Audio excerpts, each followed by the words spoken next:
Good morning, everyone. Can you hear me in the back? Raise your hand if you can hear me. Welcome to the City of Palm Coast City Council Workshop. Today is Tuesday, August 26, 2025, at City Hall. This meeting is officially called to order. If you could, please silence all your devices and stand with me for the Pledge of Allegiance, a short moment of silence.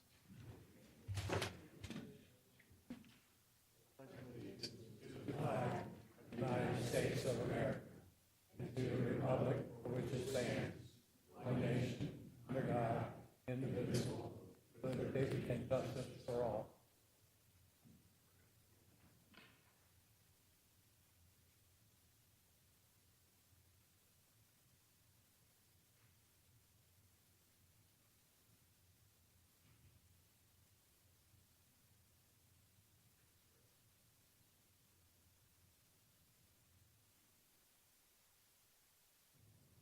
Thank you. Please be seated. Ms. Allison, please call the roll. Mayor Norris. Here. Vice Mayor Pontieri. Present. Councilmember Gambaro. Here. Councilmember Miller. Here. And Councilmember Sullivan. Here. All members are present. Thank you, sir. We're going to begin with public participation. I would remind everyone, no defamatory comments and no profanity if you can help it. And with that, please come up if you have anything to say to the council. Opening comments. If it's on the agenda, if it's an agenda item, please wait until the agenda item. You will be afforded time to speak then. Yes, ma'am, Miss Jeannie. Good morning, Jeannie Duarte. I actually rented a car to be here today and for the Charter Review Committee meeting last night. I found it kind of interesting how y'all appointed members that are accustomed to chairing meetings. However, you decided to hire a moderator, and a little bird whispered in my ear that this moderator was hired for $250 per hour with a minimum of $12,000. So I'm curious, as it's really not necessarily customary to hire somebody, especially in this economic time of stress, to be a moderator for such a group. So I'm curious to why. Also, too, the review is really not due until 2028, so why now?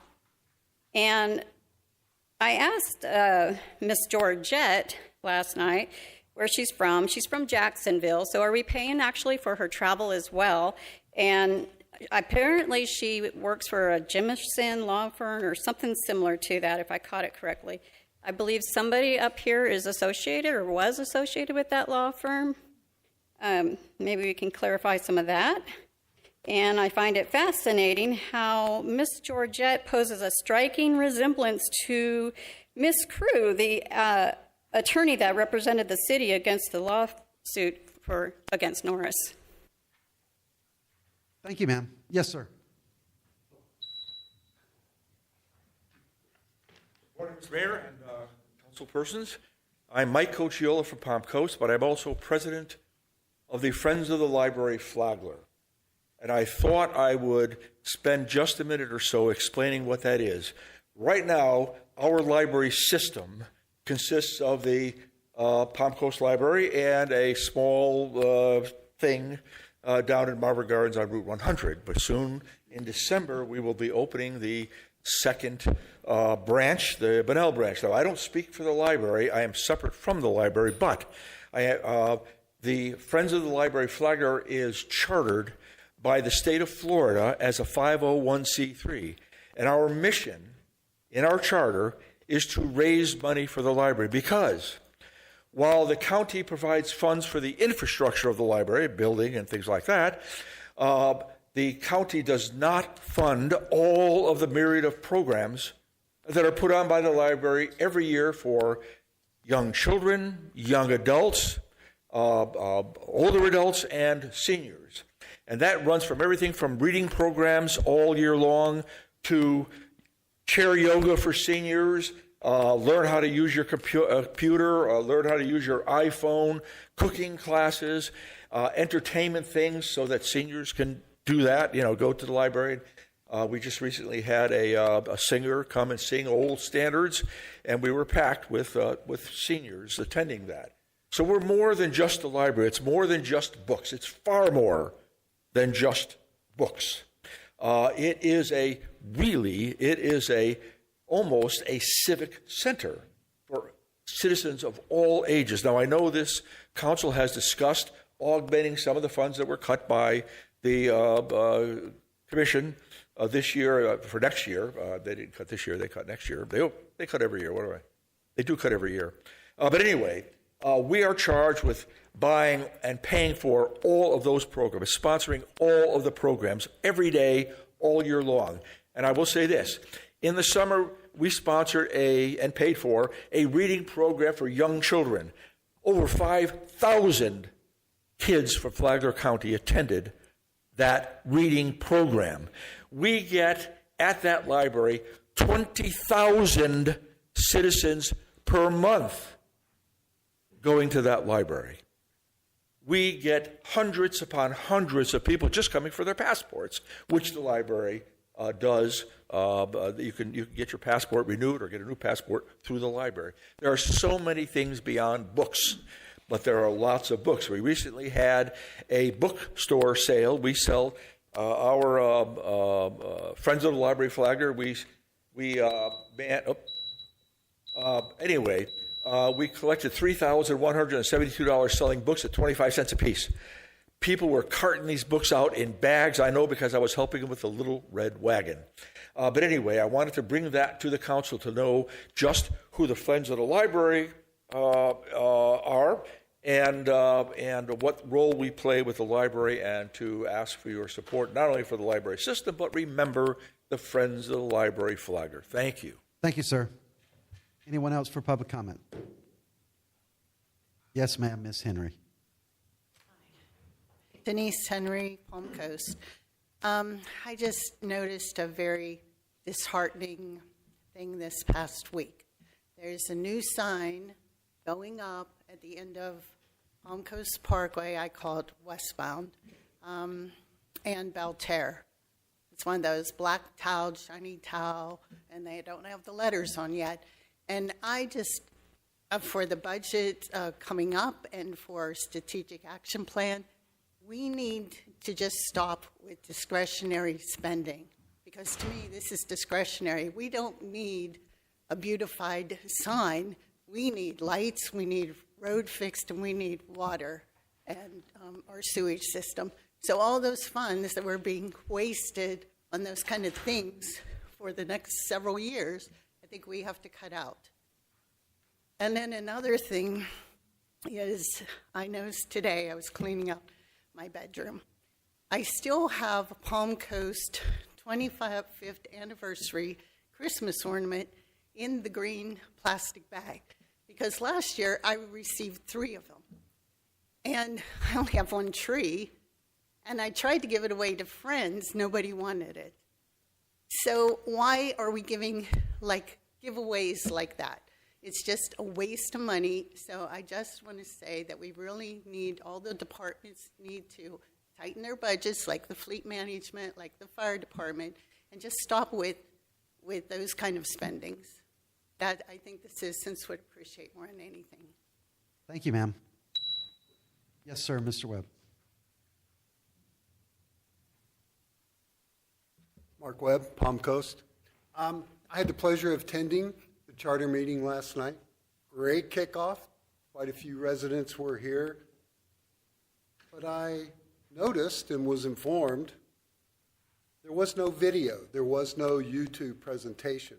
And I queried some of the members, and they directed me to bringing it to you and for you to at least ask the question, when we're doing and presenting and offering a public forum like today, that we would use all media sources available to share with the public what's happening.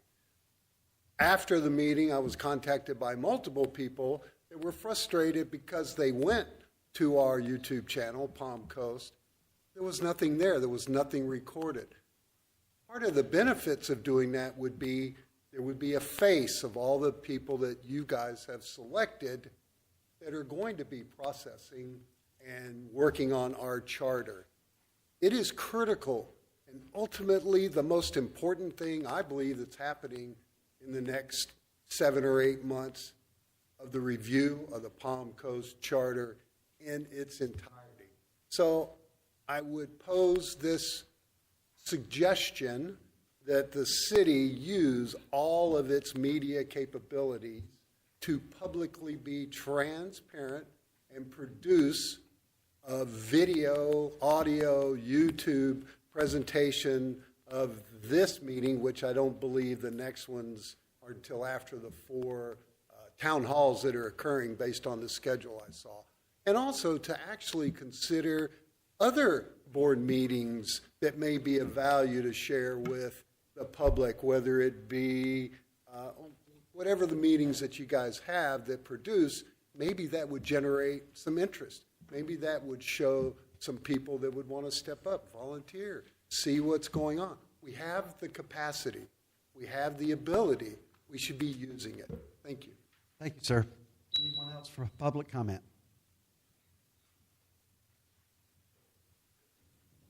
Yes, ma'am, Ms. Paulette. Good morning, Paulette Hatfield in the F section. I just want to say thank you for all you do, Lauren. You're a rock star. I appreciate, and I know that the city residents appreciate all that you do to help us and provide a decent budget and do all the things that you've done. You have really stepped up to the plate, and I thank you for that. Also, there is a group of graduates from the 55th Citizens Academy of Palm Coast that are going to be conducting another expo. We had one in January, we had another one, and now we will have one on Thursday, September 25th at the Palm Coast Community Center. I urge you all to attend and all residents to attend. It's a great opportunity to meet with all the different people that represent different nonprofits, and it's going to be a great show, so I do appreciate if you will come. It's between 5:30 and 7:30 in that evening. Thank you. Thank you, man. Anyone else for public comment? Yes, sir.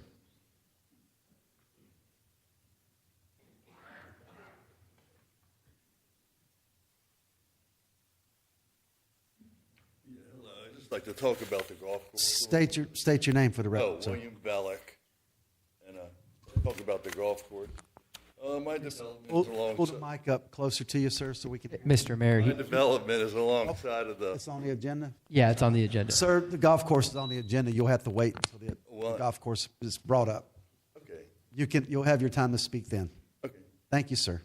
Anyone else for public comment relating to any matter not on the agenda? Seeing no one come forward, I'll bring it back to the dais. City Manager, you have any follow-ups? Yes, Mayor, thank you. In regards to the moderator for the city charter, Mayor, City Council, we were following the previous practice that was conducted when this was done back in 2016, 2017 timeframe. We did hire a facilitator. She's a professor from the University of North Florida. We put this out on our procurement portal, and she was the lowest bidder. And it was within the threshold that did not need city council approval, so it was under $50,000. So I'm not sure the references of her looks similar to other people that we've hired. This was done through an open procurement process, so not sure the relation there, and we did follow your previous practice. In regards to the live streaming for our city meetings, city council meetings are the only ones that are on YouTube currently. The other ones are audio only, and those are live and available through our website. That becomes a staffing component if you wish to move forward with having video on some of our other meetings. We would need additional staff to cover that because we have staff in our audio-visual room making sure that the cameras are on YouTube. We've often had challenges regarding the live streaming, so that is why the clerk does the audio only for those additional meetings. Thank you, Ms. Hatfield, for your kind remarks. And yes, the Palm Coast Expo is scheduled for September 25th at the Palm Coast Community Center, and we were looking forward to it. That's all I have, Mayor. Thank you, ma'am. Are there any conflicts of interest with that moderator? The lawyers up here, is there any conflicts? No, I'll speak directly to that. I have no idea who that woman is. The reference to Jimerson Burr was to me. I don't work for Jimerson Burr. I don't know who Georgette Dumont is. I actually had to ask who is the person that we even appointed because I didn't know who she was. Also, just I don't even know how any connection was made to her with Jimerson Burr because when I used AI to type in Dr. Georgette Dumont, Jimerson Burr, the response literally from AI was, "It looks like there aren't many great matches for your search." So, yeah, there's literally no connection whatsoever. And as far as the video for all meetings, I think that's a budgeting issue, and I don't think it's quite necessary to have all meetings because it takes up staff, overtime, and all that. So if we have it on audio, I have no problem with that. Anyone else have any follow-ups? I'm in agreement. I just wanted to mention on Mike Cochiola, good to see you again, Mike, and on the Friends of the Library, I feel, since I've been here now, come up on 6 months, I have no doubt that this board will not let, ultimately, anyway, the library hours be dropped at the Palm Coast Library. I don't know exactly how that's going to be done. I'm leery of us providing funding, sets a precedent. I'm not exactly sure I want to set with who controls the library and who has to fund it. But I've talked to members of the county commission, and I think they will correct that mistake they made with lowering the hours. Yes, sir. Thank you. Anything else? Okay. Thank you, sir. We're going to move on to E, presentations. Presentation of the final proposed budget. City Manager. Yes, thank you, Mayor and City Council. This is all of the budget as we prepare for your budget hearing on Wednesday, September the 10th. You will see all the funds together. Helena will be presenting with Carl as backup for any questions regarding the capital budgets and fund. Ms. Alves, I'll let you take it away. Good morning, Helena, Ms. Ragsdale. Yes, good morning. Sorry. Good morning, Mayor and City Council. Yes, as Ms. Johnson stated, we're here for your final budget presentation.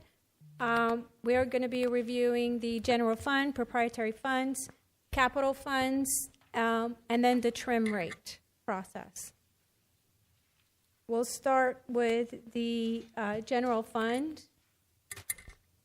This one. I have to fix this. Give me a second.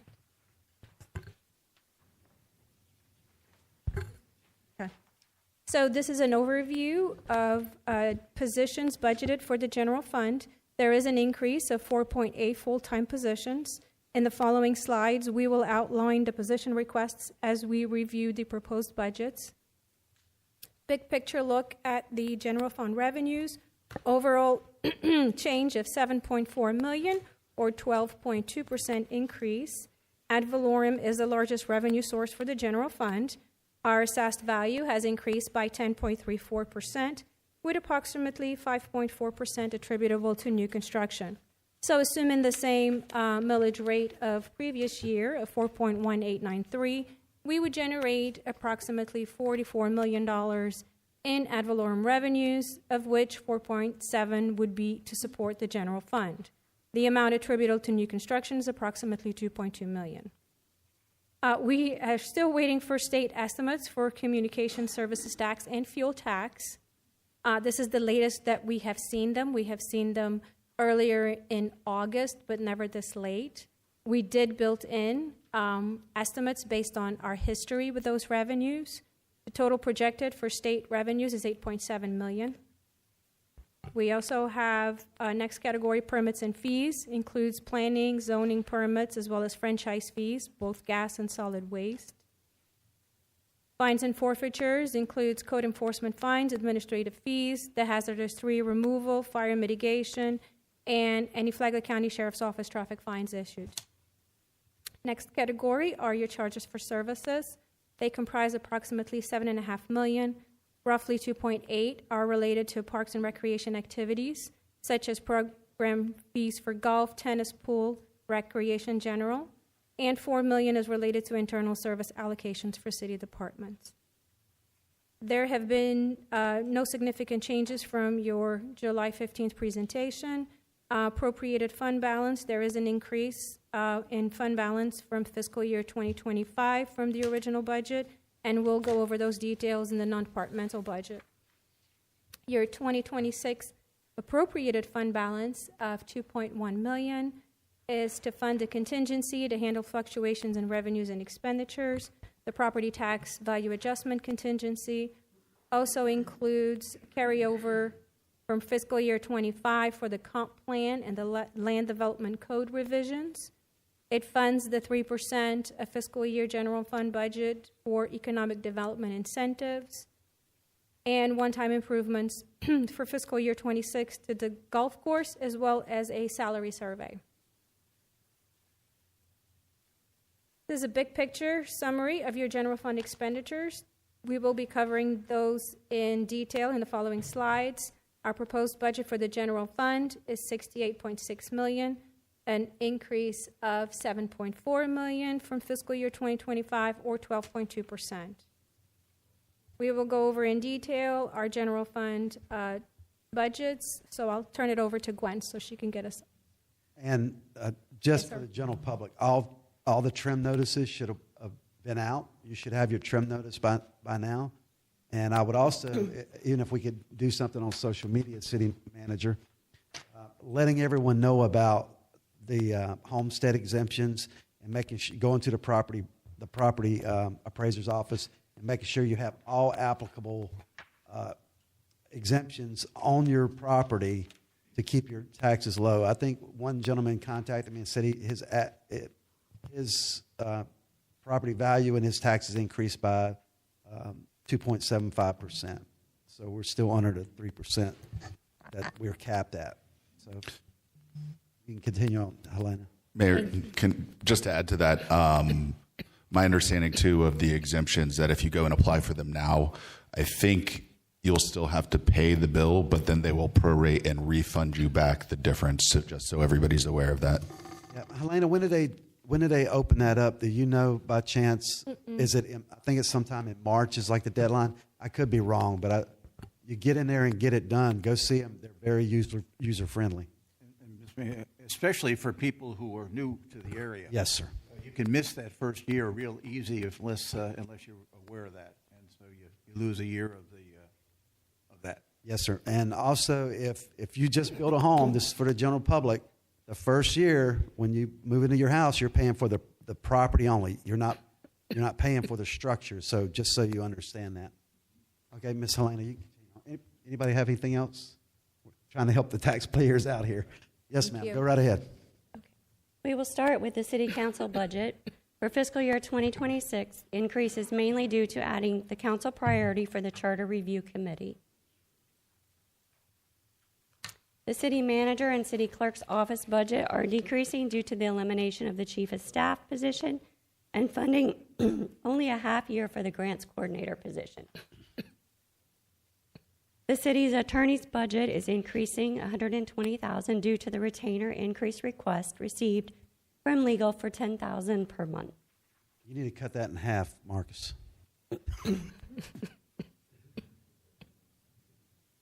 The communications and marketing decrease in personnel services is due to the part-time freelance position being eliminated and a small increase in operating expenditures.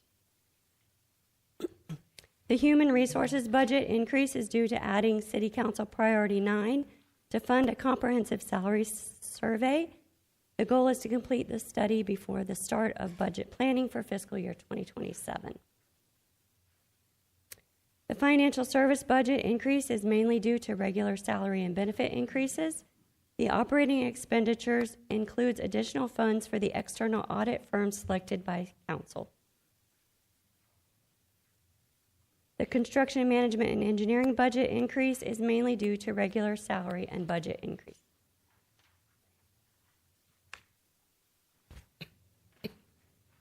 The planning budget includes 6 residential site development inspectors and the respective operational budgets moving from stormwater. This transfer accounts for about $800,000 of the total increase. Since your presentation in July, there was a change to move 2 FTEs from site development to utility CM&E due to job function being changed to 100% utility for fiscal year 2026. I have a question just to confirm. Due to the increase in personnel, are we ensuring that we have increased permit costs, inspection costs, all of those items to cover this and make sure we're cost recovery in that department? Yes, that is correct. So the department is currently evaluating the program and any changes in fees, and I believe that is scheduled for September. Yes, it's your second workshop in September where Mr. Buckley will be presenting that information. Okay, and we will be evaluating fully burdened, right? Not Yes. just salary? That is correct. Okay, great. Thank you.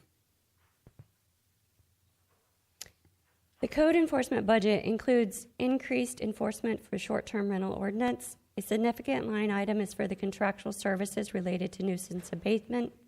It also anticipates an increase in the Humane Society contract, which will be offset with increased animal licensing fees. The code enforcement budget has also been updated to reflect the transfer of 0.3 FTE from the building fund as noted on the previous slides. Business tax made renewal processing online, which is an added convenience for the business owner, increased staff efficiency, and reduced postage. The economic development budget was increased at City Council's direction to account for incentives totaling 3% of the fiscal year 2025 original general fund budget. This budget increased proactive employer recruitment and advertising, a pool for incentives as needed, and funds to continue moving Track 17 towards a pad-ready site. The fire department budget is proposing an 11% increase. The budget requests reflect the needs associated with 2 new fire stations coming online, as well as the increase for the collective bargaining agreement council approved earlier this year. This is the budget to support the sheriff's request and add the contractual increase, as well as 9 new deputies. The sheriff's office request is for 5 deputies starting October 1st and an additional 4 starting April 1st. Overall, the law enforcement budget is increasing by 24.3%. The streets maintenance budget is requesting a 4.8% increase, primarily driven by adding 2 new maintenance workers and an increase in $100,000 for street lighting. For Parks and Recreation, the 9.9% increase can be linked to a combination of focusing on recreation programs and safety, also the replacement of tables and chairs, and being ADA compliant with the software for Civic Rec online registrations. I'm sorry, can you go back? So the increase in operating expenditures is due to what?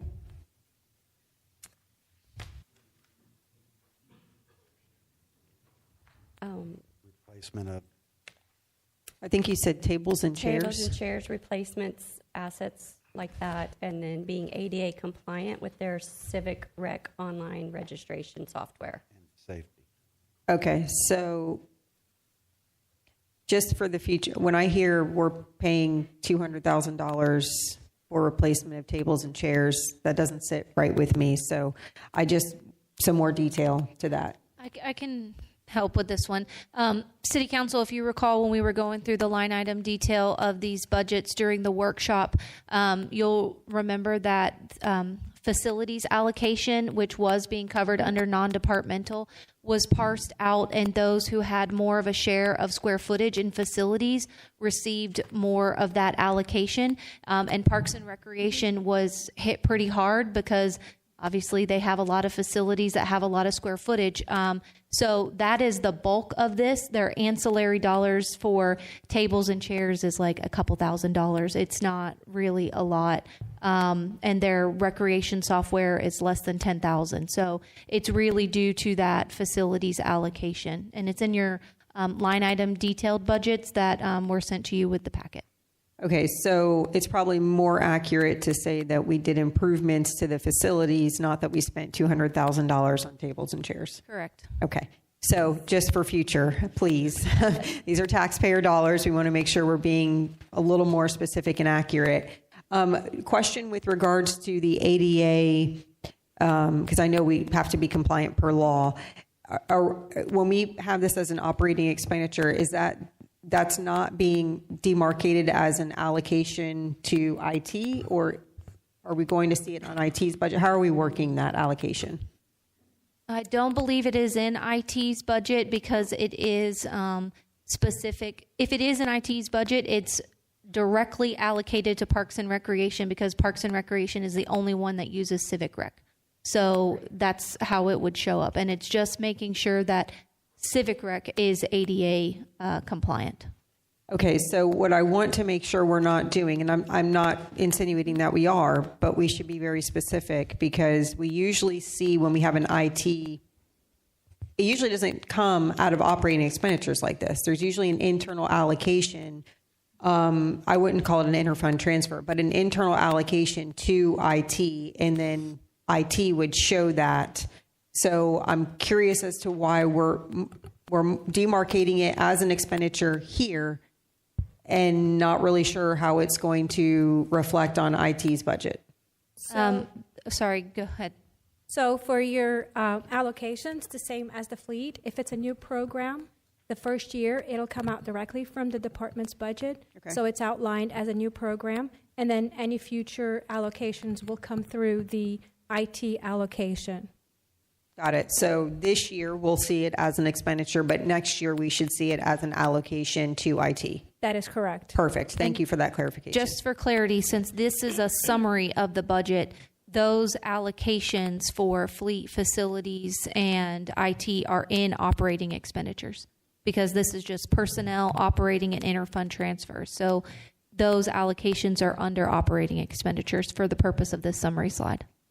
Okay, I can appreciate the summary slide because obviously we go through these in detail ad nauseum throughout the budget cycle. But I think for transparency, since we are talking about transferring monies, or at least on paper, showing monies going from one area to another within the same budget, I would ask for consensus that how, in the same way that we have interfund transfers listed, we should have internal allocations listed even on the summary. Can I get consensus as to that, just for transparency purposes? Yeah, I agree that if it's being spent through IT, but it's listed here, then it's confusing. And I don't think we need a breakdown of every single, internal Different allocation, but allocations in general should be listed. Yep. Yeah, and I think they've been shown before. It's just the battle rhythm of continuing to show it. It's a good idea. Okay, thank you.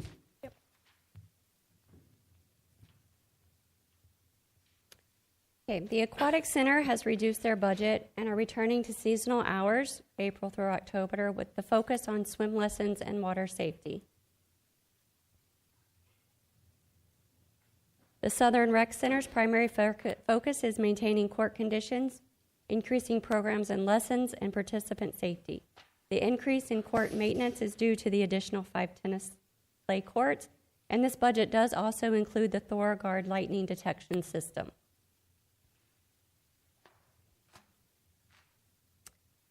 Palm Harbor Golf Club's primary goal is cost recovery. This budget also includes the $278,000 for the pump station repairs.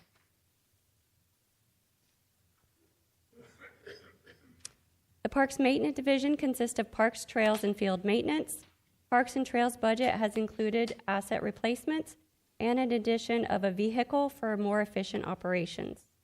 Field maintenance will maximize field usage and maintain optimal conditions. And there has also been an increase in chemical cost. We will now review the non-departmental budget. The increase in interfund transfers from the fiscal year 25 original budget of $1 million to the proposed budget of $3.5 million is to transfer fund balance in the amount of $1.5 million to capital projects. $1 million is assigned to the maintenance operations complex and $500,000 assigned to saltwater canals, as well as a transfer of $1 million to the Streets Improvement Fund for supporting street resurfacing. For fiscal year 2026, you will notice a decrease in operating expenditures of $1.5 million. This reflects moving the facilities allocations from this budget to be directly reflected to each departmental budgets. This allows for better alignment of cost and provides a better tool to determine total cost per function. As far as contingency, we are proposing the contingency for revenue and expenditure fluctuations as well as value adjustment board value changes, as we have done in the past. The line item for the 1/10 of a mil, or $1,056,000, remains for council consideration as we move through the budget process. Do you have any other general fund questions? No, ma'am. Mayor, City Council, just for transparency and clarity, I did check our website, and all of the line item detail budgets with the allocations for every single fund is on our website. So, Helena, the contingency is just, it's essentially there for the estimates that we don't have full clarity on. Is that what that's there for? That is correct. So Yes. if something shifts and we need to change our allocations of money, we can use this money. That is correct. That's the city manager's contingency, basically, for the general fund. 400 of it, the 200 is value adjustment board contingency. Any further follow-ups? No, I was interested in that contingency fund just because the non-departmental fund, just because you worry about those kind of things, because it's a little movable in there, and so I had a good explanation of what's in there. So satisfied. Yes, sir. Anything else? Helena, you can continue. Thank you. We will now review proprietary funds. We're going to start with water and wastewater. This is a total. There is a total of one new FTE being added to utility wastewater treatment plant number 2 for a utility system operator. There were 2 full-time employees moved from customer service to utility administration, and 1 moved from utility finance to wastewater treatment plant number 2 for a lead position. This is big picture view of utility fund revenues. Overall change of approximately $16.9 million or 23.7%. Charges for services increase was calculated based on the recent utility rate study. These rates are to support the capital investment as identified by council. We will review R&R transfer and debt service in the non-departmental portion of the budget. The $750,000 in grants added to fiscal year 2024 is the expected Hurricane Milton reimbursements. Other revenue includes interest income on our investments as well as any insurance settlements from Hurricane Milton. Appropriated fund balance, as in past years, continues to be used for one-time capital type expenditures as well as R&R transfers, as we will review in the non-departmental budget. The rate study completed accounted for usage of that fund balance for R&R projects. As for the expenditures, as you can see, wastewater operations, there is a decrease. Water operations, $84,000 increase. Administrative services is the decrease. Your increases in non-departmental will go through that detail. So I will now turn it over to Pete so he can help us with the operational budgets. Elena, real quick, Yes. the other revenues for 2025, what accounts for those changes from 2025 to The bulk of that is interest revenue. And so why is it so much greater for 2025 than the proposed budget or the previous year? So we've been very fortunate with our interest earnings. Short-term securities has been very high. We have started to see that slow down.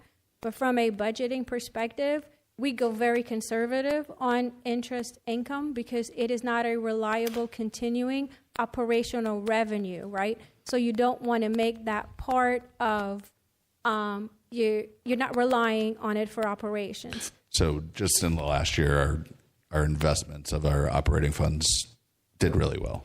Yeah, for So the to past speak. 2 years, Okay. it's been doing very well. Thank you. You're welcome.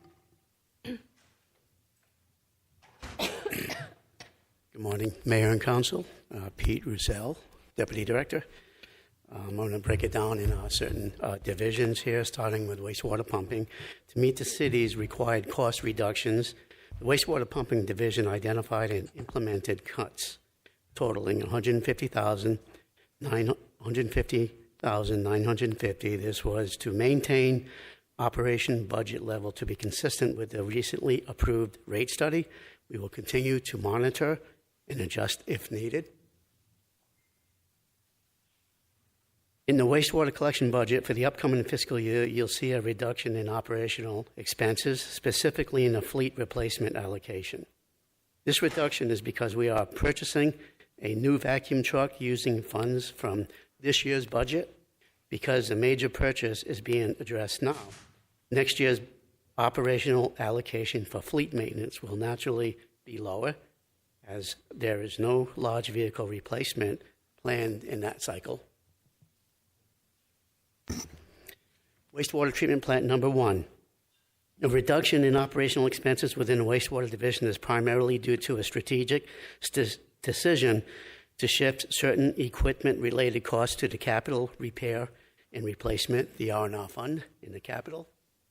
Wastewater treatment plant number 2, we will be reestablishing a previously frozen lead position to support operations and provide additional oversight and technical expertise.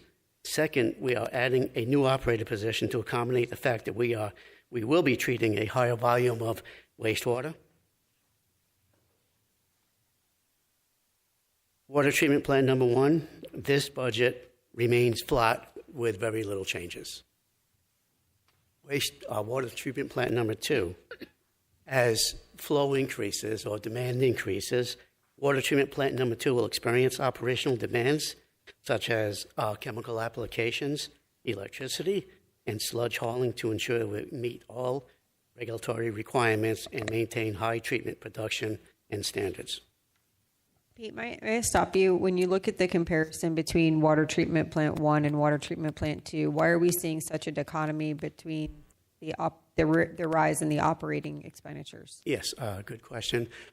Plant 2, I look at it like this. It's kind of like a reserve right now. We have extra capacity. Basically, we have 4 trains ready to go. We typically run about 2, maybe sometimes 3 trains, but because of the demand has increased, or sometimes we experience high peaks, flows, Plant 2 will put on 4 trains to maintain that demand. So going into the future here, Plant 2 will probably be the one that will increase running capacity, supplying water, as opposed to Plant 1 and Plant 2, which will remain steady at this time. However, as we start to put up projects in place, which we're doing this now, we're in mostly the design stage, but hopefully next year in 2027, we'll have more capacity at the other plants. So that's how we're operating at this time.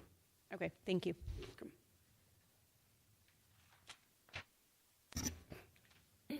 Okay, water treatment plant number 3. The increase in the operating expenditures is due to the reestablishment of a regulatory-related expense that was previously paid out of a different division. As part of our ongoing effort to improve budgeting and transparency and accuracy, we are reassigning that expense to the correct division where the service is being performed. Okay, moving on to water quality.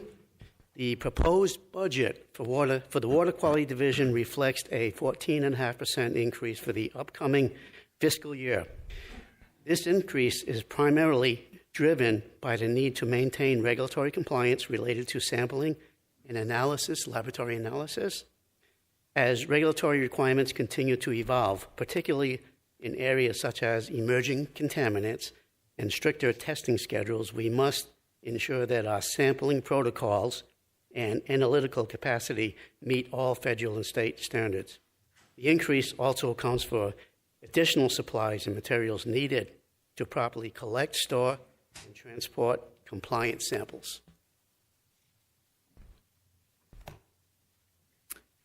Finally, the water distribution. As part of the water distribution budget outlook, we want to note that meter installation projects may decrease in the upcoming fiscal year. This is largely due to a reduction in new construction and development activity. With fewer new homes being built, there's less demand for new water service connections, and therefore fewer meters needing to be installed. We also have a surplus of about 200 water meters by the end of this year, this fiscal year.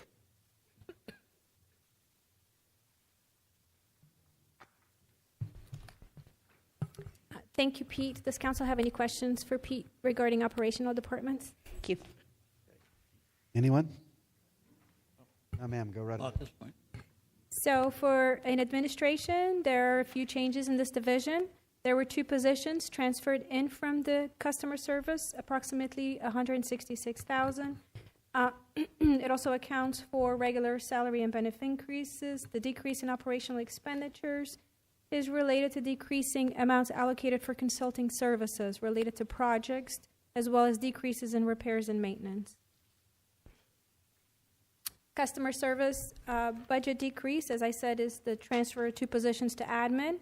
Also, the interfund transfer that was a one-time cost in fiscal year 2025 for IT improvements related to Amazon Connect.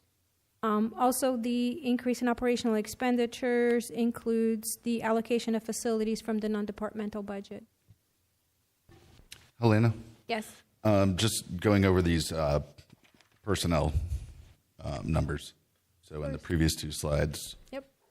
we increased by $300,000, mostly due to a transfer from customer service, and then in customer service we only decreased by about $50,000. Can you explain the difference there? Yes, so when you look at personnel services, we decreased 166 for transferring to fully burdened 2 employees, but you're also accounting for regular salary and benefit increases for 25. That's why your net decrease is that 150,000.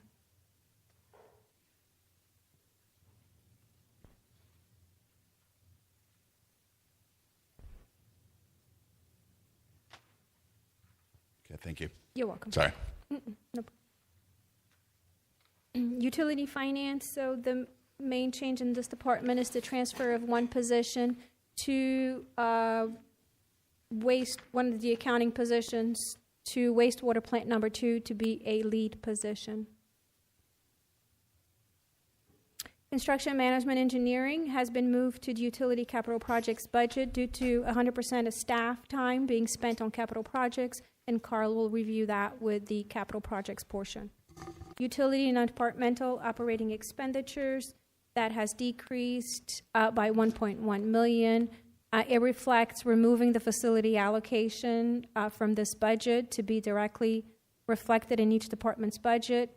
That, as we said before, allows for better alignment of costs and provides a better tool to determine total cost per function. We're also reducing the electronic payment fees, and the balance is related to allocating professional services to capital according to the rate study. Interfund transfers have increased as planned to provide additional funding to R&R projects, and the debt service accounts for the issuance of the 2025 utility revenue bonds. Both of these items are as outlined in the rate study.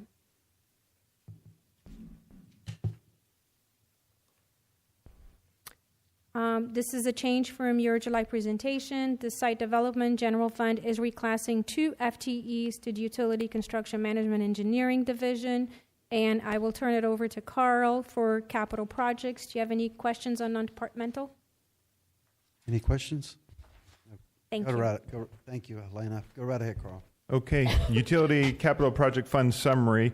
So almost everything stayed the same from previous presentations. What changed here was some adjustments based on the CME allocation for those utility engineering, so now those costs are spread out between the capital project funds, as well as the 2 FTEs that were transferred from site development to the utility capital CME. So those were the changes within these funds. Regarding expenses, revenues are still the same.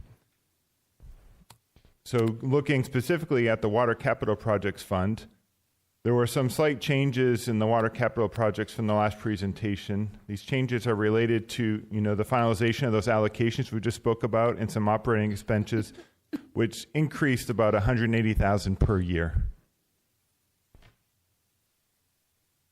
And on the wastewater capital project side, there were some changes as well related to the allocations and operating expenses, but it's a reduction of about $100,000 per year. Can I stop you? Would you mind going back? I'm sorry. Thank you.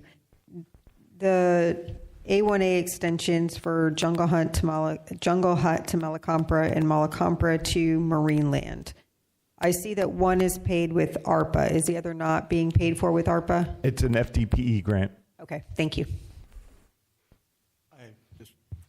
Just on that first slide, I couldn't help but adding up 26 through 30 on the water wastewater capital project fund summary.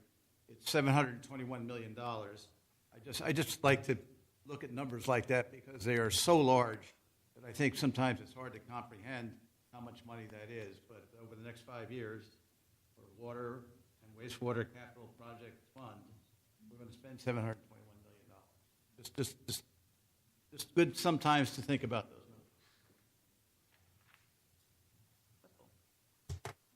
those numbers. So the Stormwater Management Operations Fund and Capital, looking at the position fund summary. So this includes the transfer of the 6 FTEs to the General Fund Residential Site Development. And then there's an increase in staff, which we'll cover in the upcoming slides. The Stormwater Management Fund revenue has a proposed increase, per the rate study for 26. You can see some various changes in here. It's an overall reduction that is due to the loan that was obtained this fiscal year. So there are really no changes here from the previous presentation. So an overall summary of the Stormwater Management Fund summary. It's broken down between stormwater maintenance has an increase that is due to the additional asphalt and concrete crew and additional programs within the stormwater maintenance program. And as well as some transfer of staff from operations, because you can see stormwater operations drops to 0 and 26. So those funds were split in personnel. Some went to engineering and some went to maintenance. So looking at stormwater engineering, you can see there's an increase, and that's primarily due to those transfer of staff from operations. Stormwater capital projects, it's an overall reduction for next year. That is due to some of the loan projects occurring this year, some occurring next year. That's what is proposed next year is a slight reduction in expenses. And then non-departmental, that is moving those allocations primarily for facilities to the proper budgets. So there are no new fleet requests in 26, and there is one replacement of a white fleet vehicle and one piece of equipment. The stormwater maintenance, you can see there's a 9.9% increase. Again, primarily that is for the transfer of some of those operations staff, as well as the additional staff to make up the remaining members of the asphalt concrete crew. The equipment is already here. This will add on the additional members for that crew to have a fully functional crew. It's an equipment operator 3 and 3 equipment operator 2s, as well as 1 temporary worker. Carl, for this, the crew specifically, that's for when we make improvements or changes or repairs to stormwater, and then it's necessary to repair the roadway or something like that? Yeah, it's primarily with pipe replacements. We have to repair the roadway, and then there's lots of times there's concrete flumes or head walls on each side of the roadway. and there could be concrete work when we don't do a pipe where we just have to repair a washout area or something else within our stormwater system. Okay, thank you. So the operations, you can see it's a reduction for next year. This goes away. Engineering, it's an overall reduction. That's primarily due to reduction in those capital expenses for the year. There's an increase in personal services due to the transfer of those staff, as well as the standard increases in benefits and personnel costs. And non-departmental, debt service is included in here for the new loan that was obtained this year. That's built in here for that, as well as an overall adjustment for the allocation for mainly facilities. So I'm looking at our stormwater management fund, the 5-year plan. We have our charges for services that has an annual adjustment built in. We have the ad valorem tax allocation that we're going to be looking at in the coming fiscal year budget. We do have some grants tied to with capital projects. Our loan proceeds, we had some for equipment, and primarily it was for capital projects, and other revenues, which is primarily interest. And then there's the fund balance appropriation. That's just a carryover of the funds within the budget based on the year we're expending those funds. Can you explain the ad valorem? The ad valorem, based on my understanding and reviewing of past data, back when the original study was done in 2011, it was to account for exempt properties. So that was going to offset the properties that were exempt from being charged a stormwater fee. So our goal is in the upcoming years to identify, inventory all those exempt properties and come up with the current value of what that is. So that's something we're going to work on and bring back to council. Right, because I think we talked about maybe during the last meeting and the one before that, these were estimates, right? We didn't have exacts. I couldn't find any exact in the study that I reviewed. All it just had an asterisk referring to exempt proproperties. What would qualify a property to be exempt? Like federal properties, and I don't remember all of them that are exempt. Daytona State College, that's one exempt property. So something like that, state government, federal government buildings, things of that nature. I believe there are parts of Grand Haven that don't pay stormwater because we have our own. Yeah, That could be a big chunk of it.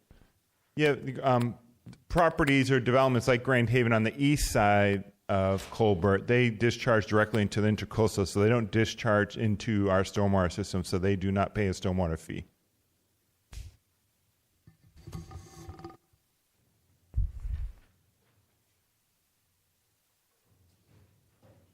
So moving on and looking at our 5-year plan, you can see, and we talked about the operating expenses. That's primarily our maintenance and engineering staff and non-capital project expenses.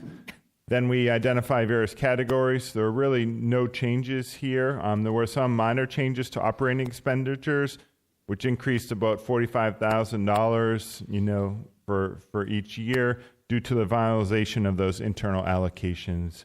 So really no changes from previous presentation, except for that. Yes, sir. I know as the new guy, I haven't been working this the last 2 years, just the last 5 months. But that's another $165 million over the next 5 years for stormwater management.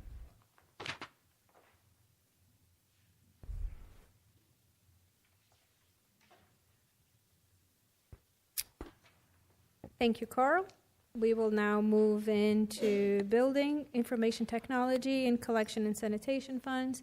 There were no new personnel requests for any of those funds. The building fund includes a reduction of a 0.3 FTE as a result of the transfer from this budget to code to better align administrative tasks, as was discussed in your July 22nd presentation. The total budget for building permits for fiscal year 2026 is $3.7 million, a reduction of 10.4%. The decrease in revenue is a combination of expected decrease in permits as well as elimination of the 10% fee reduction. Decrease in personnel services is due to the moving of that 0.3 FTE, as well as freezing 2 positions, the deputy chief building official and a builder inspector position. So this is another fund where the department has budgeted for a rate study to be done in 2026 to evaluate current level of service, the revenues, as well as the appropriate fund balance to be carried for future years. Collection and Sanitation Fund has an increase of 5.6. That is to accommodate the current contract that we have in place for solid waste residential services. IT Enterprise is funded by revenue from fiber and broadband services, as well as cell tower revenue. Fiber revenue comes from services such as dark fiber leases and services we provide to municipal partners, such as the Flagler County Schools. The change since your July presentation is due to moving the City Hall fiber connection capital projects for $100,000 and Fire Station 26 connection project for $575,000 to this fund. So they were previously budgeted in the Capital Projects Fund, and they're now being budgeted directly into the IT Enterprise Fund. There's also a transfer of from Capital Projects of $325,000 to help support those 2 projects. Do we have any questions? Any questions from the council? Any follow-ups? Continue All right, on, I Helena. will now turn it over to Gwen. Yes, Ms. Ragsdale. The city has 4 internal service funds, and this is how we budget for departments that provide day-to-day services and support to the other city departments. So this is a summary of the current FTEs and requests. There is no new personnel request for fleet management. Facilities management has requested 1 new FTE for a trades worker, and information technology has decreased their budget by 1 FTE.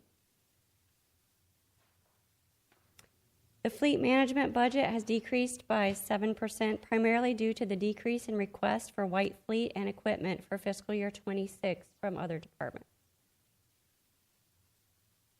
This is a list of the requests for the new white fleet and equipment for fiscal year 26.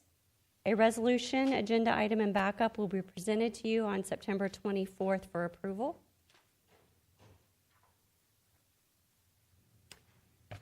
The Facilities Management Fund has increased with the addition of 1 FTE.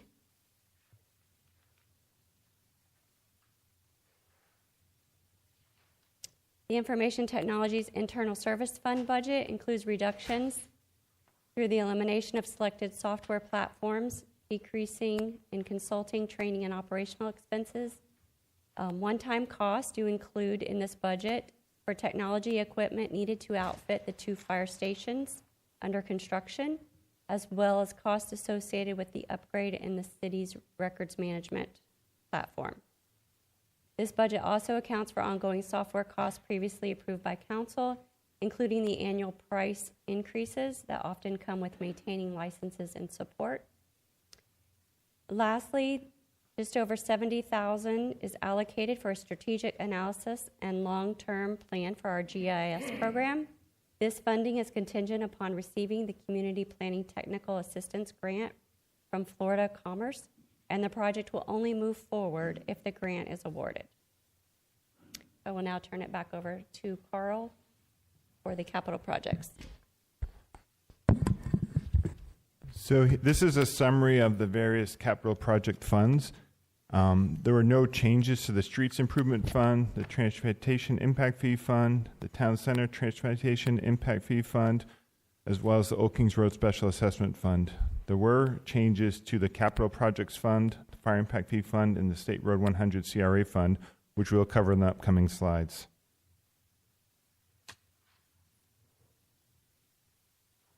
So the Capital Projects Fund was updated to remove the fiber projects that Helena referred to when she discussed the Fiber Enterprise Fund. So those were pulled out of this project. However, there were updates to the transfers to the Recreation Impact Fee Fund, which were updated to reflect the existing citizen share portion of expenses on projects. regarding park impact fees, and it included the addition of the disc golf and dog park projects as well. I have a couple questions on this slide. The information technology upgrades, that's a lot of money. Is this all for the ADA compliance stuff? No, these are for citywide infrastructure. Primarily this year and next year, it's building out and constructing the new data server room here at City Hall. So the construction improvements are done. Some equipment is in. The remaining items will come in next year and build that out. There were some also expenses this year for some fiber costs, very little, I believe, as well as some park and facility security improvements. Okay. And I think they did spend some equipment on the existing server components that are Water Treatment Plant 3. That is going to become the backup server. The primary new server will be here because that is getting outdated. And they did replace some older equipment, but that's what my understanding is of all those expenses. Moving forward, you can see it goes down quite a bit. Mm-hmm. That's really just for some wireless infrastructure upgrades and network upgrades throughout the city, as well as some park and security facility upgrades. And the energy improvements that we see down towards the bottom, $1 million proposed in 2026. What is that? Primarily, that's for the solar on the 2 fire stations and a community center, which is offset with a grant. The community center one is? Yes, that has a $140,000 grant, I believe. Okay, so I'm assuming there's cost savings with doing the solar on the fire stations, obviously. Yes. Do we reflect that cost savings anywhere? So in other words, the money for this, the $1 million for 2026, yes. Where will that come from since it's out of the capital projects fund? The savings? The savings would be in the operating fund of the various departments. So the fire station will see a reduction in operating costs for electricity. Okay, so we should see out of the general fund then, because that's what our fire is out of. Out of the general fund, we should see a reduction in energy costs for those fire stations. Well, not new because they're new facilities. So you'll see less of an increase. Okay. Yep. Less of an increase, probably a better.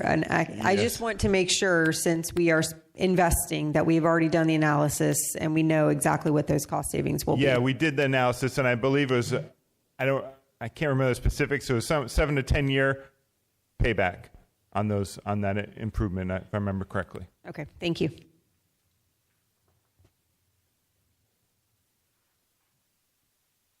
So the Recreation Impact Fee Fund changes, including adding in the USTA grant as well as the expenses tied to that grant for the Southern Rec Center additional courts, adding in the disc golf and dog park projects, which are considered as part of developer projects, as well as updates to the transfers into this fund from existing resident share of those projects.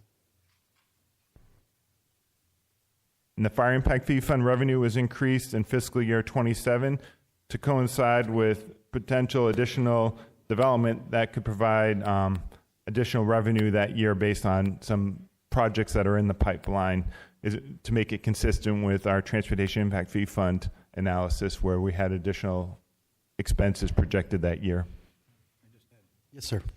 Just overall on the impact fees that we've just increased percentage-wise substantially, but when I look in the out years, it's actually decreasing. I guess that's based on number of new homes being built and the estimates on that. But those are really guesses, aren't they?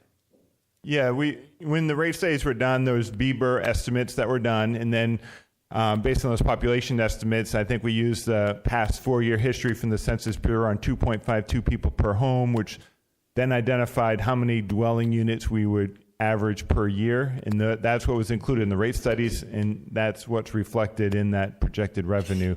Yeah, it's just when you look at the numbers, like 27 to 28, it goes up and then down again. I'm sure there's reasons for all that, but it seems to me most of that, starting in, say, 27, 28, is kind of an estimate. Yeah, the 28, it goes up based on that additional large-scale projects that we're anticipating in the pipeline and planning coming on board. So we'd have a little additional revenue here based on that non-residential. It will depend on factors that we can't control. Like correct. So our goal in these funds is to bank a 1-year revenue. So when we project our expenses, we have some money in the bank before we go start those projects. So we're not using projected or anticipated growth to fund those projects.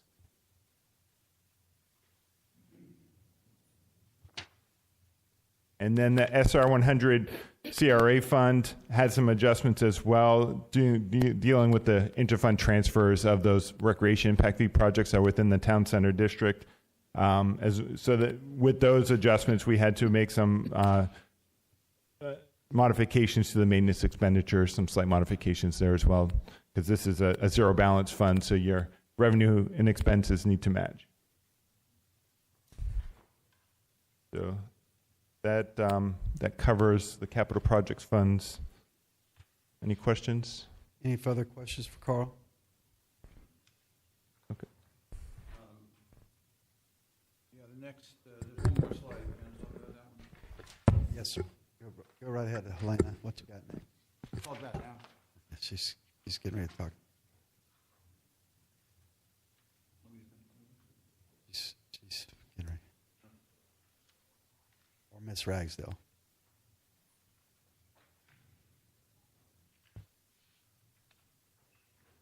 So we will now move to all remaining funds.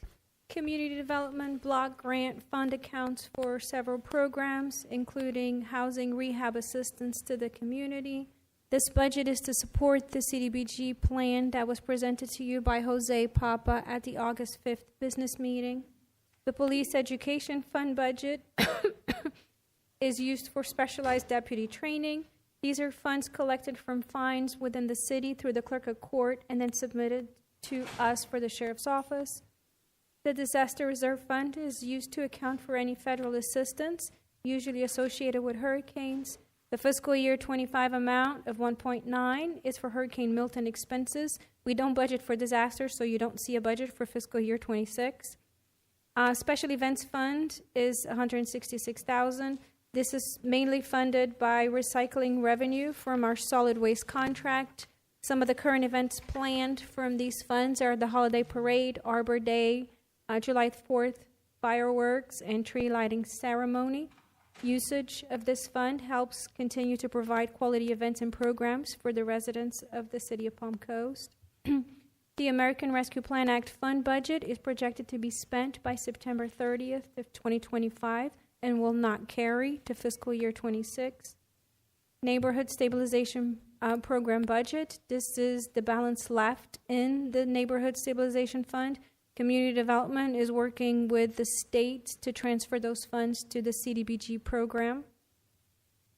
Developer Special Projects Fund for fiscal year 2026 is $122,000. There's $50,000 for the tree fund, as well as a transfer of approximately $72,000 to the Streets Improvement Fund.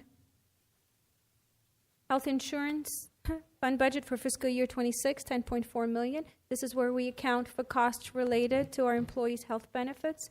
Includes claims, administrative fees, stop-loss insurance, wellness program, and other related expenses. There was an increase in the fiscal year 25 budget of $126,000, and that is for claim increases. Emergency Communications Fund supports the city's use of the Emergency Radio Communication Network, which is maintained by Flagler County. The city pays a subscriber fee to the county for each active radio on the network. While the fire department is the primary user, the system is also utilized by other city field crews for essential operations. Emergency Communications Fund fiscal year 2025 increase is due to the alert system upgrade that was just approved by council. The fiscal year 2026, the fund reflects a slight decrease due to a reduction in the subscriber fee charged by the county. The city is allocating $138,000 this year to be reserved specifically for its share of the system upgrade. All network users are contributing towards this shared investment. May I just stop you for a moment? City Manager, may we have a full accounting of the Emergency Communication Fund from the county that shows the total paid and the total contributed by each municipality and the county? Sure. Thank you.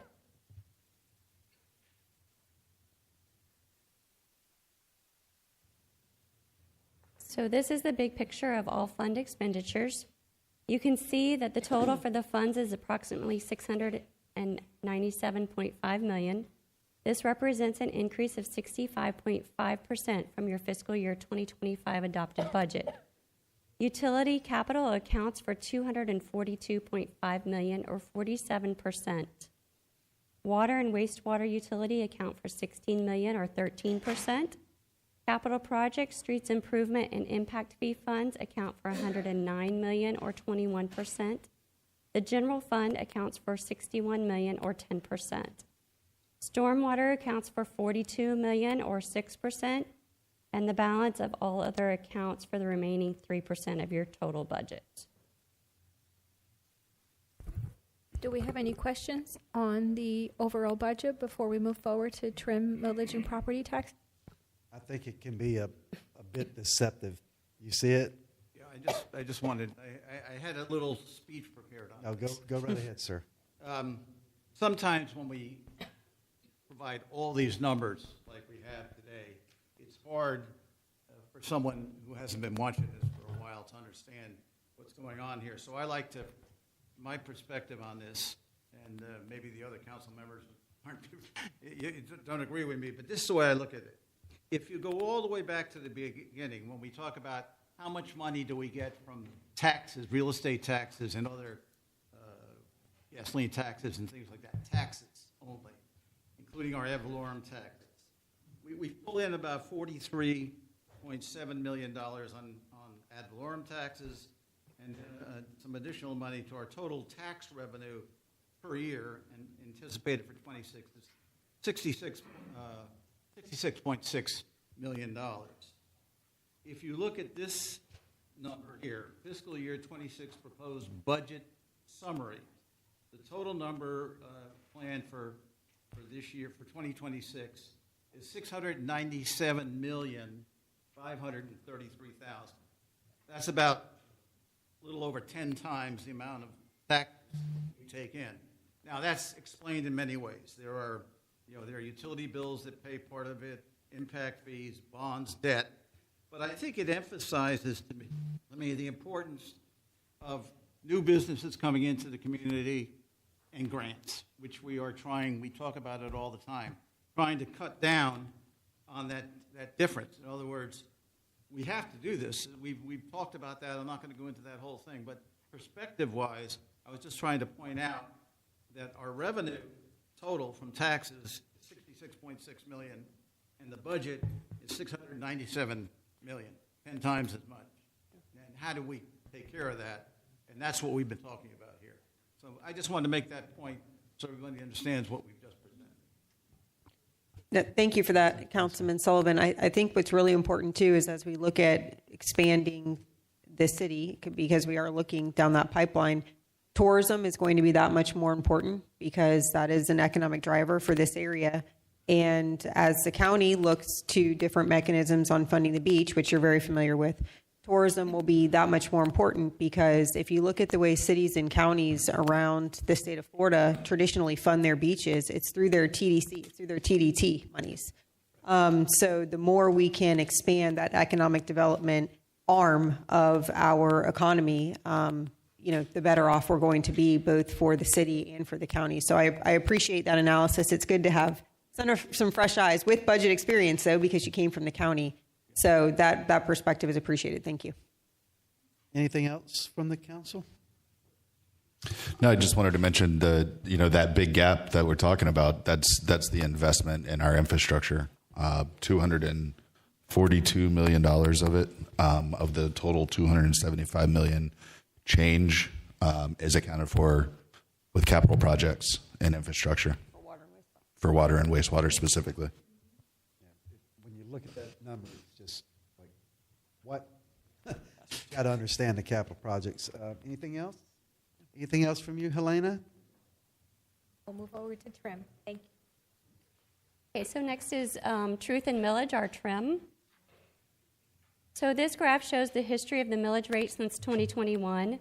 This chart shows the history for the last several years for the millage rate, property values, and receipts collected. The city has been experiencing an increase in property values as well as population growth. The fiscal year 2026 values are based on the property appraiser's July 1st valuation and assuming the millage rate of 4.1893. This chart offers a millage rate comparison of our neighboring cities and counties. Palm Coast has the third lowest millage rate with one of the highest population rates. Communities are all different, so this doesn't represent an apples-to-apples comparison. This illustration offers a quick look at how each dollar of tax collected is associated between taxing authorities. Flagler County receives 45 cents, the school board 29 cents, the city of Palm Coast 23 cents, and other taxing districts receive the remaining 3 cents. This distribution is based on the millage rates that are set by each authority. This is a look at the millage rate options. The rollback rate was 4.0035. The fiscal year 2025 adopted rate was 4.1893. The adopted maximum millage rate is 4.1893 for fiscal year 2026, and the proposed rate for the fiscal year 2026 is 4.1893.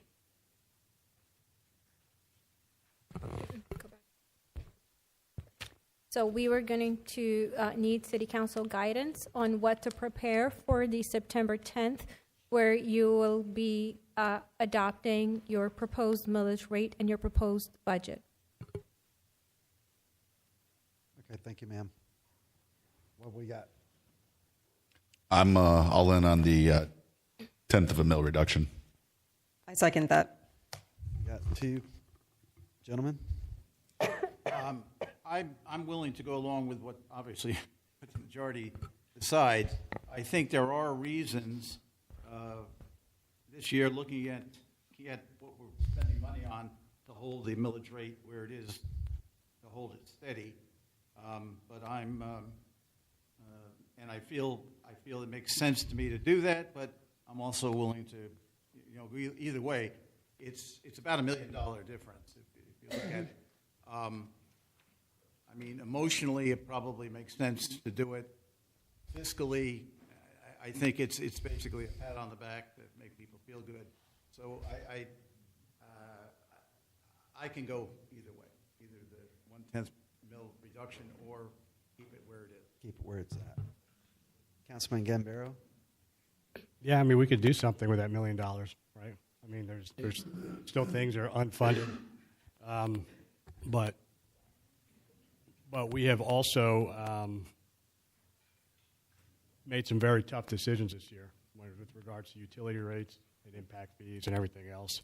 So I think the reduction by $1 million also makes sense. So that I'll support the council if that's the will of the council. Okay, so it seems like the consensus is the rollback. Are we good? No, not the rollback. The reduction by $0.1 million. 4.0893. I'm sorry. That's what I meant. The proposed reduce 4.0. Yes. Yeah, I mean, to your point, Councilman Gambaro, I think that, even though it's this small amount, it's kind of what council has control over. We have a lot of control over the general fund. We know we've had to make some tough decisions with regards to utilities because we have to support that infrastructure. That is a quality of life. That is public safety. That is so many things that have to take priority. And so as we look at some of the increases we've had to impose elsewhere, I think this rollback, even though it is something small, it's still something that we can control and do for our residents. And I also think it's just to show that we're going along, too, with what the state has emphasized is very important, which is fiscal responsibility. And so we're leaning into that. Up here, we've all committed to being fiscally conservative. And so I think this is just a commitment to our residents and a commitment with our staff, in conjunction with our staff, that we are committed to really watching every single penny. And even though it is only 1/10, it's a small step towards committing to that fiscal responsibility. Just to add to that, I think this is kind of a long-term commitment, even though this council, was recently seated. Over the last 10 years, I think the millage, it was about 4.8 about 10 years ago. And over that time, council has reduced the millage rate multiple times. So we're trending in the right direction in terms of reducing that rate. Obviously, we can't control property values and how that affects individual taxes, but we can reduce the rate whenever we can. Another thing, there was a millage comparison chart some slides back, and I also took a look at, tried to make it apples to apples with populations between 100 and 150,000. And I think it came back with 13 cities. And of those, we have the lowest millage rate, and we'll continue to attempt to reduce them as much as possible to give back what we can. As the Vice Mayor said, the general fund is really what we can control. The utilities are enterprise funds. So unless we're transferring money from our general fund to cover those, they have to be, the revenue has to match what they cost to run and operate. Last thing. Yes, sir. I think we've finally gotten away in government from the old gold watch deal. Like the argument against, if I were taking the other side of this, I'd say, you cut that, if we have $1 million less, we're going to lose a brand new fire truck that's absolutely needed and 2 policemen. That's the old gold watch way of justifying increasing budgets. Here we're at the edges, and I think the arguments that the two of you have made are valid. I just think that if you look at our total numbers and what we need to spend money on and do things, I can go either way. But it's good to make the point that we're trying the best we can to be as fiscally conservative as possible. There's always going to be a need for something, right? There's always going to be a project. We're struggling with animal services and some recreation type stuff, sports fields, things like that. There's always something we could benefit the community by with this money. And that's never going to go away. So when we have the opportunity to, we should reduce the rate, I believe. The other thing I would mention is that in terms of DOGE and the state of Florida, not the federal DOGE, but the state of Florida, there's a high emphasis on maintaining or reducing millage rates in the face of growth and CPI increases as kind of a true conservative standard in terms of being responsible with money. So I view this as kind of aligning with what the state expects to ensure that we're doing what they expect from us as well. Thank you, sir. Mr. Mayor? Yes, sir. Just real quick, can we go back to that slide where you did the comparison? For the millage that we're currently charging, and if, we decide to move finally to a reduction of 1/10 of a mil, I mean, the value of services that we provide for our city based on the millage rate that we provide I just think it's excellent. And then the last comment that I had, Mr. Mayor, was to Helena and the team and the rest of the staff, thank you for putting together a great budget. I didn't have a lot of questions this go around because we've gone through the details quite a few times, but thank you for putting together an excellent budget that we believe meets the needs of our citizens. And you've structured it in a way that move the allocations around so it makes sense, so it makes the departments more responsible for their budgets. And it's good accounting changes that I think make sense overall. So just wanted to really just convey our thanks. All right. Thank you, sir. Helene, go to that money slide there with the dollar bill. This is like year over year, right? It's painful. Like, you're like 45. What I'd like to really see is at the county level, for them to start reducing that. I think we need to keep more of our own money to finance our city and less on county. And it seems like the county keeps growing. As far as I know, they keep growing. More and more employees. More and more employees means pay, benefits, and that's what sucks up a large portion of our money is personnel and benefit package. Yeah, just on that point, since I just was there for 8 years and part of this, I think one way maybe to split it up a little bit more to make it more realistic is, the 5 constitutional officers, their budgets come out of that Flagler County 45 cents. We might want to maybe make a separate slot for the constitutional officers because the county doesn't have a lot of control over that. That's a lot, the constitutional. It's a lot of money. And so I think it would be a better way to kind of lock in on things like the libraries and things like that if we did pull the constitutional slot out of there and just add another slot on this.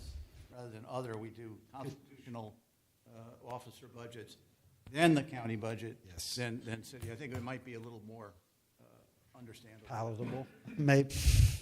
Helena, would that be too hard for you to do, to put us another slots in there showing the constitutional, specifically the sheriff's office? So the calculation is based on the millage rate adopted by each of those authorities. Okay. We don't have a breakdown of the millage rate adopted. They by don't the have a county separate millage per- for No, constitutional. that is correct. Yeah. Got it. It's just that where we could really zero in on is the non-constitutional part of the county budget. Yes, sir. Anything else? I want to echo Councilman Gambaro's appreciation to the staff. And Helena, I'm glad you're feeling better. Thank you. I think she was dying out there a little bit at the end. Yeah, but much better. So we're all in consensus for the point 4.00893. We have consensus for that. We have at least 3, so that would be consensus. Yes. All right. Thank you, Helena. You got anything else? Yes. Coming Okay. up, next events. So next steps, we will adopt the tentative fiscal year 26 budget, millage rate, and revised 25 budget at your first public hearing on Wednesday, September 10th at 5:15 here at City Hall. The final public hearing is scheduled for Wednesday, September 24th at 5:15 to adopt the final fiscal year 2026 budget and millage rate. So we just want to remind the public where they can find all of our budget information. As in previous years, we have set up the fiscal year 2026 budget preparation link on the city's website. So this concludes our presentation. Thank you. Thank you, ma'am. And I would, as a reminder, the general public, if you're just moving into the city, to make sure you go to the property appraiser, make sure your homestead exempted, because if you look at your property compared to your neighbor's property, and I have a neighbor that's not homestead exempt, and they get hit 10% every year. And it's just, it's quite shocking, the exact same house and how much somebody that's not homestead and someone that is. It's just a comparison. So if you don't know that as a new Florida resident, make sure you go see the property appraiser. Widow, military, what other ones? What other exemptions do they have? Age, yes. So make sure you have all your exemptions. Okay, we're moving on. And I'm sorry, public participation. I just wanted to also plug the webpage that you can put in and see where all of your taxes go for the city. It breaks down kind of by department where your bill goes specifically in terms of the budget. Yes, and when the sheriff was in here, he explained what portion of your taxes goes to the sheriff's department at the county level, so you're not being double taxed. So anything else? We'll open it up for public comment. Anyone for public comment? Yes, ma'am, Ms. Chantel. Chantal Proninger. I wish money would grow on tree, so we would have plenty. Okay, so I looked at the final year proposed budget. 2025 was 348 million something, and 2026 is 697 million. It's double. So I hope, I missed that. I hope that is balanced, that the money you use for all those services, there's the income that corresponds to that, because people will not want to pay more taxes or have to pay for that. So if the budget is not balanced, can you look into cuts? And another question is, the Economic Development Special Project was 1,343,042. What is it about? What kind of economic development special projects are we talking about? And I heard also at some point during the presentation that about the water distribution, that there were fewer new homes being built. What is it based on? I look around and it's building everywhere. All right. That's it. Thank you. Thank you, ma'am. Yes, Ms. Duarte. Jeannie Duarte. There was something that Carl said earlier that was kind of interesting. I had my head down, wasn't paying attention, but I caught the reaction of some on the dais, and I thought that was very interesting. And I'd like to go back, and it had to do with stormwater fees. I'd like to know what was the response, and I'll be looking to see what that was. That was quite interesting to see your reactions. Also, why are we not videotaping you all during this so we can see your reactions, so we can, you're upping the data center, but we're not getting the services that we're paying for. Talking about data and the city hall, what's going on with the $500,000 porch that you guys are adding on to this building? That's kind of interesting. We're in an economic distress here, and we're adding on porches to the city hall for $500,000. Also, too, the truth on millage. How true is this actually? This is the property value that's being appraised versus the purchase price of our homes. So we're actually being charged our rate based on the appraised value of our home, which keeps going up. So we're always going to pay more and more and more and more and more because it keeps going up. And the 9 deputies, how does that justify a quarter budget increase? I'm not catching that. There's a lot here that is not adding up, and I don't think we're even close to approving this budget. But I do want to thank you for considering the proposed 4.09893 rather than the others. As Ron DeSantis said, if your millage rate's not going down or it's going up, if it's staying the same or going up, they're charging you. We're getting taxed on unrealized gains. So I do appreciate that you guys rolled back, not to the rollback, but actually reconsidered that. Thank you. Thank you, ma'am. Well, looky here.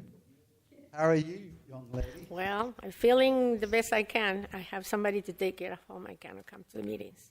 But I made a special arrangement today. But anyway. Ms. Puglisi. Cieli Puglisi in Palmco since 1991. Okay, regarding the budget, I noticed on your, it's on the website, that one of the things is what Jeannie mentioned about this overhang on the south side of this building. First of all, what is the reason for that? Second, $500,000 is higher than the price of a new home in Palm Coast, where we live. We have a time of tightening budgets, every one of us, with inflation. So why is that? Second, also, I saw one bifold door for one of our fire stations, priced, and they're going to be doing it, at $1.27 million. This is the price of 3 homes in Palm Coast to be built. I mean, a bifold door for a fire station, I believe is 23 or 26, I don't remember well, I'm 81. But I consider some of the items that are approved here are very high. This is why we are concerned about our taxes and the increases and the budget increases. So I think we need here, when it comes about the charter review, a stronger control of our mayor and council to represent properly the needs, not the wants, the needs of the residents. That sometimes by the media we are called gadflies, dredgers, or grandstanders. We do not come here to the grandstand and show ourselves. We come here to plead with you for the preservation of our quality of life, safety, health, and also the value of our homes. Showing that I'm here since 91, I do love Palm Coast. We do bring issues, yes. Somebody calls them complaints, well, you can call them whatever they want, but we need to be heard, whether it's by email or here. And yes, with the budget we have issues. And also, today I was online and I read about all the people, including me, that wanted to see something so important as the modification of our city charter, right? And You cannot see it online.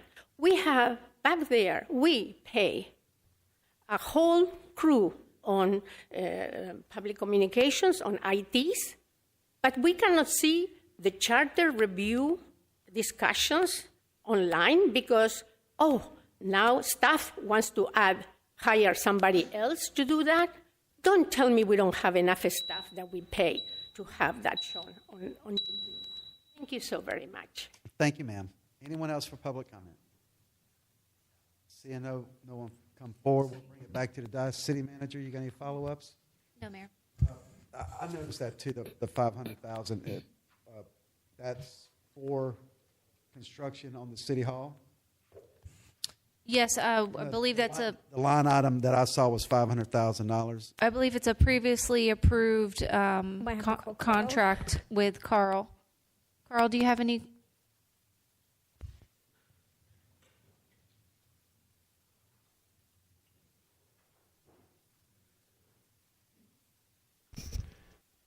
That was part of phase construction on this facility. It included covering on the back. We do have some events where we have water intrusion into the building through wind events, and this was going to create a covered roof extension, as well as while we're doing that, this was also going to add some concrete area for some exterior seating, but primarily it was to deal with water intrusion into the facility here at that back of the building.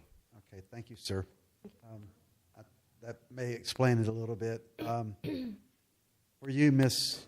Chantel, that big increase was because of the capital improvement. That's what's making it look kind of wonky, and that's what we were discussing earlier. It looks kind of wonky because of that money that's going into the capital improvement. For water and wastewater. It's wastewater. It's the plant upgrades and things like that. So it's not like a continuing budgetary cost. It's like this year, the next year. It's a short-term plan, capital improvement plan. Anything else from the council? Yeah, I just wanted to. She also asked about economic development and the increase for that. So that's to basically industry standard for your economic development budget is 3% or more.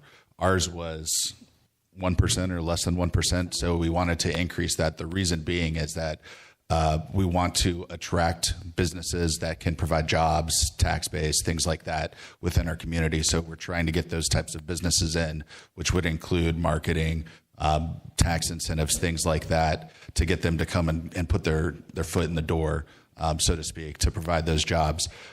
One of our biggest challenges in terms of our general fund revenue is that, and it's been talked about ad nauseum for years, but it's like 92 or 93% residential and 7 or 8% commercial and industrial.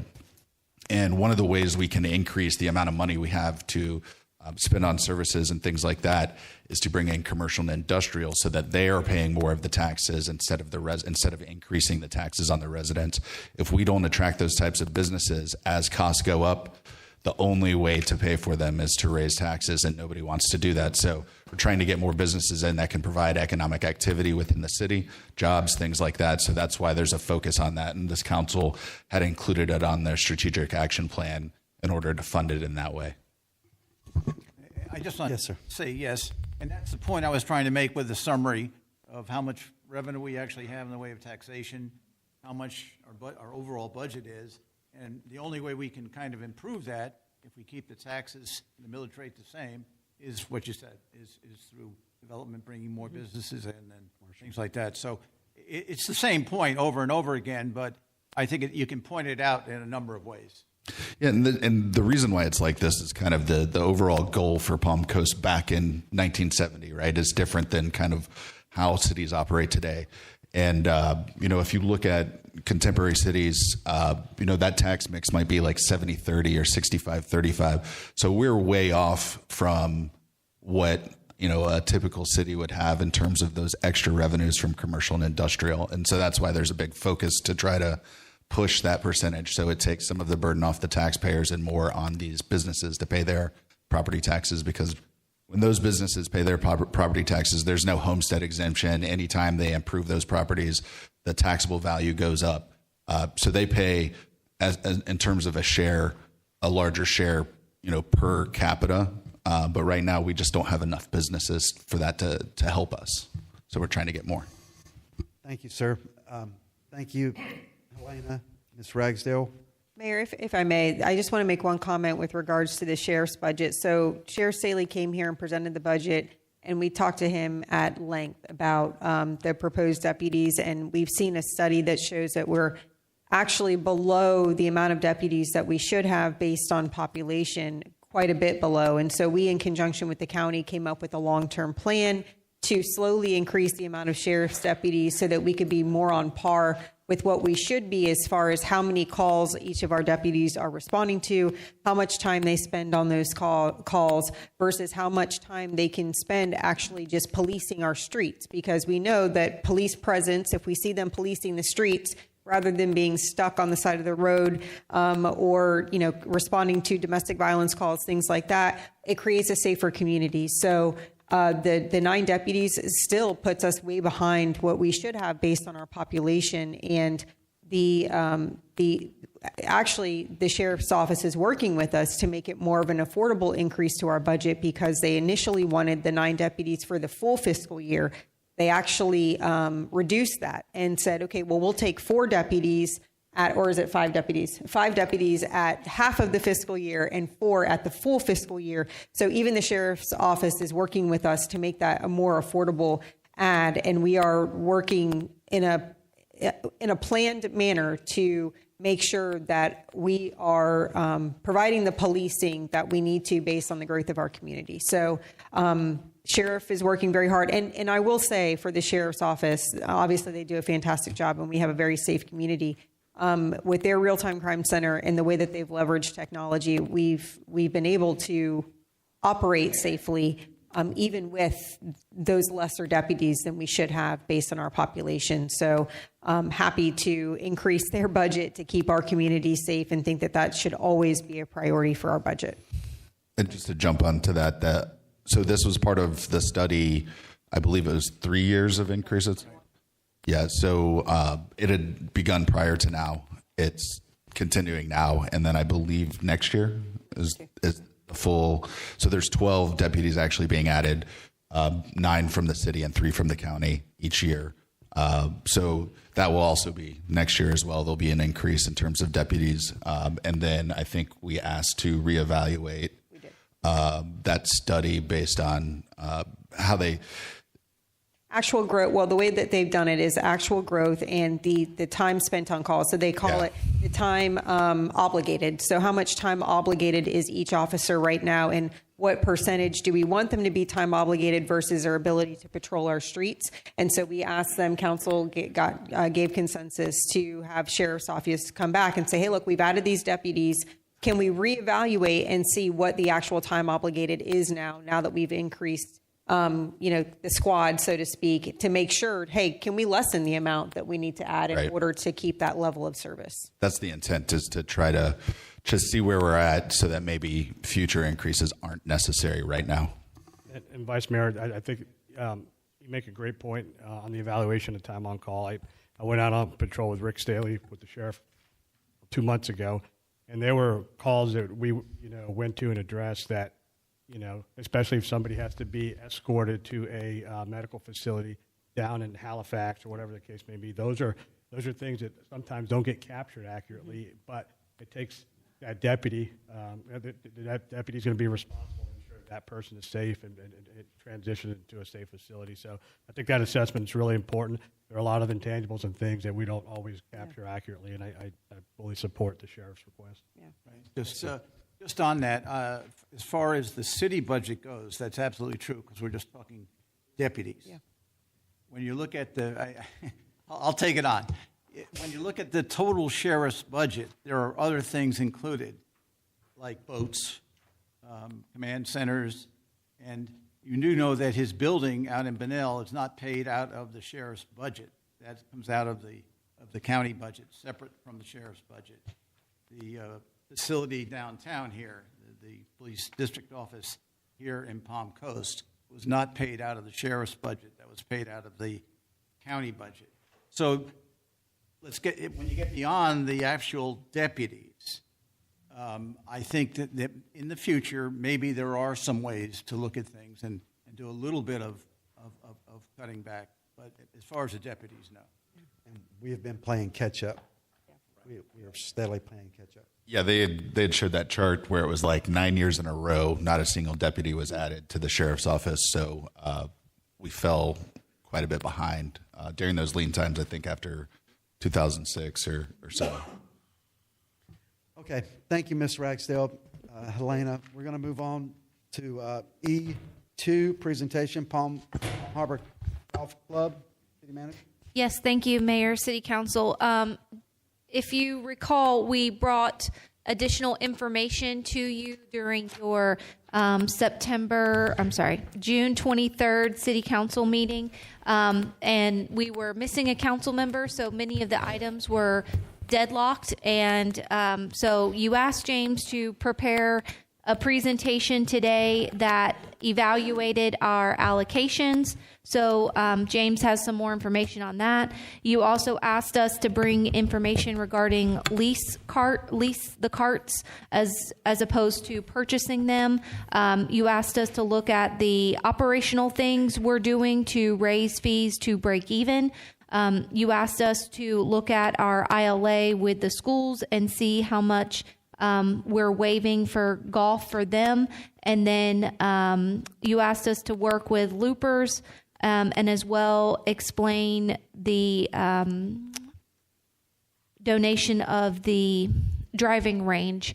So James has prepared a presentation with a couple of options for you. I think for the staff and the public, we're looking to just kind of finalize what we're doing with the golf course so that we can move on to next steps, whatever that direction may be.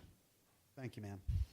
Thank you, Mrs. Johnston. Pretty much summarized everything right there. So James Hurst, Director of Parks and Recreation, and then with me today I have Dennis Redican. He is our Recreation Manager for Parks and Recreation, and he is currently overseeing the golf operations, and he's doing a very good job at that. So our agenda today will be kind of the review of our internal allocations. We'll have a few slides on the golf cart leasing, some updates, operational updates that we have made and what we plan to make. Looking at the Flagler School District, and then also our tax appraisal, tax relief with the donation of the land. And then at the end, lastly, we just have council consensus. So really briefly, these are the internal allocations that the golf course has in its budget. So we have the information technology, and these are fiscal year 26, so this upcoming fiscal year. So our information technology, we're at $35,000, and that includes our hardware, software, computers, and licenses that we have, like Adobe and things like that. Fleet replacement, which is the replacement schedule for all machinery and equipment, and that's at $295,730. Our fleet maintenance is at $93,016, and that's maintaining the equipment that we have there, the golf carts, and some machinery as well. And then we alluded to in the budget presentation just earlier that there is the facility maintenance that will be added to our budget, and that's at $63,249. That includes our HVAC, roofing, any improvements we need to the site, plumbing, and those are those things. And then our insurance pretty much encompasses our property insurance, and that's at $24,641 with a total of $511,814.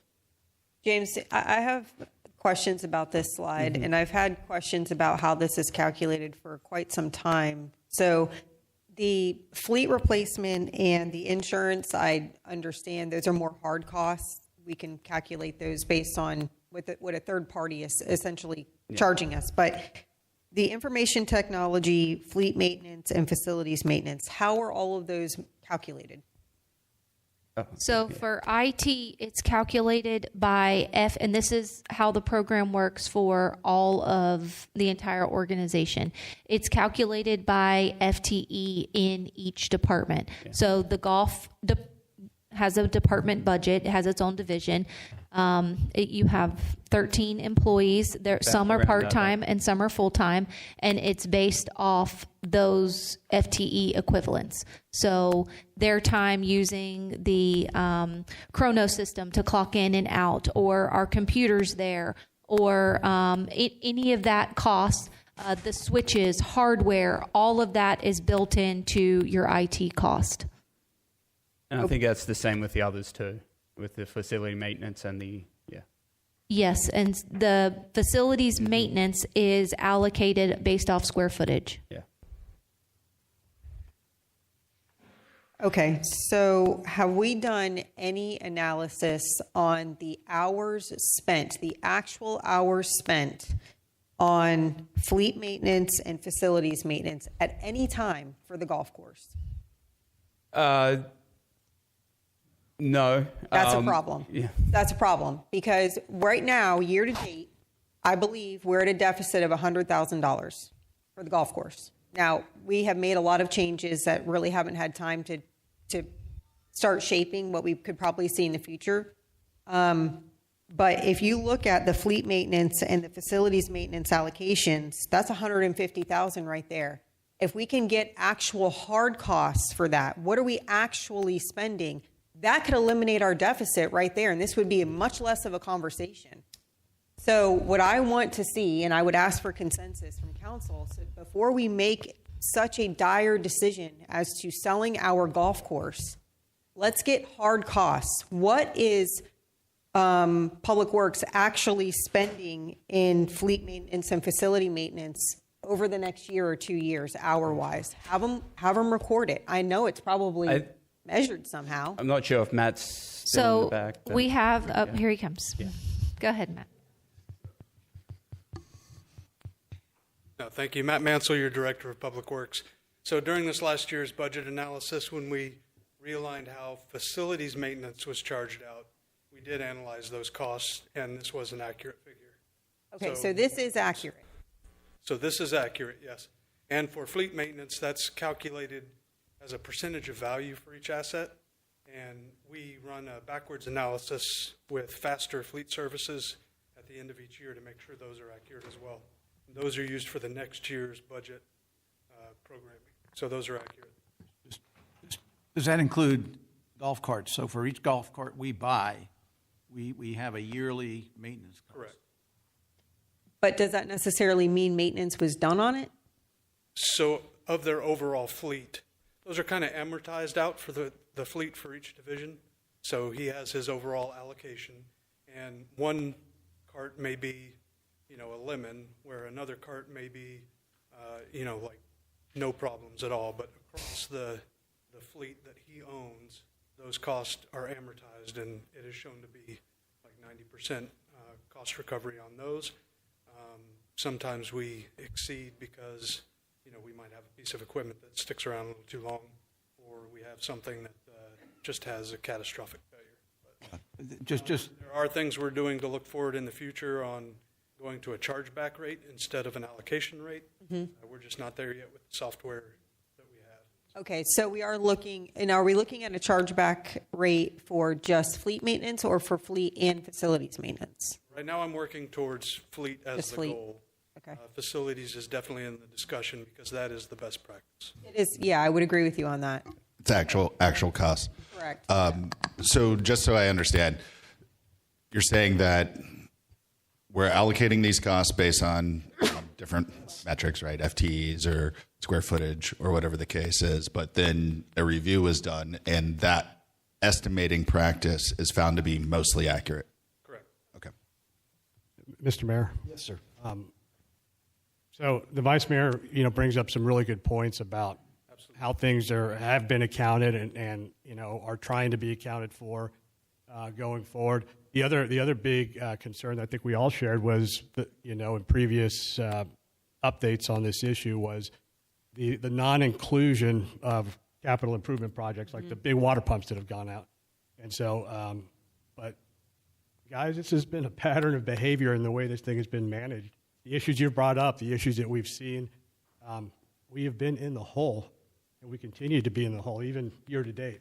And so, I'm always for finding a way to self-improve, but I think we need to look at other options. And I know you guys are trying, but it's and this council has different expectations, right? When it comes to DOGE and being conservative with our funds and things of that nature, it's that we got to find a way, and I think we need to continue to look at all options. I think that's a big part of it is the shift in expectation in terms of cost recovery.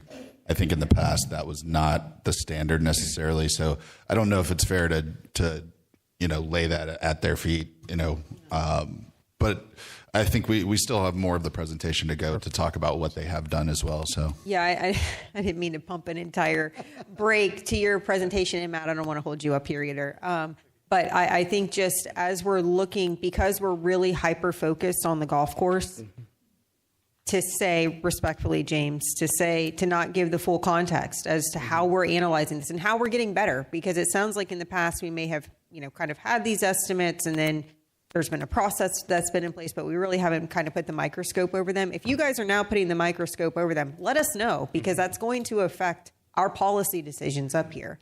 It sounds like between you and Public Works, there's a different process that may be taking place from this point forward. If that's the case, I commend you for it, but we got to know that, because as we give you direction, I want to make sure we're giving direction based on a change in process from staff's perspective. And Vice Mayor, it's not just happening at the golf course. You're using the golf course as an example, but we're implementing these policies and procedures throughout the entire organization. So we're changing fleet for not only the golf course, but utilities and Public Works and the fire department, and the same thing for facilities or utilities and the fire department. So we're trying to amplify these things over the broader spectrum of the entire organization. Thank you for that. And James, is there anything in the contract with Loopers as far as facilities maintenance? Because that's $63,000, and HVAC, roofing, site improvements, plumbing.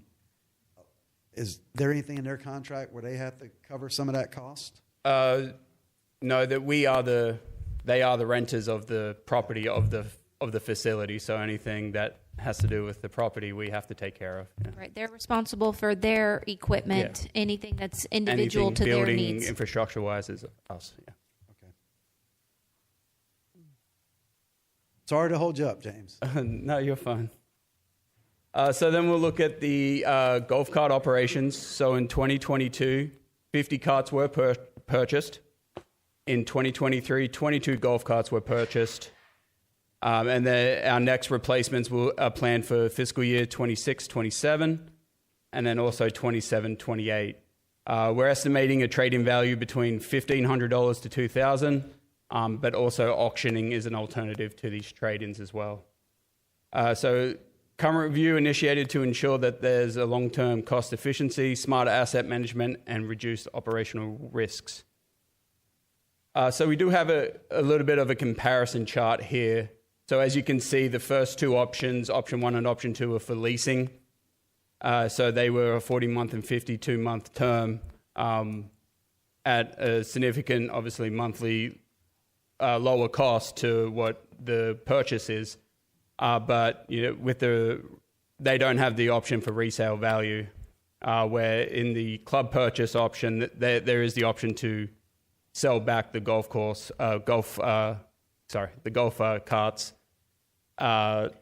to kind of get level with those total costs on the far right of the chart. Then all of these include a 5-year warranty, and then obviously all city maintenance is performed in-house, regardless of the acquisition method.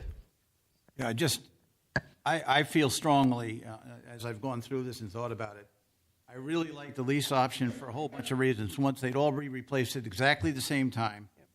I believe the maintenance will be less cost for us under those circumstances. I'd have to see the details in the contract as to who's doing what as far as maintenance goes.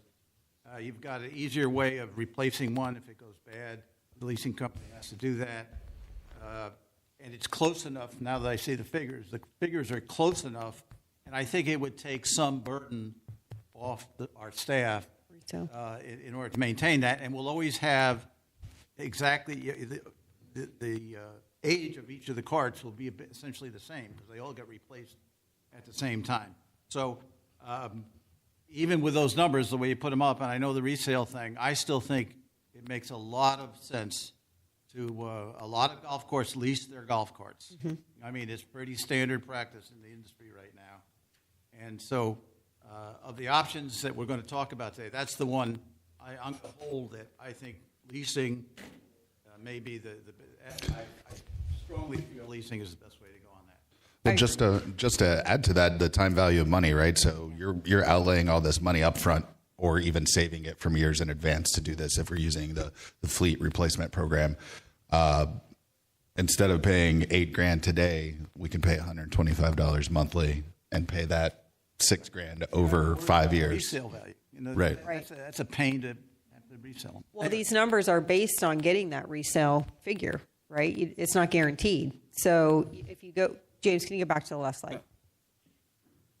So if you look at the actual cost, that monthly cost, we're estimating the residual or resale value, but there's no guarantee for that to get to a figure that is, even with that, is slightly more than the 48-month lease option. So I agree with you that we should start leasing. And between the two options, it's $137,000.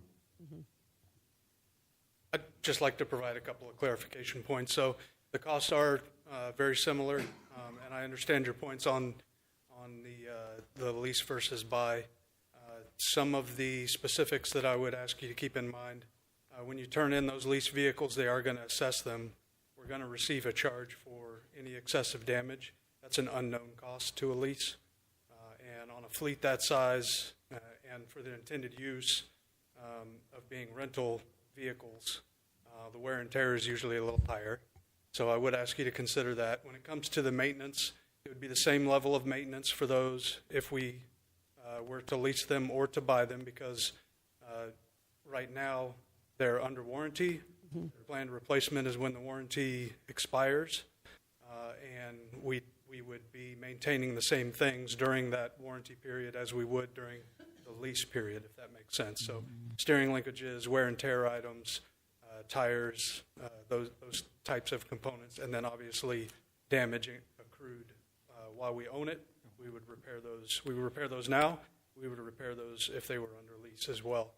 So, just keeping that in mind. Costs are very close. It's kind of 6 of one, half a dozen of the other. However, the unknown cost of damage assessment upon lease turn-in is something that we would have to keep in the back of our mind. So, Madam Vice Mayor, to your point about the residual value, those are estimates. We have in the past had higher than the $1,500 to $2,000. We lowered those estimates based on current market, and I do think $1,500 to $2,000 is a strong estimate of residual value. So, thank you, Matt. Real quick, I'm a private person. I own a golf course. We're a city, so we have you guys that can do the maintenance. How does that function for a private golf course? Do they have someone on staff that maintains them? either that or they would work a maintenance agreement into the lease. Okay. So, they would pay an additional fee to have a higher level of service for their rental fleet while they're under the lease agreement. So that's also an option. It would be one that we did not price out, so we would have to get those. Is there any way we could figure that out? I would have to go back to Club Car and see if they offer that for one, and then what the cost would be. Yes, sir. That might help a little bit. Let's take the burden off of you guys having to, Yeah, to it maintain frees up something time. that we don't own. I don't. So just looking for consensus, we'll go through each of these items, and then for the next budget year, because that is when they're up for either replacement or looking at the lease option, we would bring you back a proposal of the lease and then these additional costs, maintenance agreements. The first lot is due next year. Yes. Yeah. I would be curious to that, but also, you got to think that these companies know they're leasing golf carts to golf courses, right? You're not leasing them to, someone who's just using it to ride to European Village from the C-section and back, right? There's going to be wear and tear on these. It's almost like, when a landlord rents to a tenant, anything beyond normal wear and tear is what you can charge the tenant for when they vacate. So I would think there's a similar concept there for leasing these golf carts. There's going to be a certain amount of wear and tear on these golf carts by virtue of the fact that you're leasing to a golf course. So I would be curious to see what the lease language is with regards to, when those golf carts are turned back in, what is kind of considered that normal wear and tear for the intended use. I would imagine it'd be similar to like Enterprise or, whatever rental car Right. company. Yeah. I mean, there's probably a threshold where like you either buy it or, we take it back so we can sell it. Mm-hmm. People don't need to be doing wheelies. And what do they call them? The donuts in our golf carts. I think our population is less likely, but some of the videos I've seen on YouTube that what people do with golf carts. The devil's in the details Sure. on this, but these rental lease companies that do this, they've done it a lot. Right. And they've probably looked at every possible thing, and so I think it's... City managers, quick question. I know we're going through each of these items, but if we decide to take a different course of action, then do we still pursue these items? No. Okay. Thank you. Continue on, James, please. Okay, I'm going to turn over the next couple of slides to Dennis. He's going to talk about the changes in operations, what we've implemented, and some of the upcoming changes as well. Thanks, James. So some of the implemented changes that have already been made to the golf course have been the group rates have changed from $43 to $46. On April 1st, we introduced a 3% credit card processing fee. And on May 1st, we introduced an increase of our summer rates, and our range tokens were implemented. Also, one change I thought was necessary as soon as I took over operations was to take advantage of our daylight hours. And so I've increased our AM tee times as well as our afternoon tee times. So over the last 2 months, I've been observing, getting feedback from our golfers, and trying to find ways to improve our operations. Again, taking advantage of our daylight hours, I wanted to try to find ways to extend our range hours, and we're going to start using our carts up until 5:30 to take advantage of the daylight hours. Also, in an effort to be more cost recovery, we'll be presenting new residential and non-residential rates. These rates would include fees going up, as well as removing league fees. I also want to attack some additional programming for our golf course, including kids programming. I'm going to revamp and take a look closer at our annual pass holders that are expiring on November of this year. And then I want to increase our handicaps fees on January 1.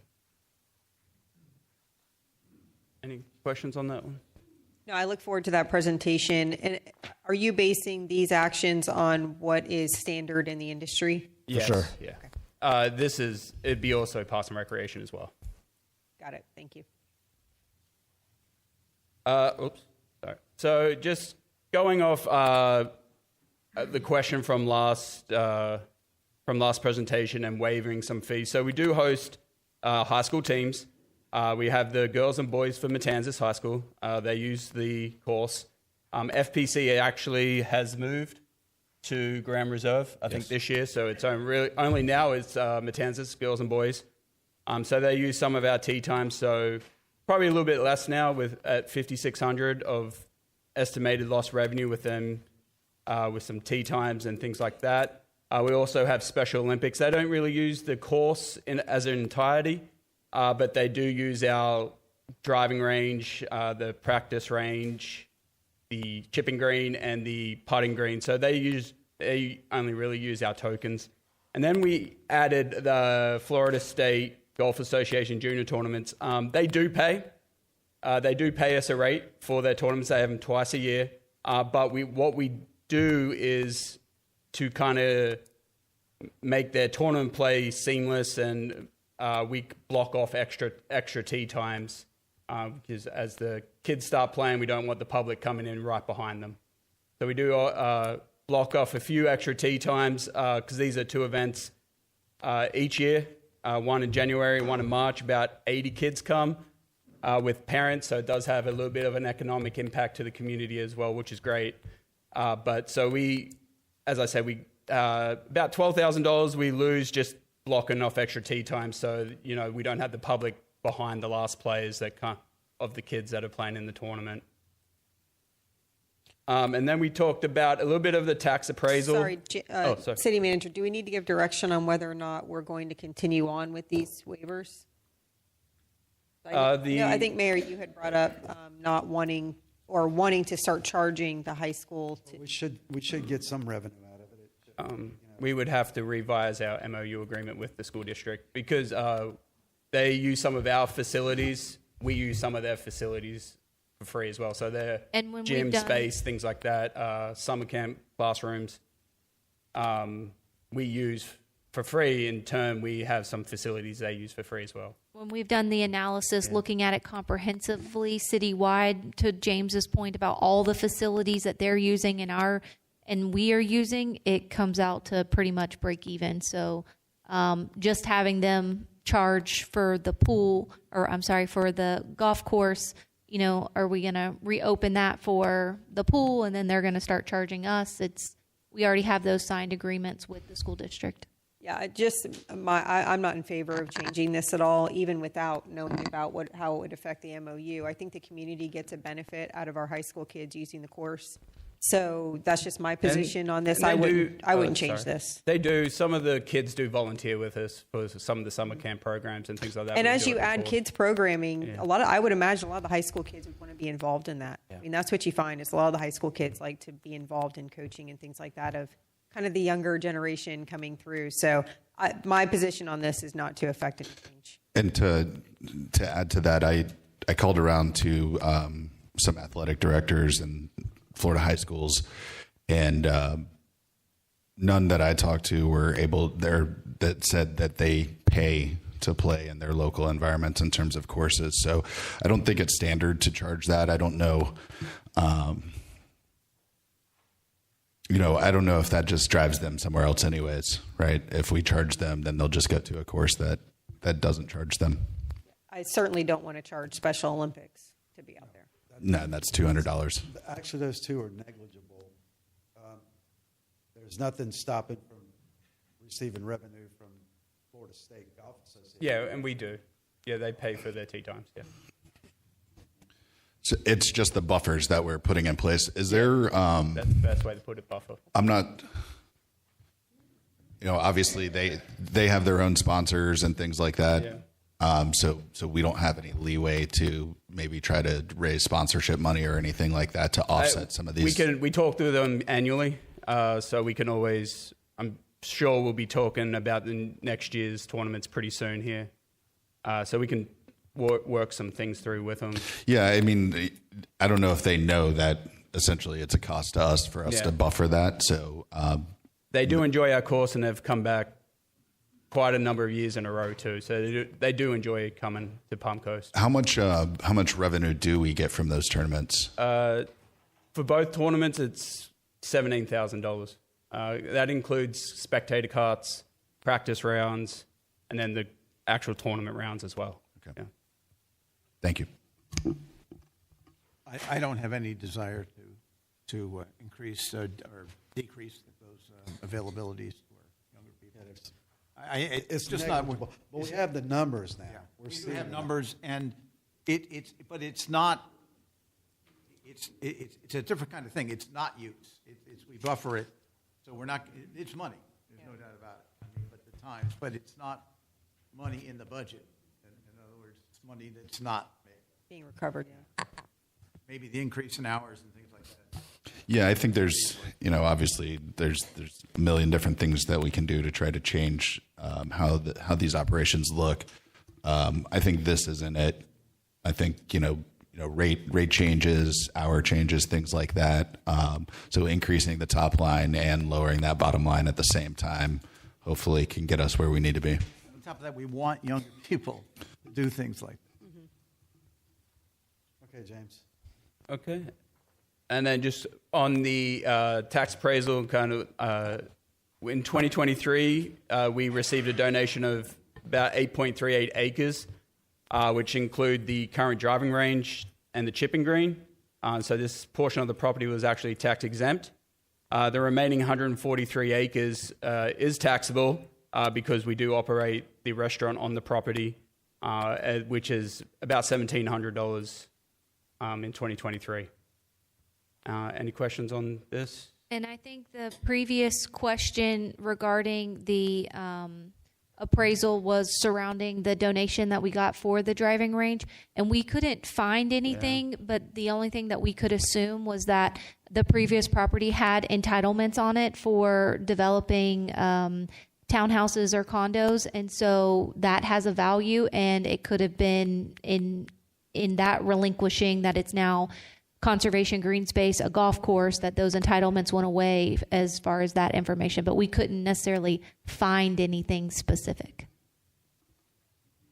And then just for council consensus and consideration, so we have three options for council. Execute the RFP process for the golf course sale, draft up an RFP for outsourcing golf course operations, or the golf course remained under city management with the goal to be cost recovery every year. And those are the three considerations. Yeah, we received that packet from Daniel, but there was no numbers in it. That's what we need to see from those folks is, Mayor, I did meet with that gentleman about his proposal and just explained that, like according to your option number 2, if he was interested in operating the golf course as a business, then he would need to submit the proposal through that RFP process.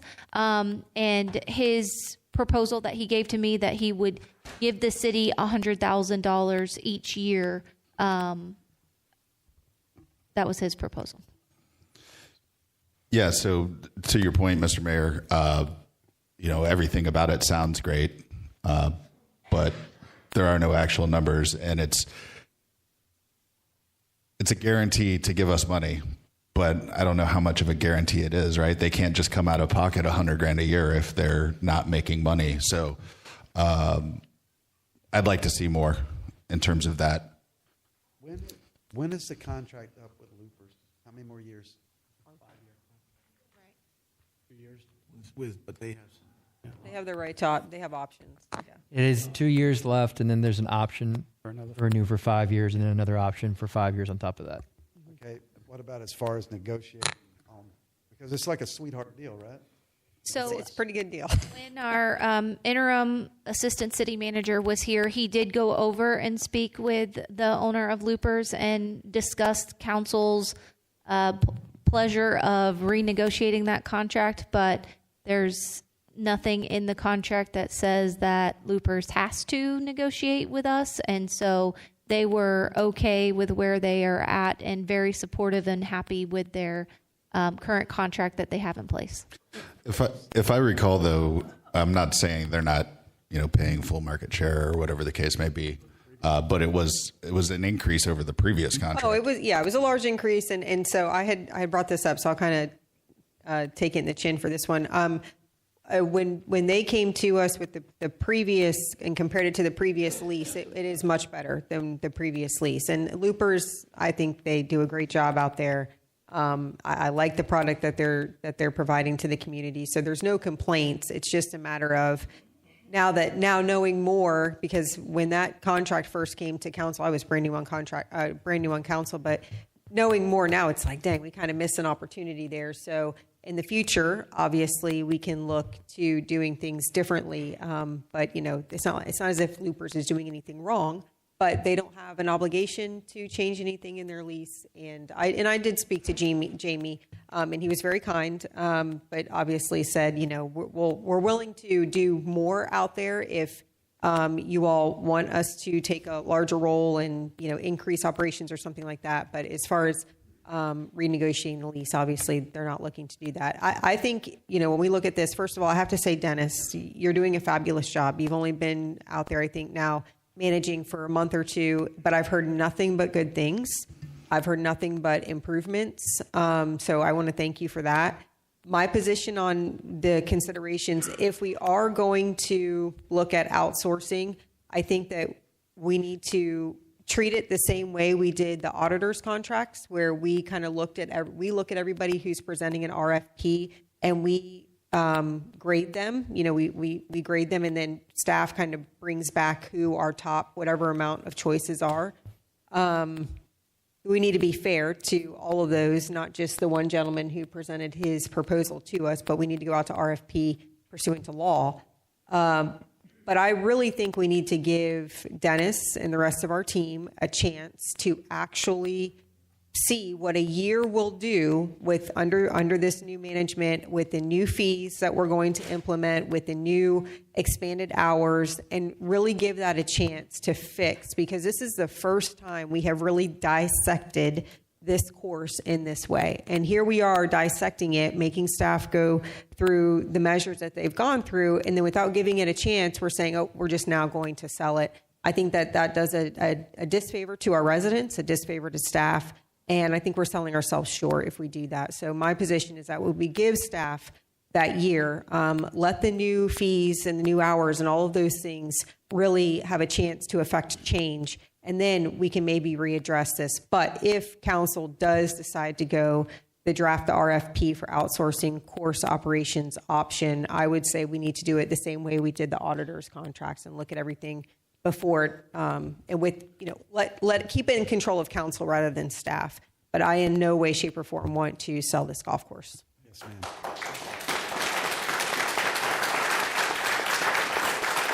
Mr. Mayor.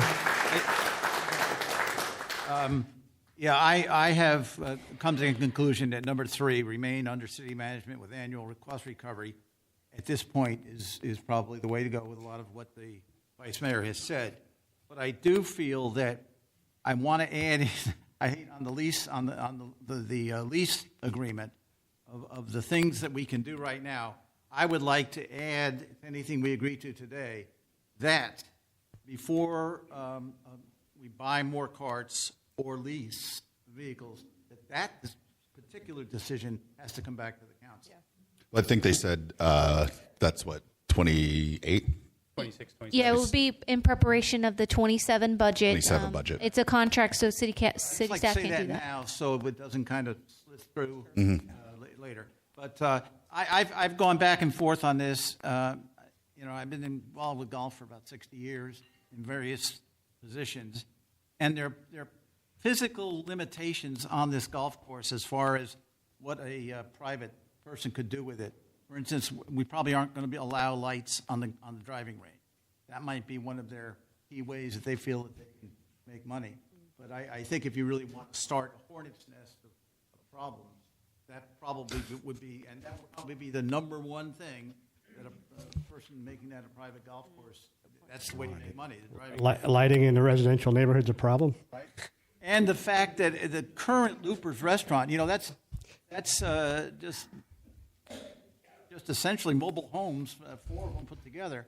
They have a great location, but we didn't give them a great facility. So I think we enter into that too. So, I'm willing at this point, even though it might be, I might have had different thoughts, remain under city management and annual cost recovery with to add in the fact that we'll look at the lease or buy on the golf. What would, sorry. Dennis, do you think you can turn it around? Absolutely.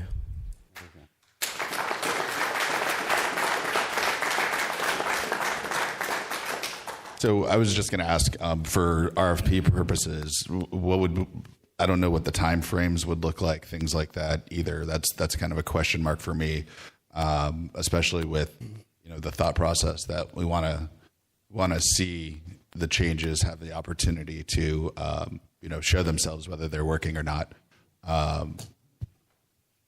me, the intent is not to sell the golf course. The intent is to get as much information as possible, give us the options that we have.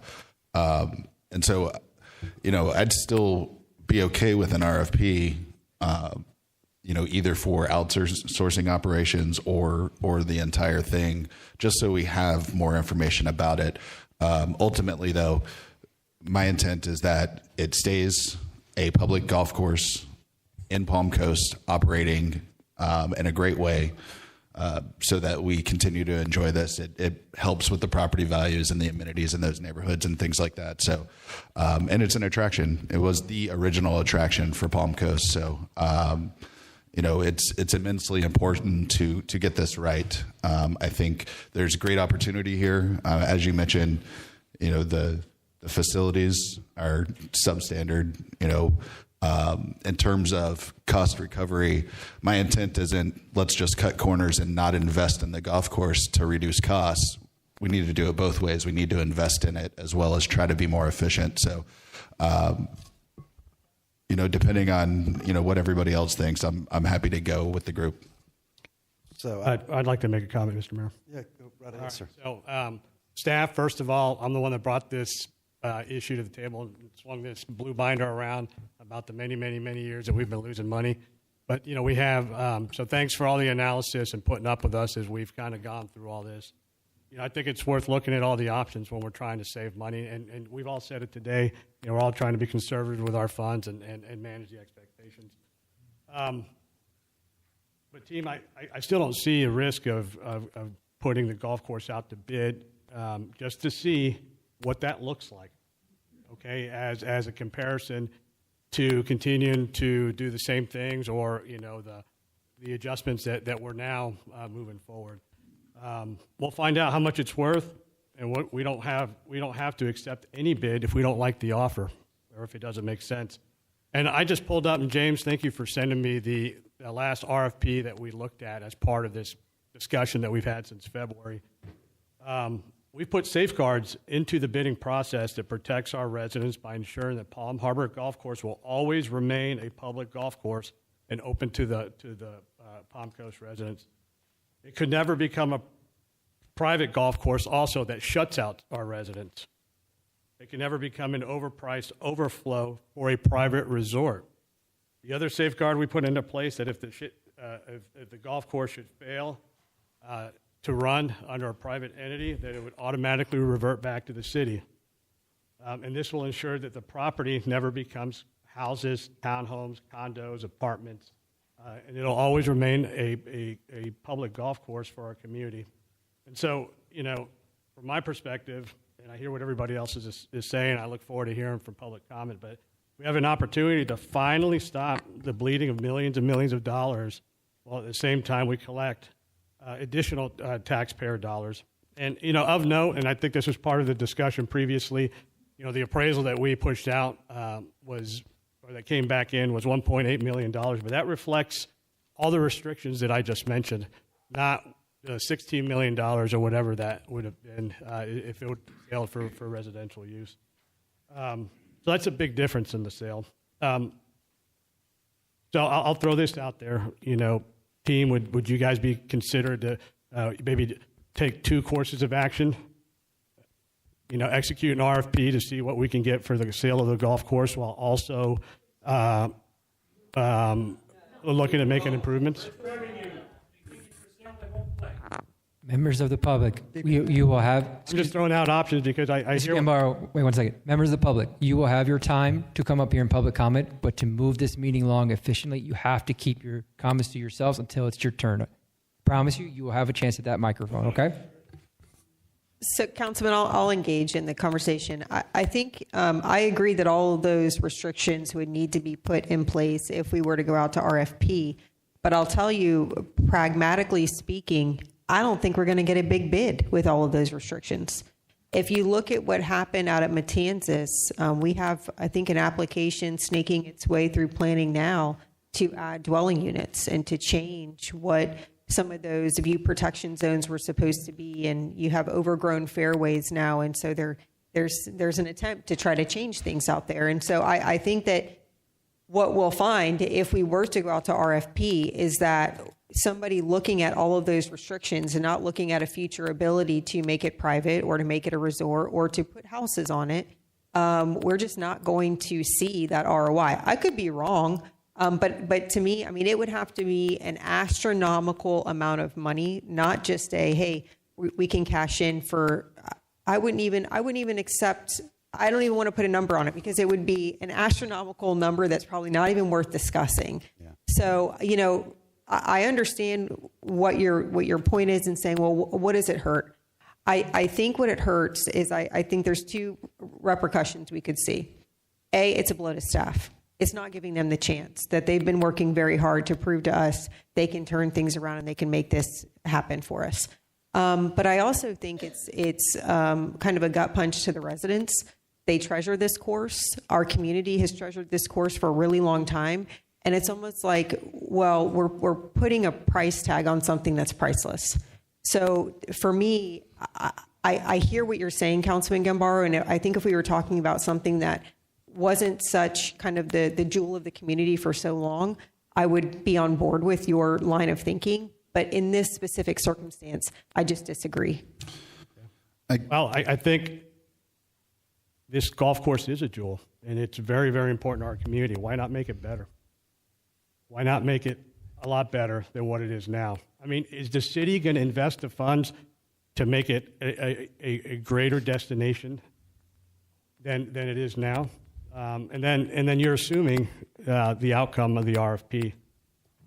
I mean, we don't know for a fact. That's why I'm like, hey, let's see what comes back.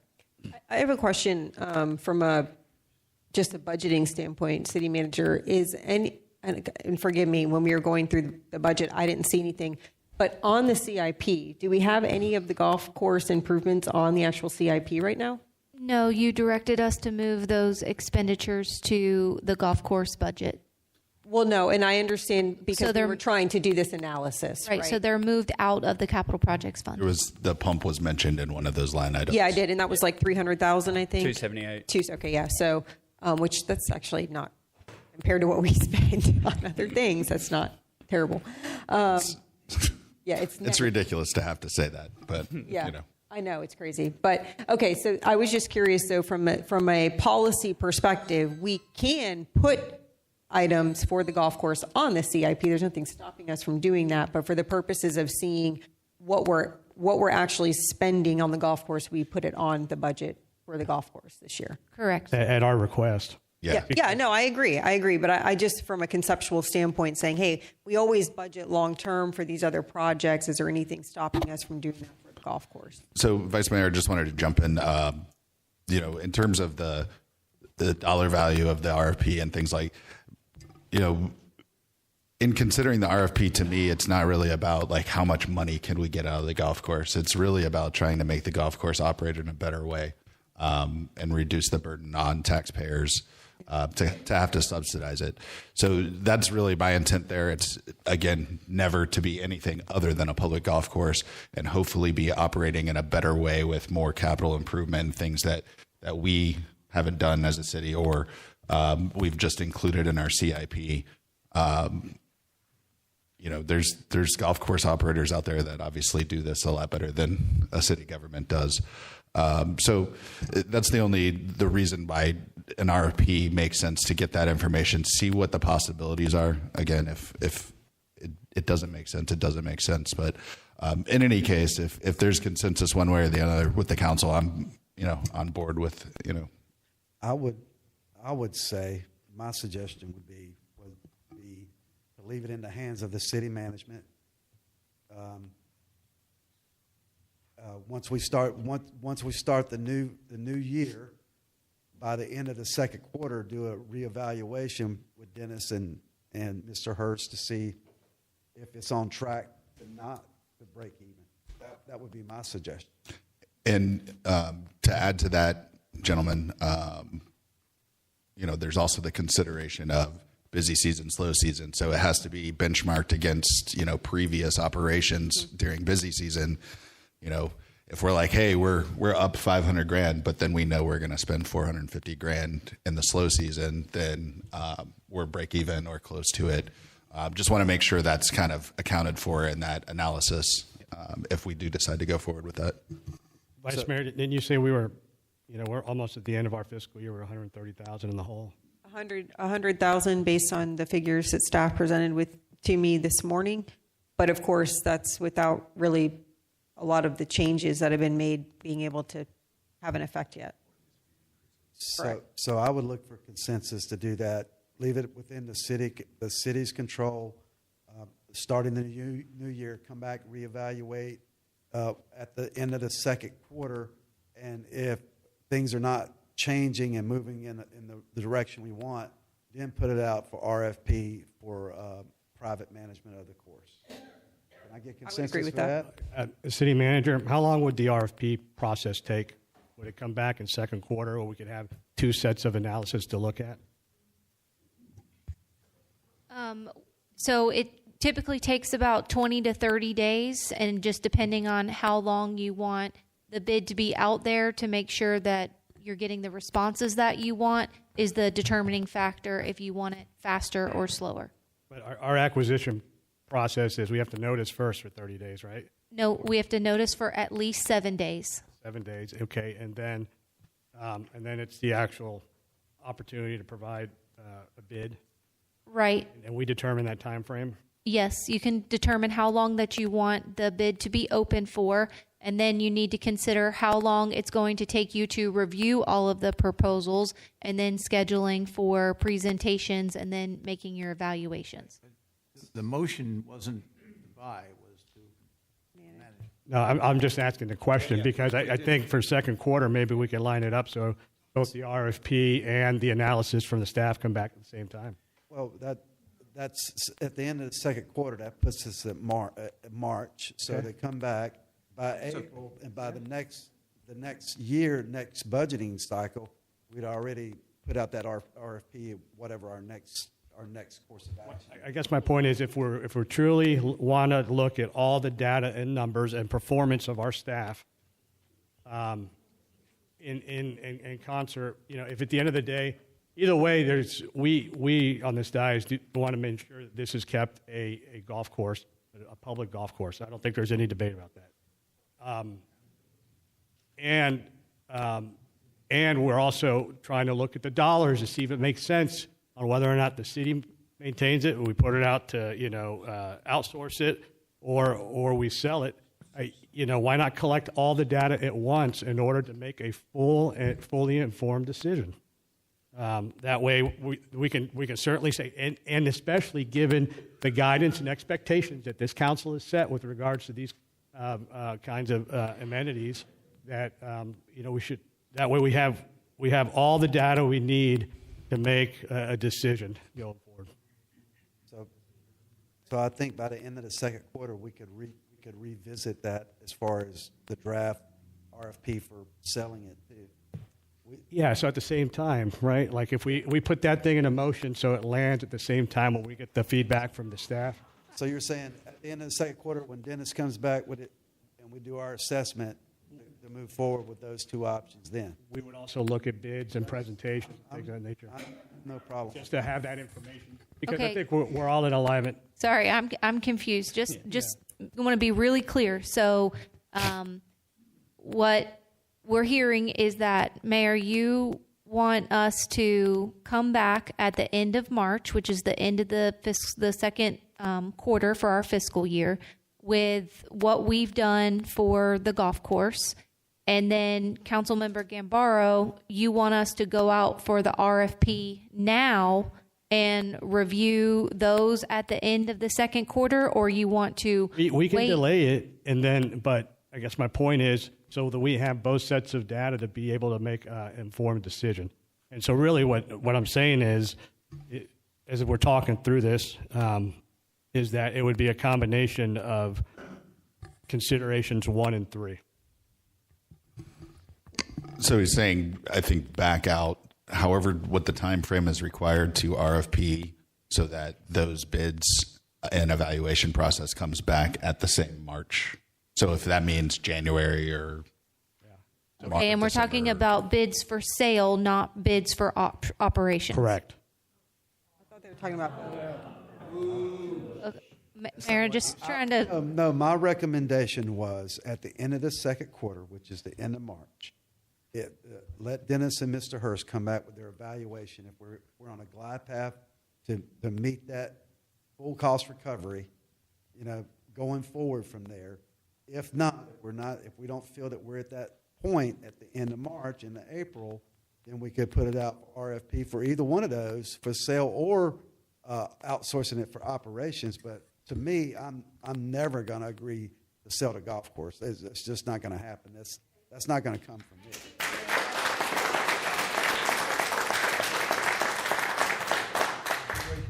I'm okay with backing it out, as you put it, Councilman Miller, backing out the RFP for operations, to outsource operations, to come back in March at the same time as we look at how Dennis and the team have been able to do.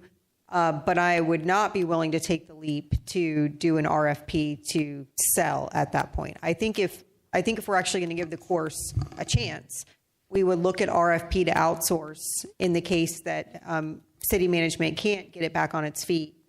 And then we would look at outsourcing to be able to keep it and outsource to try to be cost recovery before we went to the sale process. So I'm with you, Mayor. Even at that point, I wouldn't be ready to sell it. I would want to see if then outsourcing management could recover the golf course. So I wouldn't be willing to take that leap, but I would be willing, Councilman Gambaro, to go ahead and be prepared for RFPing outsourcing of operations to analyze in March at the same time. So we have consensus for that? Let me make sure I understand. So staff understands. So the direction that the mayor and council is seeking is that this is kind of holding off for a year until March to see how staff runs it. And then during that time frame, have an RFP to come ready to come back in March for the management of the golf course. Yes. We have Operations. Are you good with that, Councilman Miller? Yes, Mr. Mayor. Vice Mayor? Yes. No. Okay, we have consensus, 4 out of 5. Any more discussion? Are we going to open this up for public comment? If you have any public comments.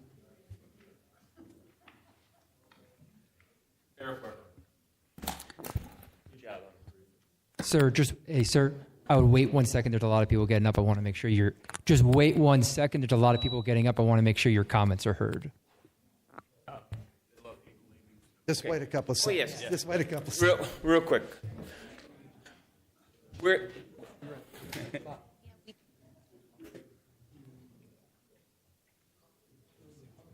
Sir, I just wanted to make sure your comments were heard. So go ahead. Make sure you're heard. Anyways, you got your guidance how to do the briefing, what they wanted, all right? So the information was provided. State your name for the record and then make your comment. I did. Eric Weber. Sorry. So anyways, we have our information that you guys requested. Is that what you requested? Okay, it looks like yes and no. Vice Mayor, spot on. We need hard data.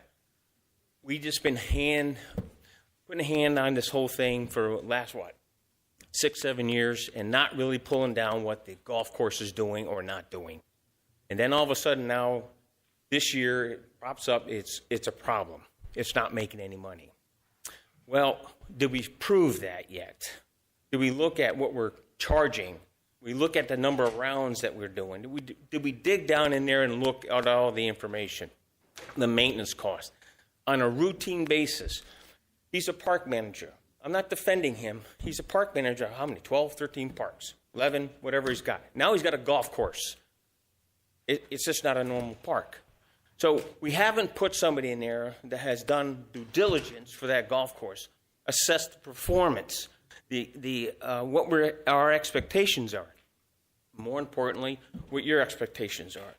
So at the end of the day, have we done due diligence to the city by providing what resources and what the performance level for that golf course should be?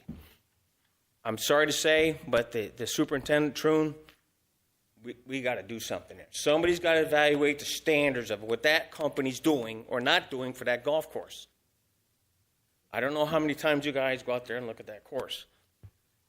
I'm on there 2 or 3 times a week, and no. Things aren't improving. They're sustaining.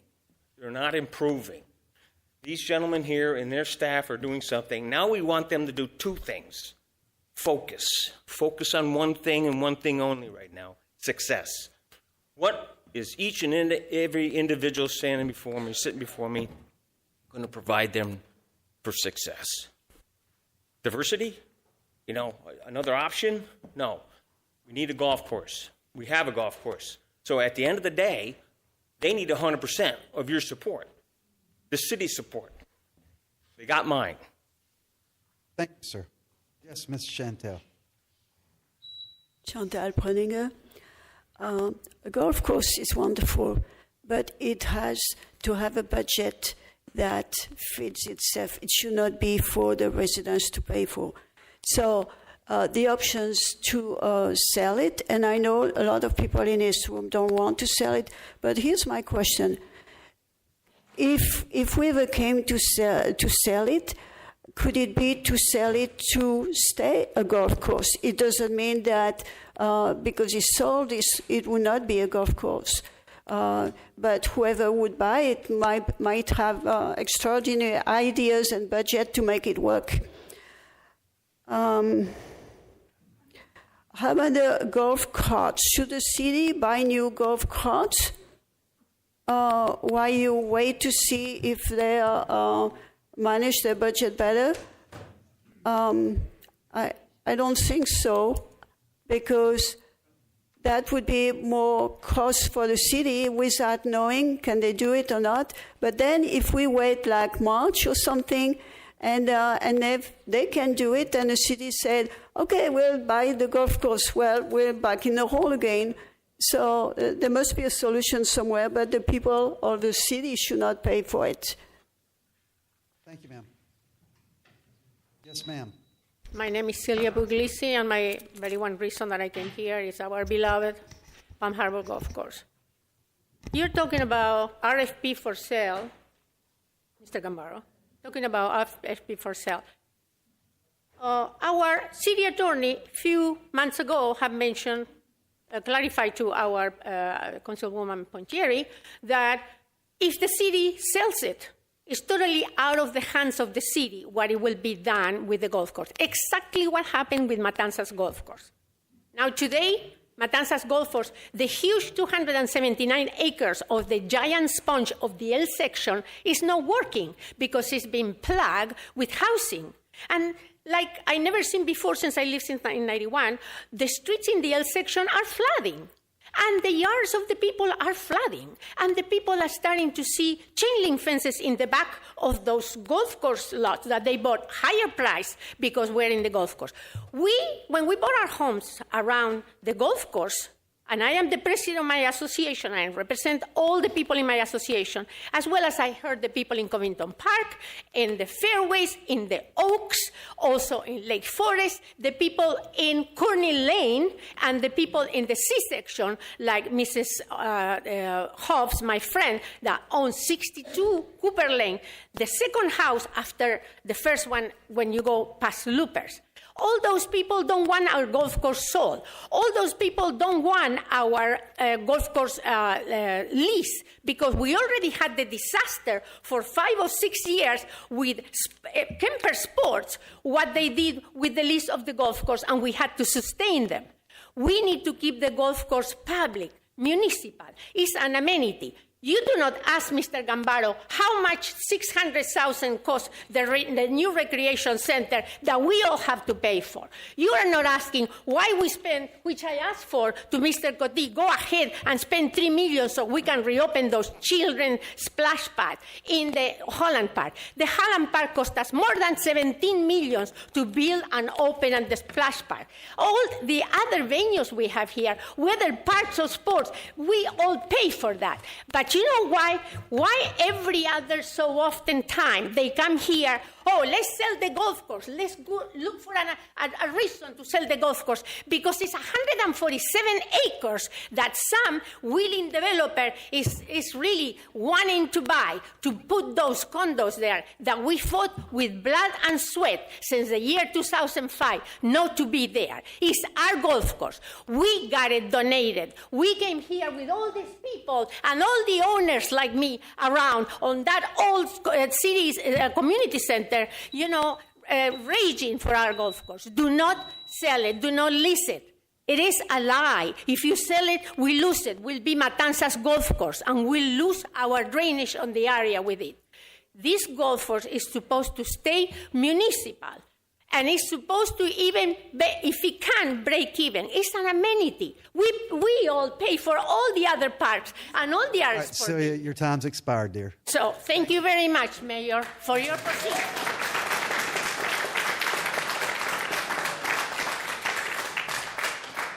Yes, sir. James Janoff. I've been here before. Maybe you all remember. Mr. Miller, you were not here when I was here. I've had the pleasure of meeting with these two gentlemen. Apparently, my little talk last time got someone's attention. I'm hoping it continues to get yours. Although his presentation was very valid, it lacks specifics. And my approach last time is conceptually different than yours in a little bit. I'm not worried so much about the expenses. I think golf courses have expenses, and I don't know enough to be able to stand up here and tell you where your expenses are right or wrong and leases and all that. But what I will tell you is I can do basic math. And your problem has nothing to do with your expenses. Your problem has to do with what you are charging. Your revenue streams, you all, or no one's fault, maybe previous lack of oversight, it really doesn't matter what the reason why is overrated. This is where we are. Well, you had 50,000 golf rounds, approximately, a little more than that, a little less, whichever figure you want to use, played. And we'll continue to do that. You're on pace to do that again this year, from what I've been told. Your average price is $28. You are charging people, and there are people here that probably don't want to hear the prices. I'm a golfer, so I'm talking against my own wallet as well. But the problem is you cannot offer. My wife goes to the movies on Tuesday afternoons. It's $5. Well, why do they charge $5? Because no one goes. You're charging $28 to leagues that are playing on our golf course at prime time during the week. You can't do that. You've got to evaluate what you're charging.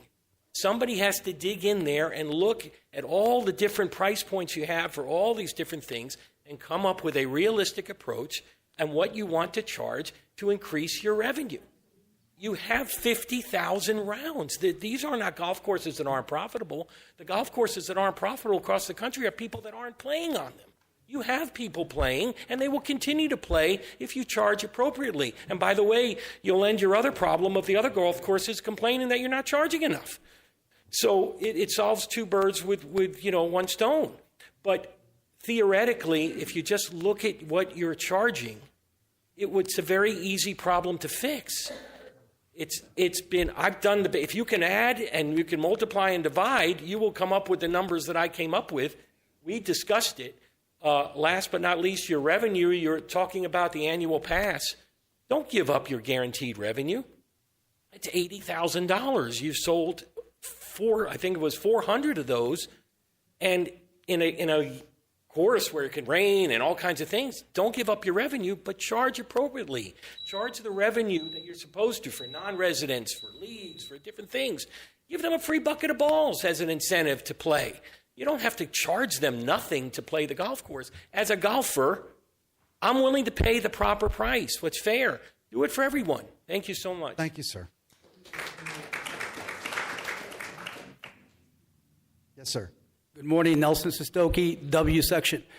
Want to just make two quick comments. My grandson, Josiah Moreira, plays on the varsity FPC golf team.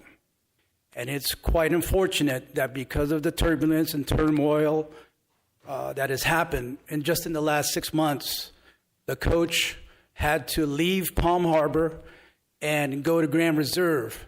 So effective yesterday, which was their first match of the season, Grand Reserve is now the home golf course of the FPC varsity boys and girls golf team. And that's, again, quite unfortunate. I hope that can be rectified for the next golfing season. Secondly, I'd mentioned at a previous budget meeting that one of the things that is hurting the golf course, and I love Jamie just as much as everybody in this room, okay, is, Mayor, you called it, or somebody called it a sweetheart deal. I can't use the word that I want to use at the here at the mic of what kind of deal he got. Because if Loopers was paying anything, okay, this golf course would not be in the situation that it's in, plain and simple. And lastly, the comment, I know Dennis from his time when he was over at the new SRC, overseeing pickleball, along with JoJo and Laura, which they do a fantastic job. I have full confidence, and I think it's reasonable, Councilman Gambaro, to give Dennis at least 9 months to a year of his leadership, and let's see what the fruits are. And I'm pretty confident, because I know Dennis pretty well. He's a pretty driven guy and a pretty smart guy. And I think it's reasonable to give him at least 9 months to see what's going to happen. And I'm pretty sure that the turnaround will begin under his guidance. Thank you. Thank you, sir. Yes, sir. My name is Billy Wood. I'm a member of the Men's Golf Association at Palm Harbor. I used to be a member at another private club. I moved there because it was more cost effective for our family. I ran a business for 40 years. There's a couple of things that just kind of make sense to me. And I thank you for your service. I thank you for your decision today not to sell the golf course. I think we need to give this gentleman a chance to do some things there. I think all of us are willing to pay just a little bit more to make it a better golf course. There's some things that needs to be done, and I see some progress already there. As it relates to the youth playing there for free, I have a 20-year-old son. He's was with First Tee for the last 12 years. If we continue to allow the youth to play there, then we don't have to put so much in the budget for the Sheriff's Department, because if they play golf, they'll stay out of trouble. And I believe that honestly and 100%. I've seen that through football programs. I've seen it in golf. And I think we need to stay with that situation. And the last comment that I'll make is that I think the leasing of the golf carts is the better option.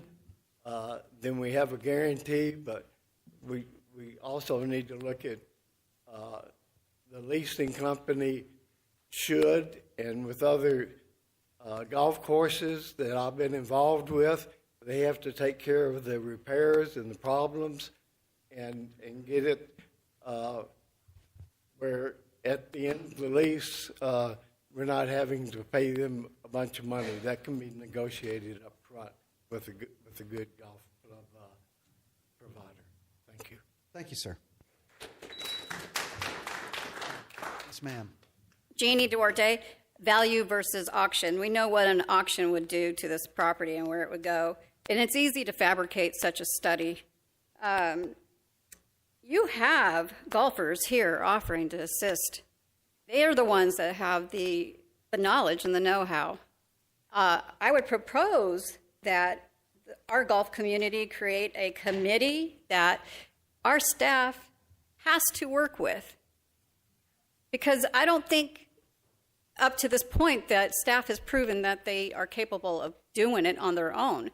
So working as a team with the community that are already there and offering to help, I think the staff needs to work hand in hand with them.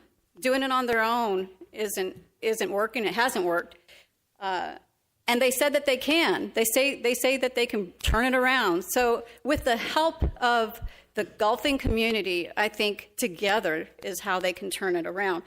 And no cell towers, 5G cell towers near golf courses and fire stations. Thank you very much. Thank you, ma'am. Any further public comment? Yes, ma'am. Hi, Denise Henry, Palm Coast. I just have a comment about loopers. So when their lease ends and they have the option to lease again, I think that we should be able to add things to that lease. For instance, our church, very small, 25 people, have 5-year lease.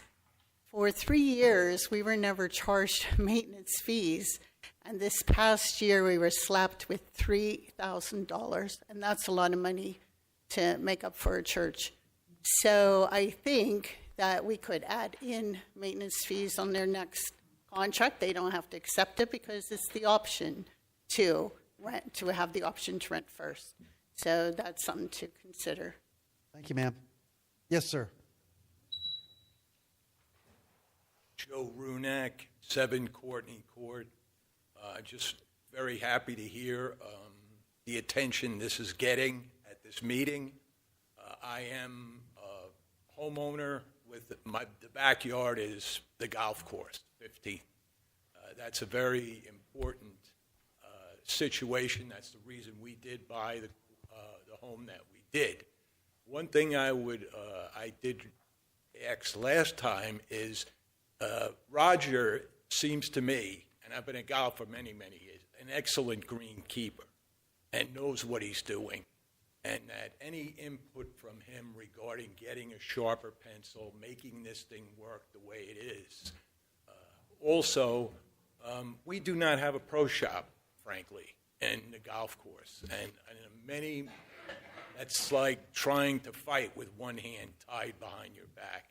And there has to be some consideration for that. Again, in playing golf all around the area, you see, I particularly impressed with Daytona Municipal, where they have actually a tremendous, they must make a lot of money. Again, no expert, but looking at their pro shop, I don't know how we could do that, really, as far as 3 trailers. Anything data, though, today everything's data. If anybody would consider contacting successful pro shops in the area, possibly as a future consideration. My wife, frankly, plays in the women's league, but she eats over at Pine Lakes after the lunch, so we're losing some revenue with this. But Loopers, again, is limited with the size. So, again, just overall, the idea that the course remains in our control.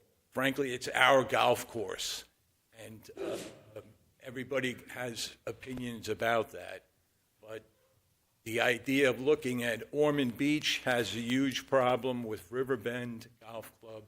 If you looked into that, the course, when it changed to control, there were intense tax deals that now are a huge mess.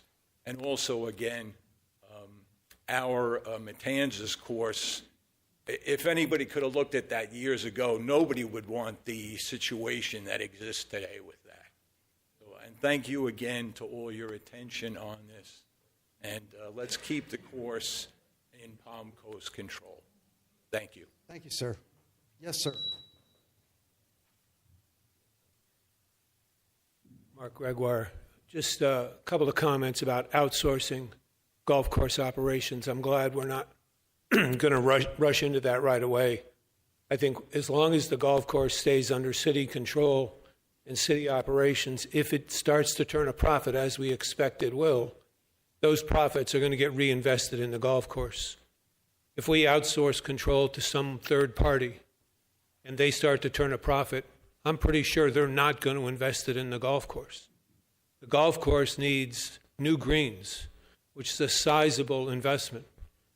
Making the extra dollars over time so that we can replace those greens is something that can only happen if it stays under city management.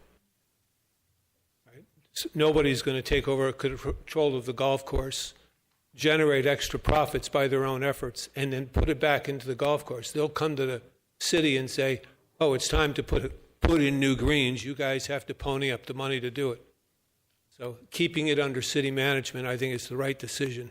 I applaud you that that's what you're doing. Thank you, sir. Yes, sir. My name is John Raybon. I've been here 27 years. I don't understand if this is part of the Parks and Recreation. Why does it have to be the only part of Parks and Recreation that is self-sustainable? None of the other parks are sustainable. Why do we have to be the only one and make money? Which I think if we make money, that's great. But don't any of our taxpayers' money go back to the golf course instead of to the parks and to the cart paths or bike paths? I'm sorry. That was my only question. Why do we have to be self-sustainable 100%?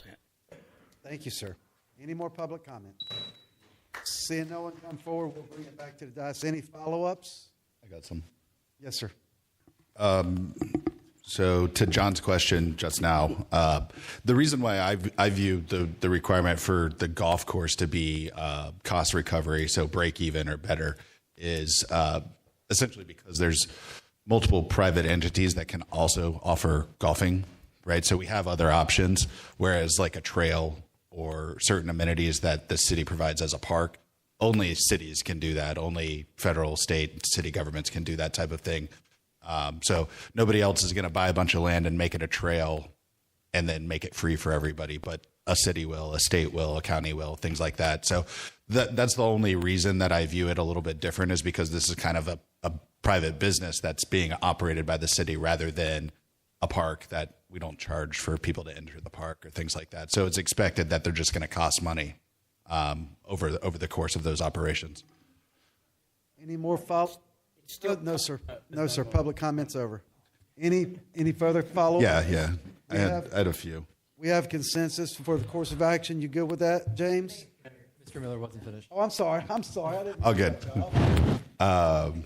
James, I agree with the top line growth. I think that, it's important to have that revenue coming in so we can reinvest within the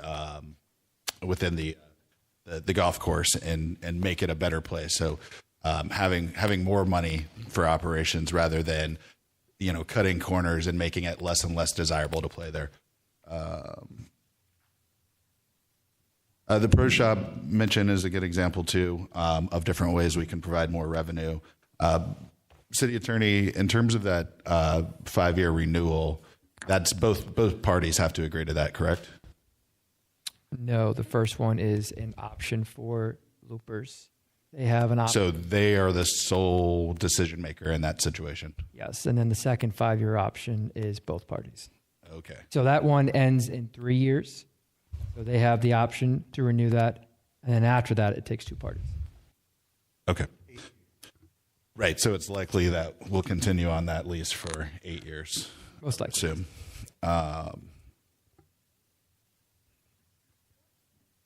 Sorry, there's a lot of notes, a lot of comments, so I'm just trying to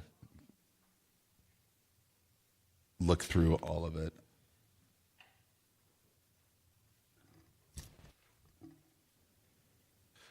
In terms of the concern, there's a couple concerns about it always being a golf course and things like that. My understanding is that the Seminole Woods, there was a application for a land use amendment there to give them entitlements to additional residential. You mean Matanzas? Yeah, sorry. Yeah. So I wasn't involved. At some point there was a change though, right? Yeah, there was. But the point is, there are still issues ongoing with some of the language regarding fairways, view protection zones, et cetera. So, I think it's going to be vulnerable, I guess is the best way to put it. Either way, if it's owned by private ownership. Yeah, obviously anybody, they can only do what's zoned, but they can put in an application to change. We won't be on council in perpetuity. So depends on how things change on council, whether people approve things or not. And we live in a world where you can sue for anything. So, potentially they could sue to gain rights or entitlements or things like that. So, the intent in terms of the deed restrictions was that it always is operating as a public golf course, no matter what So there's no intent to sell and let somebody build condos or anything like that. They would revert back to the city. We would have first right of refusal on any changes like that.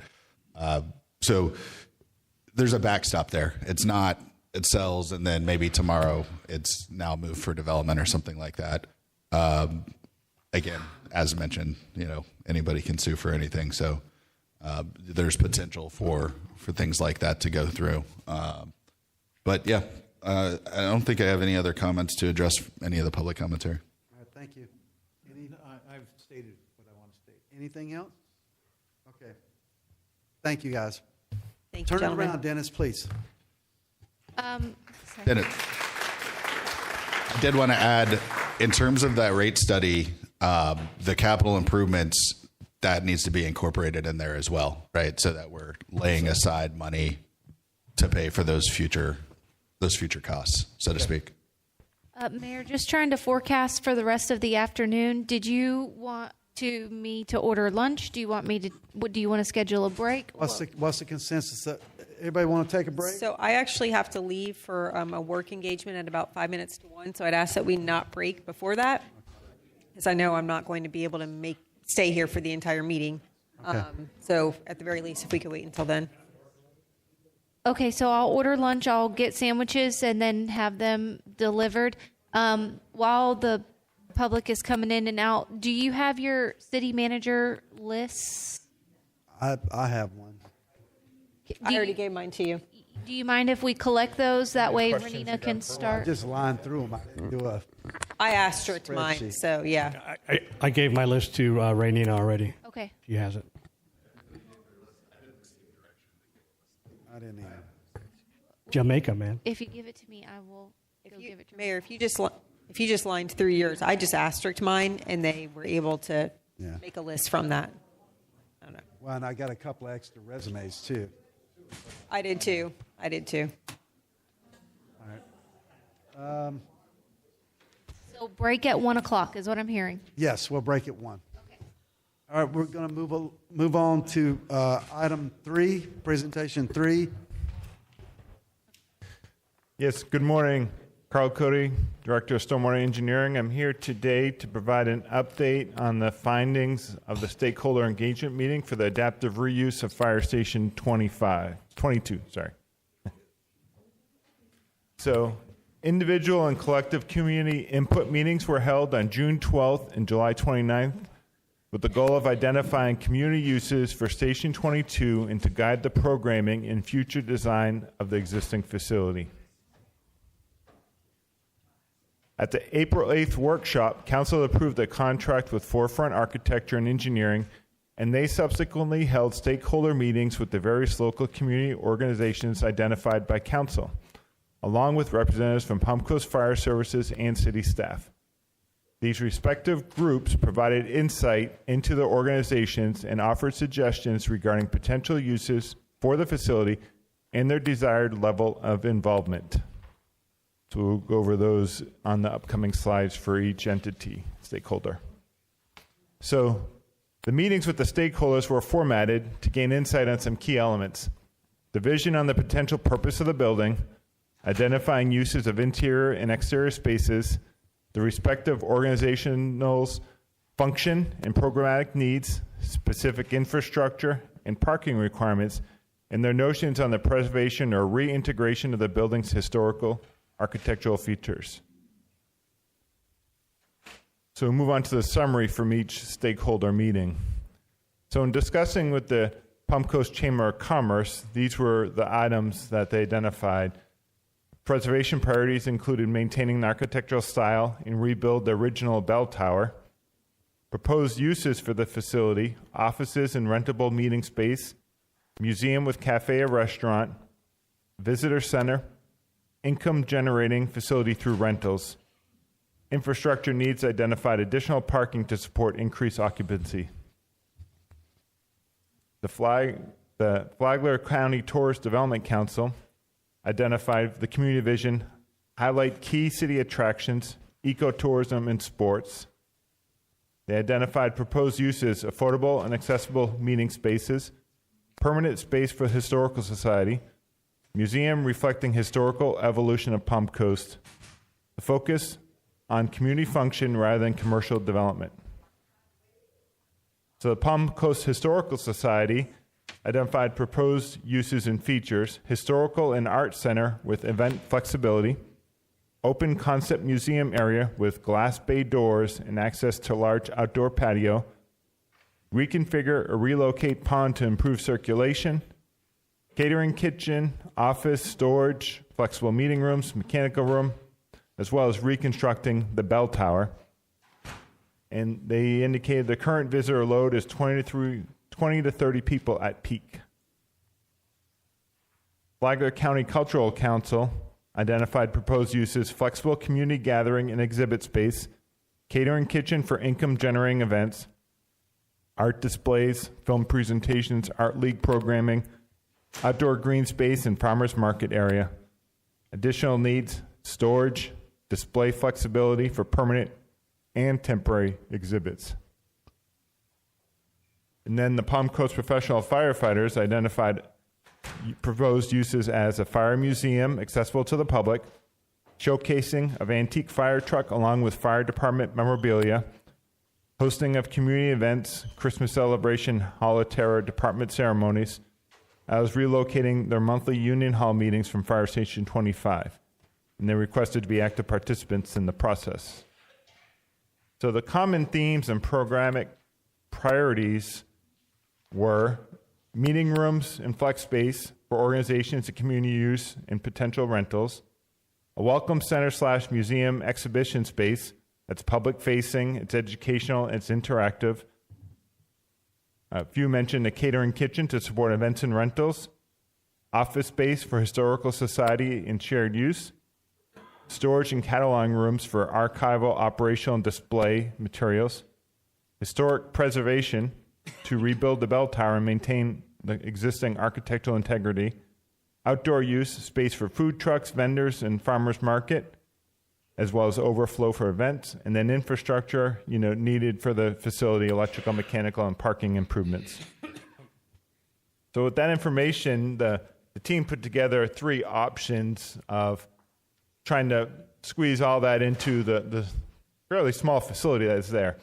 So there's some bubbles here that kind of identify just adjacencies of functions. So you have a museum exhibit space, and then off of that you'd have potentially food prep or food warming or catering kitchen, depending on where that goes, and then a meeting presentation space, and then you'd have your main visitor center lobby, and off of that you'd have restrooms and your support spaces, mechanical, electrical, as well as offices and conference room. So option 1 is pretty much if this building was strictly for historical society, this is probably how it would look. If this next one is the recommended option from the various user groups, even including historical society, this was the preferred option. So the change here is it added in the arts and crafts into this, or it's more of a cultural arts facility rather than just historical. And then the third option that changes, instead of arts and cultural spaces, it would be rentable small conference rooms like exists at the existing community center. So this is where we're at in terms of getting direction from council on the programming elements of which option they prefer to move forward with, and not, would be the next phase would be the design phase and schematic design, and working up a scope and fee with the team to come back to council with that proposal. Hey, Jane, which one did we come up when we had that meeting over at the community center? Was it option 1? Option 2. Option 2? And everybody was happy with that one? In that meeting, yes. Yeah. Chief, you were happy with that one? That option 2? Yeah, that's the one we were looking. I went to that one meeting, and that's what we came up with. Consensus was that one. So I support option. I lean in that direction too. I think it gives the most flexibility for all that space to do multiple things for the community. It's new to me. I would say option 2 makes most sense to me. Also, the community center is right next door. Yes. It has rooms of various sizes for events. So we wouldn't want to go in not competition, but we don't want to duplicate something we already have. And it is not that big a building to start with. No. So I think option 2 makes the most sense to me. I like option 2. I also would really love to see the bell tower rebuilt. Yeah, any architectural things that we can salvage or highlight within that design would be. I'll go back to the front cover here showing that bell tower, what it used to look like. Love it. So Put Garfield on top of it. is option 2. It seems like we have consensus on that. Yes, sir. You said the next thing is design. They're going to. We'll put together a scope and fee proposal from them and bring that back to council. Okay. It is included in our proposed budget for 26. All right. Thank you. We have consensus. Any follow-up? Okay. Don't go anywhere. Don't go anywhere, Carl.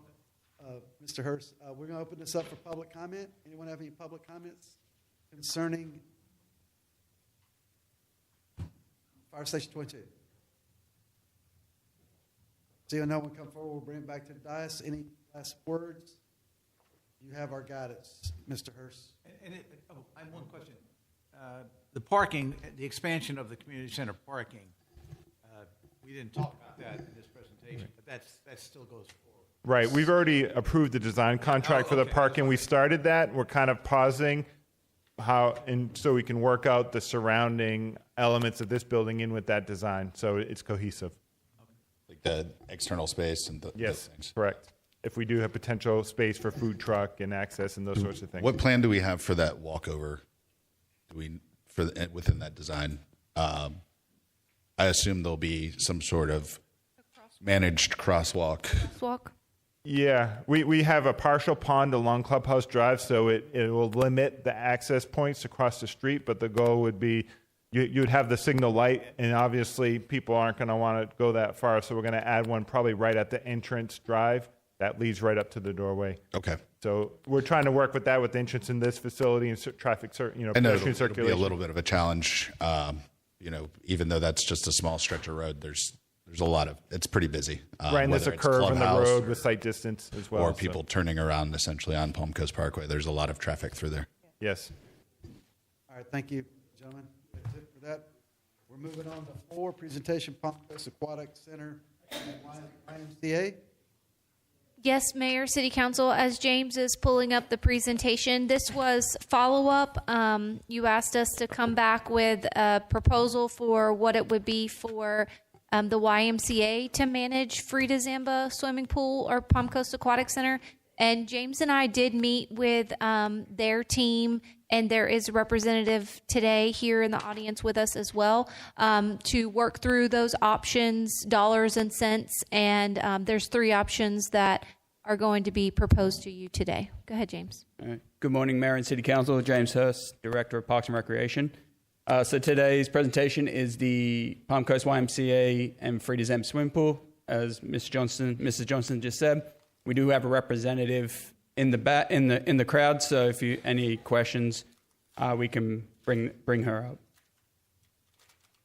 up. So originally, the YMCA did a proposal to the city to assume operations of the pool starting October 1st of 2025. So you saw earlier this morning, our current operational cost at the pool is approximately $500,000.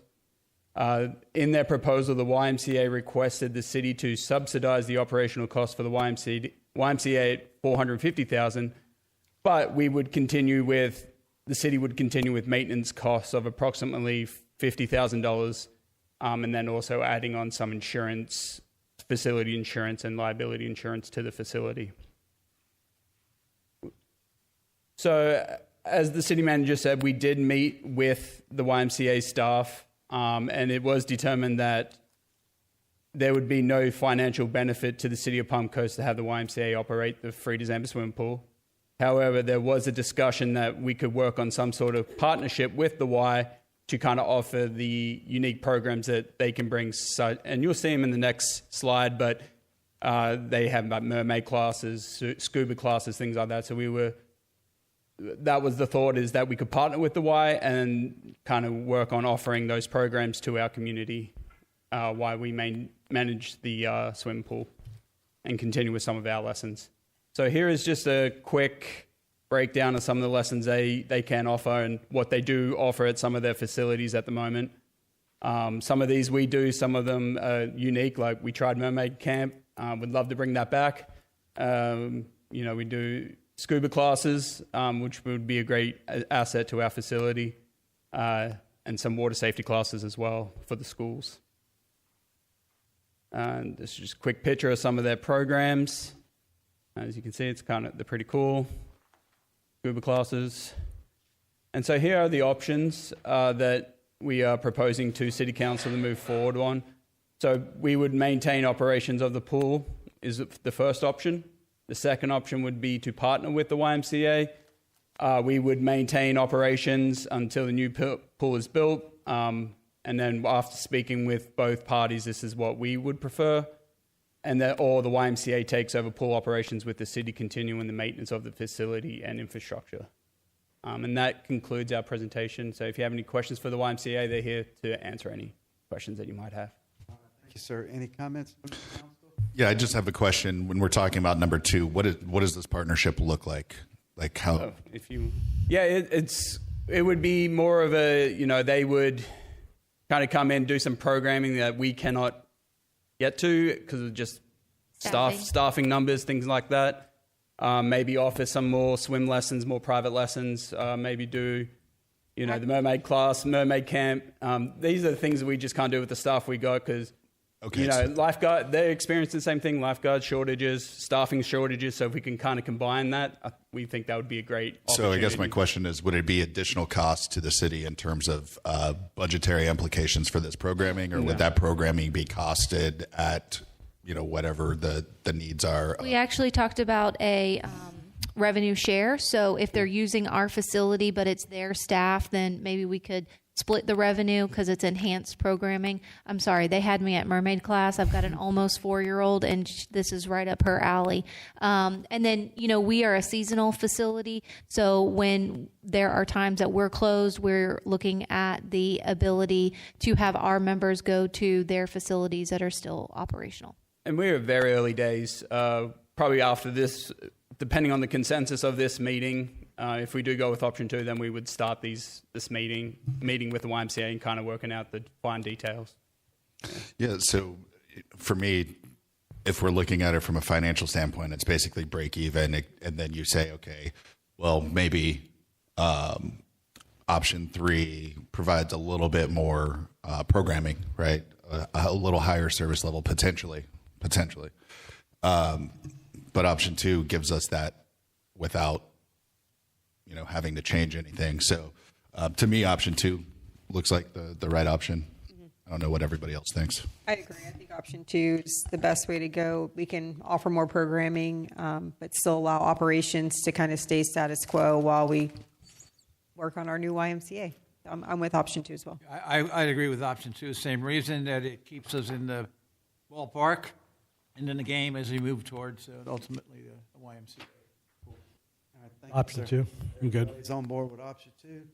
Any further discussion? We'll open it up for public comment. Anyone have any public comment concerning the pool and the YMCA? Yes, ma'am. My main concern about the pool and also the Southern Recreation is the hours open on Sunday, because it doesn't afford people who go to church to have time and enjoy these facilities when Sunday's their day of relaxation. So if the Y would take over the operations of basically the same cost in our budget, would those hours be expanded? I think that's what we need to look into, or look into our own park and recreation, expanding hours on Sundays in both of those locations. And we did that. We are open Sundays. But it's only for 2 p.m. Yeah, but we were closed on Sundays, and we are now open on Sundays at the pool. But what I'm talking about being open to longer. 5. Yeah. 5, okay. Because 2 p.m. by the time I get out of church, go have lunch and dinner, it's closed. All right, thank you, Ms. Henry. Yes, sir. Good afternoon, George Mayo, Palm Coast. Both my wife and I do use the Frida Zamba pool, maybe infrequently at times, but we do use it. It seems every time we go there, it's pretty, I don't want to say full, but it's being used in all lanes, and just the adult walking lanes. There are people with the lap lanes being used. There are always children and everything in the other lane. So I'm hoping you don't cede too much control over the YMCA if all of a sudden we go there or other people go there just to relax and just in the walking side and say, oh, you can't come because we have scuba diving, and oh, we're closing this off and you can't do lap lanes today. So I just hope you don't cede too much control so that anybody goes there and say, yeah, you can't come today, or you can't swim today, or, et cetera. So that's something to think about. And just going there, I just want to laud everybody that works there. They do a fantastic job with the lifeguards are always on guard. They're always attentive, and they keep it running very nicely and clean. So kudos to them and your staff there. Thank you. Thank you, George. Yes, sir. My name is Ralph Lane from the Palm Coast F section. I have a question for James. Where is this YMCA? Where? Yeah, where is it? It will be proposed next to the stage at Town Centre, so just Oh, it's not here yet. No, not yet, no. Oh, so we're talking about something. In the future, yeah. Thank you. Yes, sir. Thank you. Any further public comments?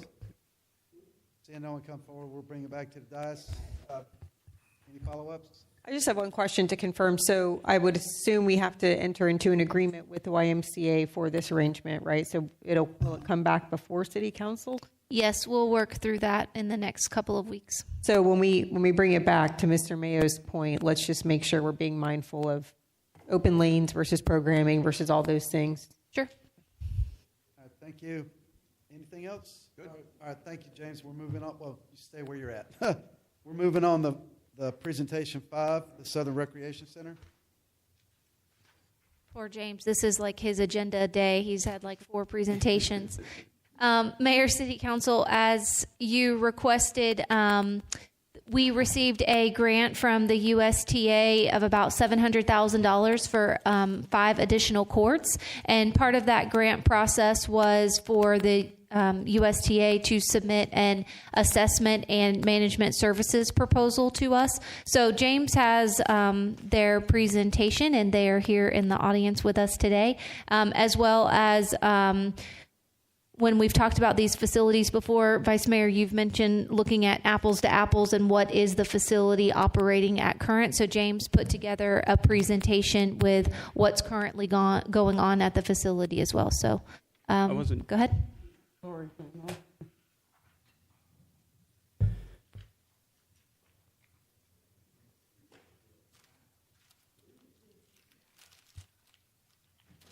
Good afternoon. Thank you for having us back today. And thank you, James, for being the clicker and for all of your help as we put this on. So just a reminder to the team of who we are. You can go to the next slide.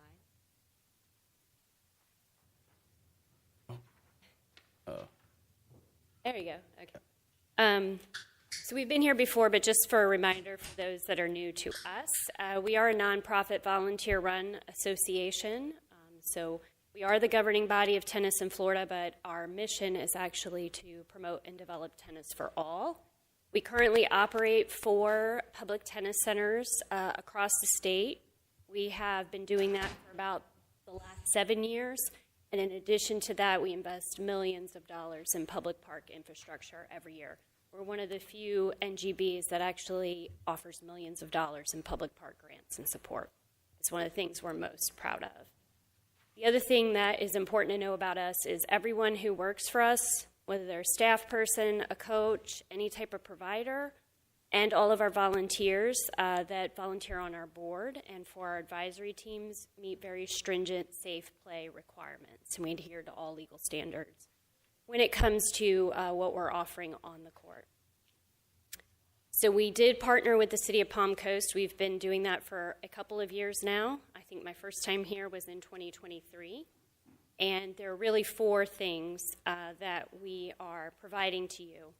The first thing is, as Ms. Johnson mentioned, we funded the expansion and improvement of the tennis courts at the Southern Recreation Center. That work, thanks to your team, was completed in December of 2024.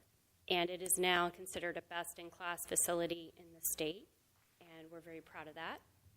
We also, with permission from this group and from the staff, we conducted... Ma'am, I've got a quick question for you. Oh, yeah, please, go ahead. So when you say funded, you're talking about the $700,000 grant? Correct.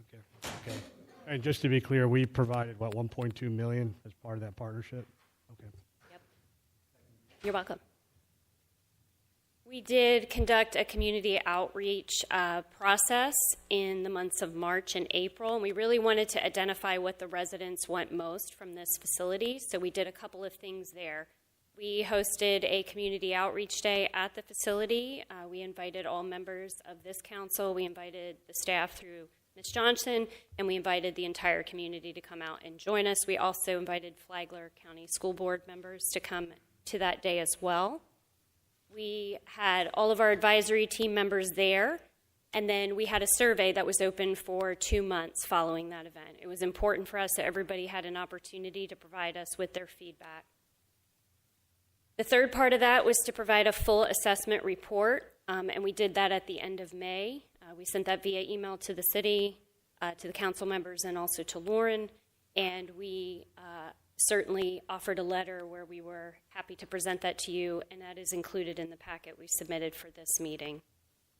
And then lastly, based on what's developed over the last couple of months, we decided to offer a draft proposal for management services that would meet those residents' needs, provide full staffing services for tennis and pickleball, and hopefully save your taxpayers some money. So that's where we're at today.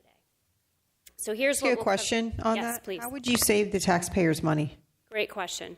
So a couple of things. You talked a lot about staffing today, so absorbing all of the staffing that goes into both tennis and pickleball services at the facility, customer service, IT requirements, so we provide full point-of-sale system.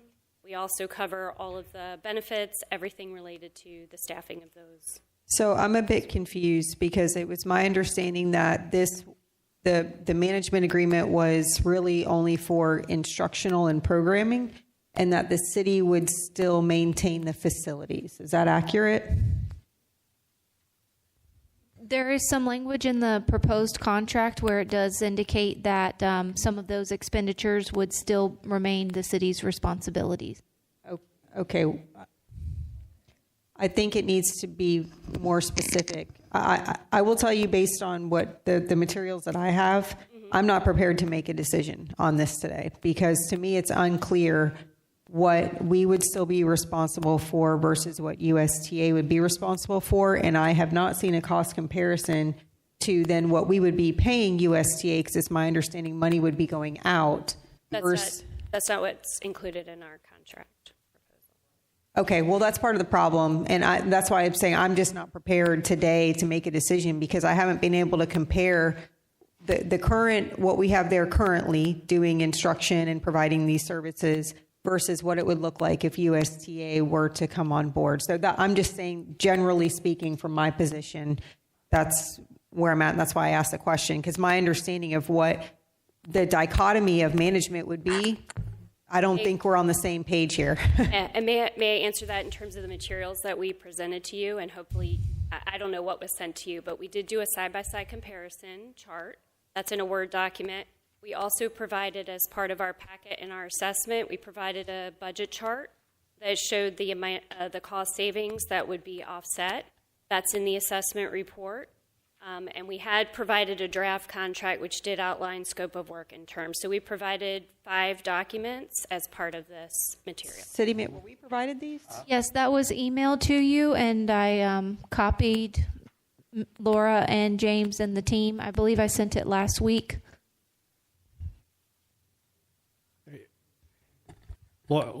City Manager, is this presentation intended for a decision or just information only? We have to give direction. Yeah. Okay.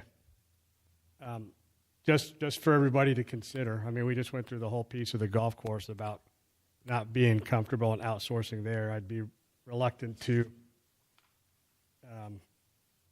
make the same argument here because of, just trying to ensure we're fair and consistent across the board, right? Yeah, so I do see on August 30th, I'm sorry, August 20, which last Thursday, so 4 days ago, the materials sent to us from Ms. Johnston regarding the USTA, and I apologize. I mean, I don't know how many emails you all get. I know I get a time.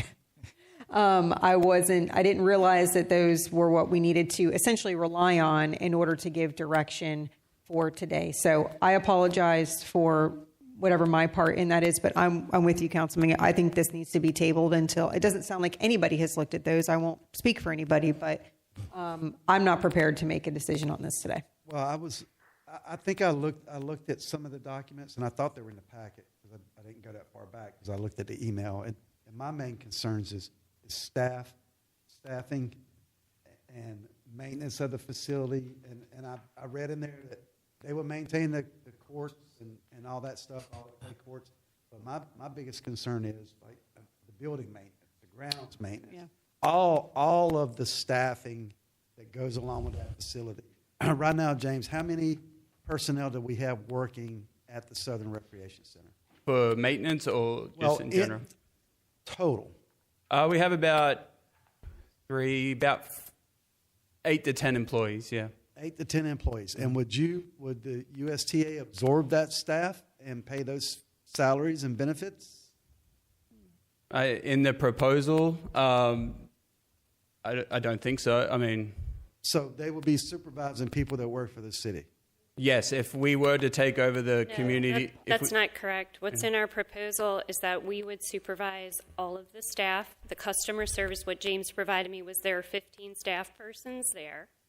He provided me with what they do in terms of the services provided, and so that's what we would absorb. We would absorb the salaries, the benefits, the health insurance. We do this at 4 other locations in the state. So we'd be able to reduce our staff by what the number you just gave was 15. According to what James provided me before we prepared our side-by-side. And then you have to consider the grounds maintenance and all the building as far as that's concerned. Because it's like a hands-off. You know, if you're going to run it, you maintain it. If you, as they say, if you occupy it, you own it.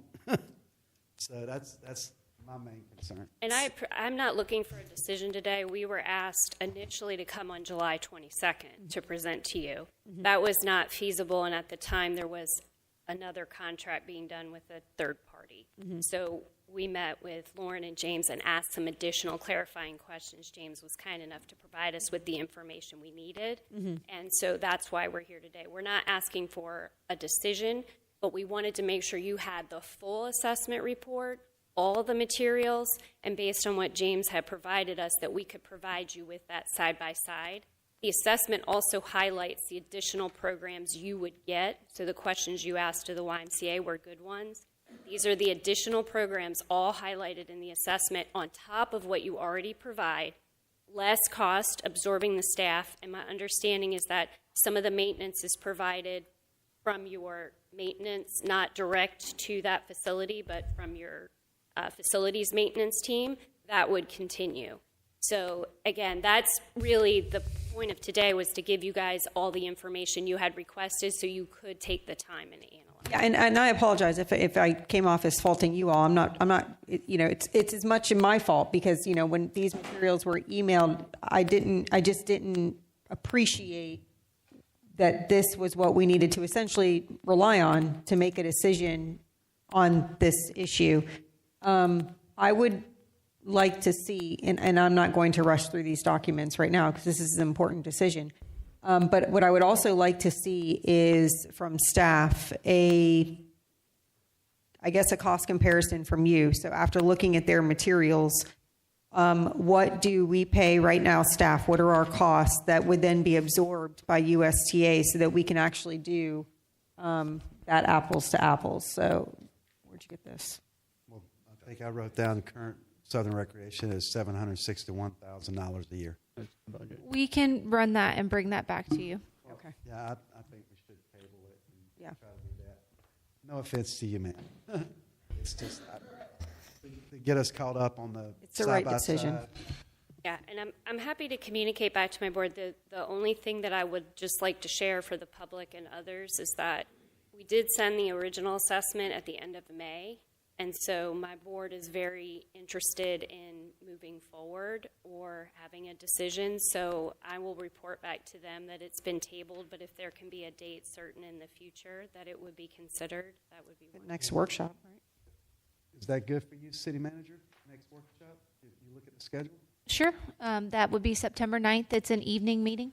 Okay, that's it. Grand. That's grand. We have more participation from the public at large. So Thank you. I apologize. No, you're okay. Thank you very much. Thank you, ma'am.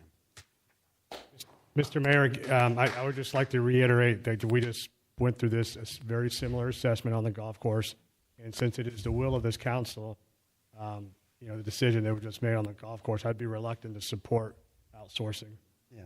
If we're going to be fair and consistent across the board. Well, the same thing with a golf course. If we were to move forward with, outsourcing that to someone else, I would expect them to absorb those, because it reduces the liability, well, not liability, the cost to the city if we get rid of salaries and benefits. If they absorb that and we can cut staff, I have no problem with that.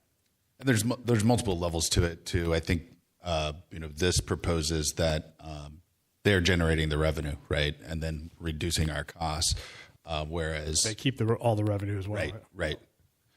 And so similarly, like if it was YMCA operating for Dizamba, I think that was a similar model. However, the golf course, I don't think we would operate under them keeping the revenue. We would just be paying somebody a flat fee to operate it, maybe. I don't know. Yeah, no, that's a good comparison too. What else? The other thing I would like to see is the other 4 locations that they're currently managing. If we could be emailed that, just so that we could take a look at those locations. Yeah. Yeah, just saying it's a terrible look if we were to go down that road. Yes. Oh, I agree with you that we should be consistent if it makes sense. Absolutely. Okay, with that being said, it's 10 till the hour. We want to break until 15 after. Are we good with that? Well, we're going to deal with the city manager stuff. Yeah, I have.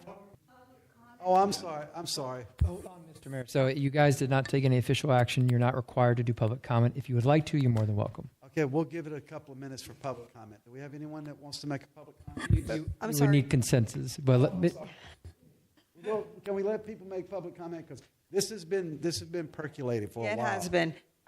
Forgive me, because I do unfortunately have a necessary work engagement. I just, and I'll go back and listen to the public comment. I always go back and listen if I haven't had to leave, I think, one other time. But just really quickly, since I will have to go before the last thing, I already gave my list to city manager for the people I'd like to narrow it down to. My one piece of input on the city manager issue is unless there are 3 votes, at least 3 votes for each person, I don't think there's any point in advancing anybody forward, because the chances of getting consensus, if they don't have 3 votes now, the chances of getting consensus later on, I think, are pretty slim to nil. So I just wanted to throw that out there. I don't want to open up a can of worms, but since I have to go, I wanted to kind of. I have one more thing to say. For the city manager search, I've already discussed this. I'm sorry, Marcus. I know I threw a wrench in. Lauren, just let me go. I'm going to ask for a week extension on my input anyway. So I do not have my input ready today, and therefore I'm going to ask for an extension on that. Can we table this too? Because we got 2. One that's and. Well, Sure. I'd like to discuss it because I think I've got 2 candidates that are worth talking about. Okay. So this is what I'm going to recommend. Ms. Pontier's got to go. Leave if we do. We are on public comment for this item. That's another item that you guys can discuss later down. Okay. Let's have public comment. I'm sorry. So sorry. I'm so sorry. This is a workshop. It's a little bit less formal. Yes, sir. Mayor Norris, Council, thank you for the opportunity. My name is Dan Gibson. I am the Northeast Regional Manager for the Florida Pickleball Team League. I sent you a letter earlier in the year. I just want to introduce myself because all the stuff went on with the rec center. I want to make sure you know who your pickleball community is. We all started out chasing balls up at Holland Park, putting up our temporary nets and getting into the game of pickleball. You provided us a beautiful facility. We started into this pickleball league last year. 2024 was our first season. We had 2 gold medal winners come out of Palm Coast. You provide us the facility. This year, we had 21 teams go to the state championships. We won 17 gold medals and 3 silver. You provide us the facility, you get the best pickleball players in the state. So please, any decisions made with regard to the rec center, workshops, please include us. We have over 500 members. We live and breathe the game and just want to be part of the decision. I have some cards if y'all want to look at them. Yes, sir. If you give them to the clerk, please. Were you concluded? You're done with your comments? Thank you, sir. Yes, ma'am. Good afternoon. I'm Agnes Lightfoot. I live in Palm Coast, and I am a tennis player at the Recreation Center. Before you make a decision about USTA, I want to make sure you include some things. And one thing important is that almost all the employees at the tennis center are part-time. So yes, you would be able to move them over, but they don't have benefits and whatever. So we're not talking about a big thing. Okay, and also with the USTA, do we include in that contract maintenance of the facility? It's clay courts, and that's very important because we don't want questions later about, okay, this is not done or that's not done, because that's not a good situation. So those are the things that we absolutely think is key to running the facility. We want the tennis tournament happens every January, February to come back. But we not necessarily strongly want them there all year long managing the place. We can do it if the city council allow more money to pay the employees that are there. Thank you. Thank you, ma'am. Yes, Mrs. Lightfoot, in that contract or the documents that I read through, they would maintain the courts. Yes, George Mayo, Palm Coast. Good afternoon. When asked how many employees are there, I heard the figure of, 10 to 12 to 13. I think before you step into this, you should have every employee delineated. You know what their jobs are. You know how long, if they're part-time or full-time employees. USTA is a well-funded organization, and good for them. But are they just going to take the easy jobs and all their employee does is teach tennis or pickleball? It sounds like if we have all city employees right now, if they aren't teaching for a couple hours, I have a feeling they may help out somehow in maintaining, and just cleaning up and doing some things. So is the USTA only going to take the easy jobs and leave the rest for the city to maintain and do all this?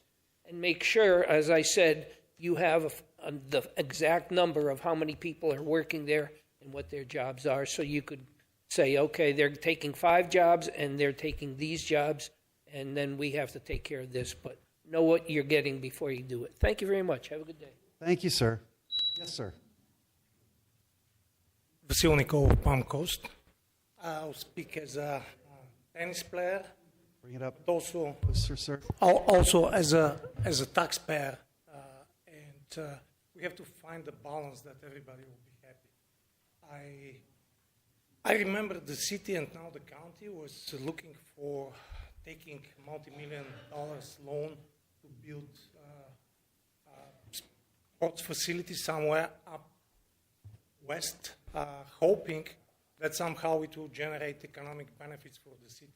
Now we have world-class facility ready here. We have world-class management association already invested there and ready to invest further and to bring their management expertise and the way how they know how to promote all the racket sports and bring the young people, keep them out of trouble, and bring them to those racket sports that are sports for life.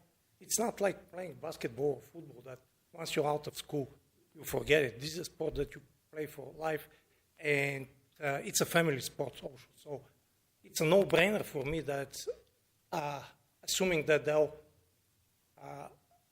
absorb all the expenses, including the maintenance, we have to go with this option. Thank you. Thank you, sir. Yes, ma'am. Hello, I'm Mary Routson. I am a pickleball player and not a tennis player. I'm not real happy with USTA coming in because if you look at the annual pass holders that you have at the SRC, there's 5 times more pickleball players than there are tennis players. And yet we have less courts of pickleball than we do of tennis. They are a very well organized run company, and for tennis they can do anything they want to do. But all of the activities that they have listed that they want to do, our city staff is already doing them. So I don't understand where you're going to get the money or what benefit you will get from USTA that you're not already getting now with less staff than what they're proposing. So the bottom line is you're going to reduce your salaries, but that's it, because you're going to have to still pay for the maintenance of the buildings and all of that infrastructure. I don't see where you're getting anything. They're going to keep your revenue. They're going to jack up our prices so that they can continue with all the big maintenance of their tennis courts and not our pickleball courts. So I really would appreciate it if y'all take a hard look at this and make sure that you do it right for the citizens. Thank you. Thank you, ma'am. Yes, ma'am. Chantal Preninger. I tried pickleball over there and loved it. But that being said, here's my thought.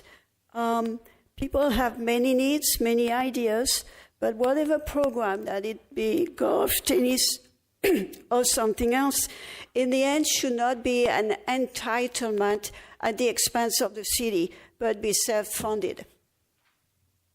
Thank you, ma'am. Any further public comment? Seeing no one come forward, we'll bring it back to the dais. Any follow-ups? So we'll put this on your agenda for September the 9th. Yes, ma'am. Thank you. Thank you, James. And I say we recess for 15 minutes and we can come back and discuss. I need a break. We could take a 15-minute break, come back. Yep. We'll recess for 15. Good job, James. Marathon James.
presentation, Mrs. Fuller. Yes, sir. Good afternoon, Mayor, City Council. Renina Fuller, Director of Human Resources. I have Ashley Finner here, our HR coordinator, to help with us today. We are here to provide an overview of the candidates for the city manager position and support council in your selection and in the process. At the May 13th, 2025 council business meeting, the city council requested that staff post the city manager position for 90 days. The posting went live on May 16th. It was posted on LinkedIn, ICMA as a featured job, FCCMA, Florida City Jobs, Florida League of Cities, Indeed, ZipRecruiter, and the city website. The 90-day posting ended on August the 15th. We received over 100 resumes or applications. Council received weekly updates with the resumes, and I sent acknowledgement emails to each one of the applicants. The advertisement brochure that council approved listed the following desired qualifications: a bachelor's degree in public administration, business administration, or related field, a minimum of 8 years of progressive responsibility in a city manager's office, a department head, military leadership, strong background in municipal water, wastewater, and stormwater, ICMA credentials, and municipal budgeting. Also, a combination of education and experience that provided the required knowledge and skills would also be considered. We received 112 resumes. However, one applicant sent 2 resumes, one applicant sent a picture with no resume, and one applicant just sent a cover letter. And we had 4 applicants withdraw prior to the closing of the position. So this next slide is a cursory view of the candidates' qualifications. We had 90 applicants have bachelor's degrees, 69 had master's degree, 1 had an ICMA certified credentials, and 3 had state-specific credentials. 22 have experience in a city manager's office or a county administration office. 17 have military background. 6 applicants appear to have some experience in water or wastewater and stormwater, and over 36 applicants have budget experience. So we're here today to get council's direction on how you want to narrow down the list. We've received Councilman Miller, Councilman Pontieri, and Councilman Gambero's list. So we've compiled those, but we have not received the mayor and Councilman Sullivan. I would look. Do you have some specific people you want to highlight? I do, Mr. Mayor. Go right ahead. Thank you very much. Before, just let me stop. Well, yeah. Since I haven't made my selections yet, I think I should just excuse myself while you do this. So, because it might. City attorney disagrees. Duffy shake his head. What I would say, Councilman Gambaro, I would suggest that we come to a consensus of what Ms. Pontieri said about the people would have to have at least 3 votes to move forward. That's paramount, because we've already been through this one time before. And I would hold your comments about the people until because we're going to have to table this until a future date. Hopefully, right, because we won't have at least one list, so to speak. And that I guess that was my question too. If we're providing, so similar to like the RFP process where we go online and we rank and score, and then that was brought together by staff, and then they brought us those. Is that how we want to do it? Or are we like voting on these, or how? Well, my understanding is that we were, looked at narrow. Because we're looking for 25, right? 25. I've looked at all of them. I'm coming back with 2. Yeah. So, and those are my 2. How you guys want to do with the rest of the delta of those 25? Up to you guys, but well, if you got 2, I'm certain that it's in my top 25, probably. Probably. Yes. City manager, when would be the next time we'll be able to visit this topic? Your next workshop is scheduled for September the 9th. So if you would like to add this to that workshop, we can. Is it a heavy workload for that shop?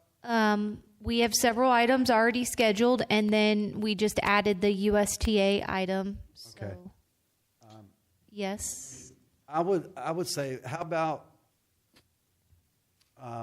at least 3 or 4 days before that next workshop, we get Ms. Fuller and the city manager our top 25. That way we already have that submitted before we ever come in here, and we can go from there. And we'll know which ones have more than one. And try to narrow it down to the ones that got at least 3 head nods from us. Yeah, so I think that was the attempt today. So I think what you guys could do is if you send them in to Ms. Fuller, she can put them all together, and then she can categorize them like people who have 3 votes or more. Okay. Does that sound good to you, Ms. Fuller? Absolutely. That works. Like, that's a starting point, right? Yes. And so we know, okay, we got 18 that have 3 votes, and then if we want to go to 25, we could. If not, whatever. Or if you got I don't know how many will come out of that. or if you have a person that doesn't have 3 votes, but you want to advocate for them at that point, Yeah. that would make sense as well. That sounds reasonable. So Can we just keep going on the rest of the schedule? Because we want this to be your process and you to give Ms. Fuller as much information that you need to help with your decision making. So if we're going to move the top 25 scoring to the 9th, then do you want us to bring back this discussion on your next workshop would be, I believe it's September 23rd, and then you could narrow down to your top 8 or somewhere in there, 5 to 8. What would you need from the candidates to submit to you to help you with your narrowing down? We have resumes right now.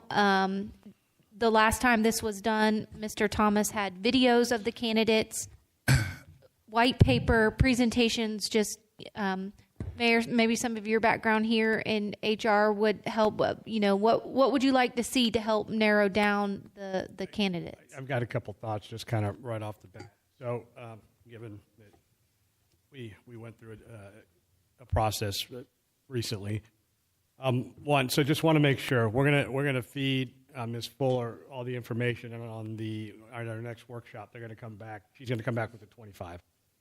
Well, with the results of our consensus. Of our rack and stack.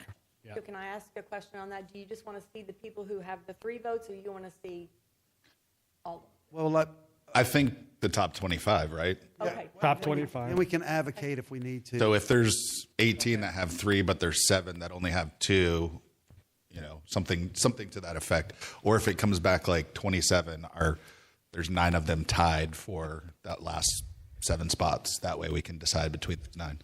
I don't think we should need anything else from them working up to this city manager. To get to 8? Because we don't know what the outcome is going to be. Yeah, we're going to have to wait until we narrow it down to like maybe 5 or 8. And then go from there before we ask for any additional follow-ups from the Well, I just have some additional thoughts just for you guys to consider as and Mr. Mayor, I can hold off, but I think seeing how they, having an understanding of our vision, our 2050 vision, and how they have a plan to maybe pursue that if they were to be selected as our city manager. I think the presentation, how they present matters. Right, because I think that was a determining factor last time, and I think their ability to, we'll call it a white paper, present in writing as well some ideas. So just something to think about as we move into the next phase. I'm happy to discuss further, but I just kind of, after conducting an after-action review on the last one, that those are really important parts of our process, I think, and having that discussion. I think to the point, video, something like that, shows me how someone interacts, how well they can speak, how well they can communicate their ideas. So I'd be interested in seeing that as well at some point. I don't know where in the process. That won't happen until we cut it down. We've got to get past the 25 first before we're asking for, No, I think Steph is just asking so they know in advance on how to start preparing for that next level. Yeah, and well, it also shows your computer literacy too, as far as being able to shoot a video from your laptop. Oh man! So are we good with that? We got consensus. We'll submit. Everybody submit 3 or 4 days before the 9th workshop. Mine's already in. Okay. Well, that leaves you and I. Dave. Yep. And I think I have like 30 that I still have on my sheet that I hadn't crossed out. Plus, I got those extra couple 5 maybe. I forgot how many it was. So is it remaining open at this point? Or are we It's closed. Closed. Okay. It's closed. So no, It was the we're not gonna 15th, do right? more. It closed on the 15th. So we won't get any more to add to the queue. Have you given us the people who have withdrawn? Yes. Do you have those names? Yes. Are they in the book? Yes. Okay. Oh. I saw They're also on the spreadsheet. the ones with the yellow. There. I Yes, didn't- they were in Are yellow. you sure we had all those? Oh, they've already been removed. There's also a link with all of them that was reactivated yesterday. So it should be live. I don't know how long it goes till from here on forward. If we can keep that open, like work with IT. But there's a link, so if you're missing anybody, you can download their specific resume. So, I think Kaylee sent it out last week. So are we good, City Manager? You got the guidance you need? Yes, sir. Ms. Fuller? Yes, sir. Mr. Mayor, just one other area for consideration for us to think about outside of the guidance is once we get to those 8, let's think about maybe what kind of background check we want done as we do some due diligence and checking outside of just a simple Google search or whatever the case may be. I know we've got a process that we already use, but if there's anything, additive that we think is important, as we get to the next workshop, I think it'd be good just to think about now as we look into it. Okay. Are we good to go? We G to G? We're G to G. You want me to go to public? We didn't make any decisions. You want me to go to public comment? Okay. Anyone have any public comment? Have anyone looked at the resumes? Got any words of wisdom for it? About wisdom, but I do think we need more transparency in this on the subject. I am aware that Amanda Reese filed to be part of this as well, and I feel like maybe her name alone is going to get her put in the trash. But I think we need to see these candidates up close and personal ourselves. You guys are going to drop it down to 25 people, and that might not be fair. We, as residents, would like to see what's going on too. Lists, and I don't know how much access we're allowed to have to their credentials or anything like that. But I think this all needs to be more transparent, and the community, the citizens, need to be able to see what's going on. But like I said, Amanda Reese is on that list, and I'd like to see her move forward, if not be considered as well.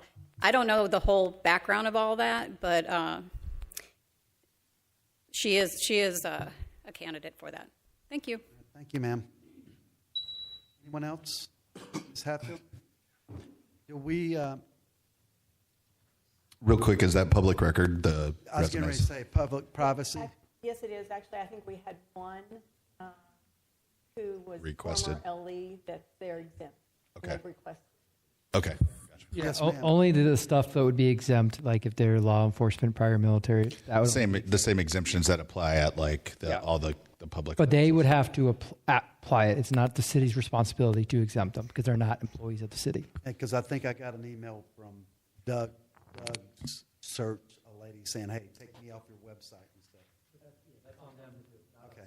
Yes, ma'am, Ms. Hatfield. In full Paulette Hatfield, in full transparency, trying to see all of the applicants in person would be a very expensive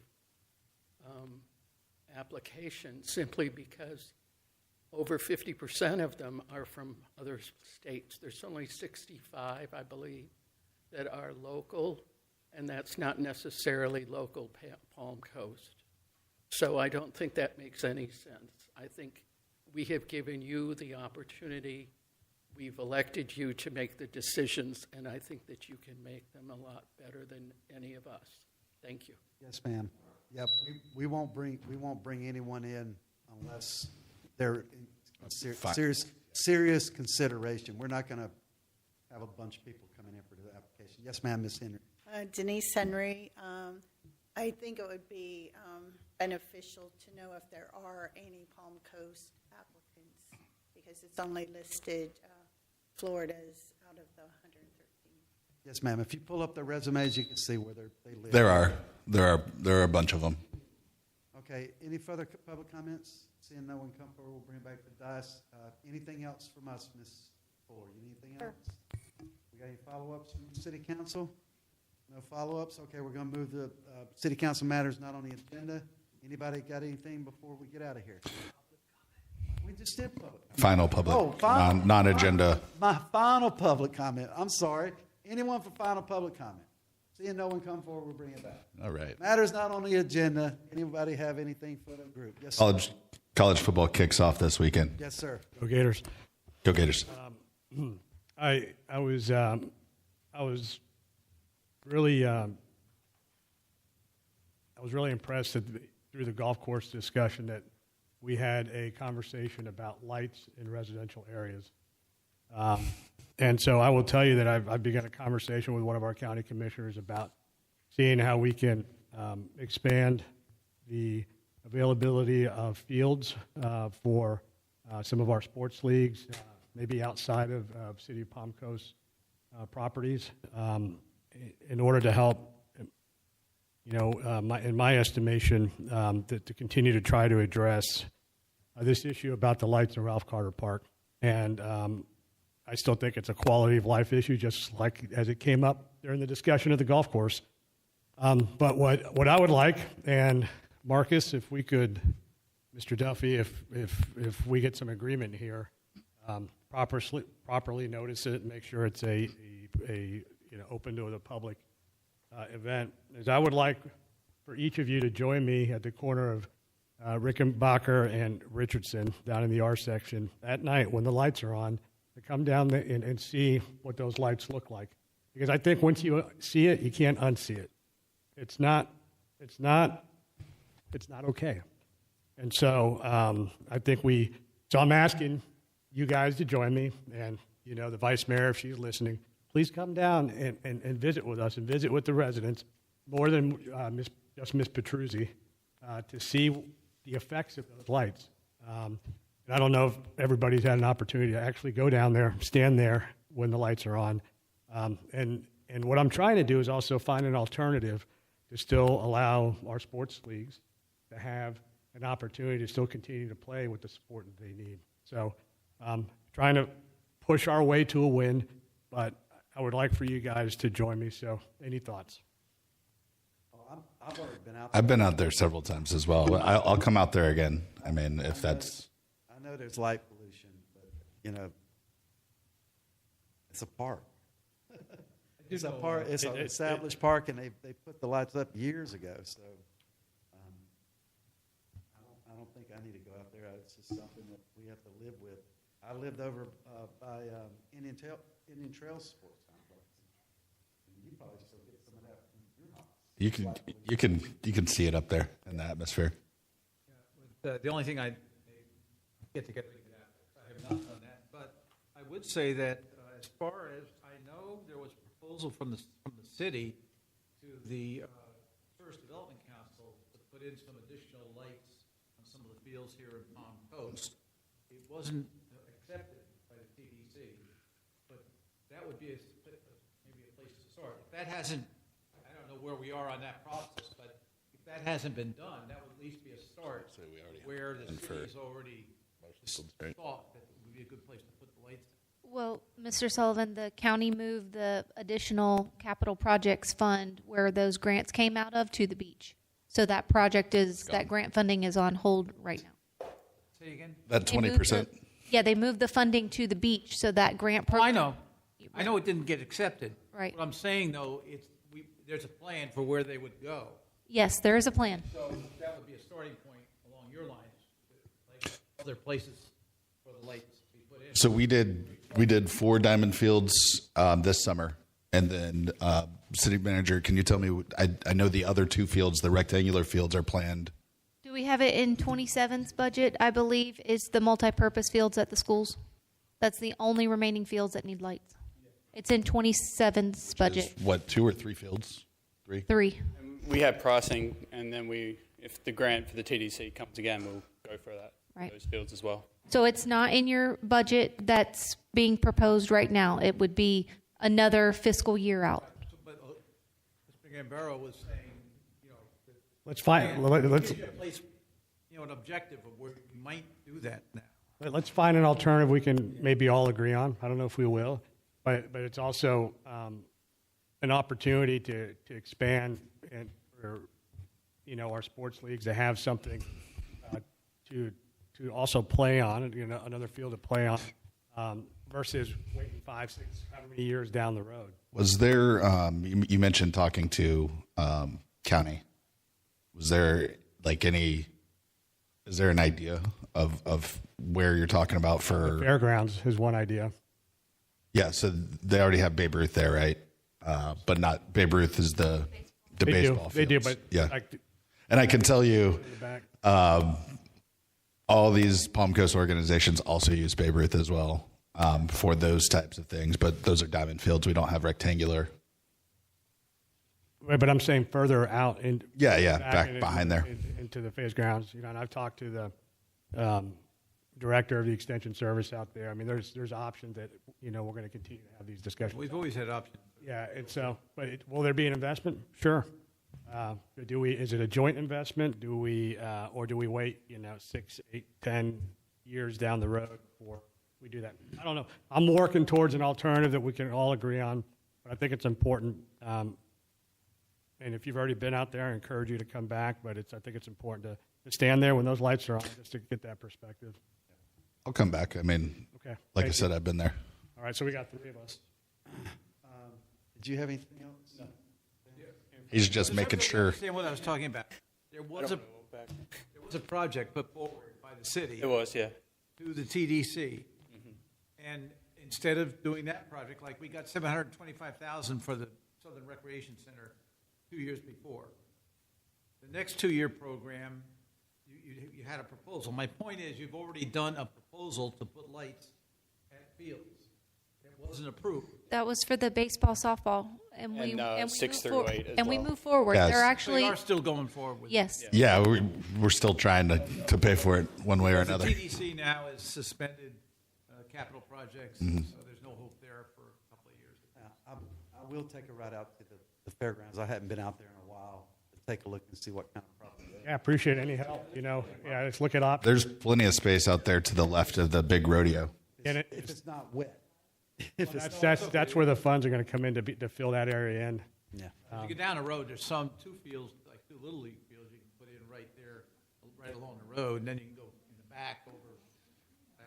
I think our biggest shortfall is those rectangular fields, though.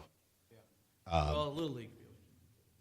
Yeah, I mean, we have 8 fields for Little League, and then the county has Babe Ruth, so there's 4 or 5. There's a lot of room out. Yeah. We're just trying to get us to a win-win on this issue, and I appreciate it. So I guess City Manager, if Kendra can help maybe coordinate a time for all of us and make sure we notice it correctly. That way we're all aware and public can attend. I appreciate it. That's good meeting today. I think we tackled a lot of lingering issues, and I think the second meeting in a row we've tackled some issues that we've just needed some final resolution on. But I appreciate the partnership and walking through them. And good meeting. Thank you. Yes, sir. Anything, Mr. Sullivan? No, that's it. Mr. Miller? City Attorney, City Attorney has nothing? City Manager? Have your joint cities county meeting tomorrow. I believe it's at 6. Yes, and Mayor, you're our representative as well as Councilmember Miller. Yes. Yes, ma'am. TPO tomorrow as well, tomorrow morning. That's all I have, Mayor. Can I get a motion? Motion to adjourn. Okay. Well, I'm not. I'm saying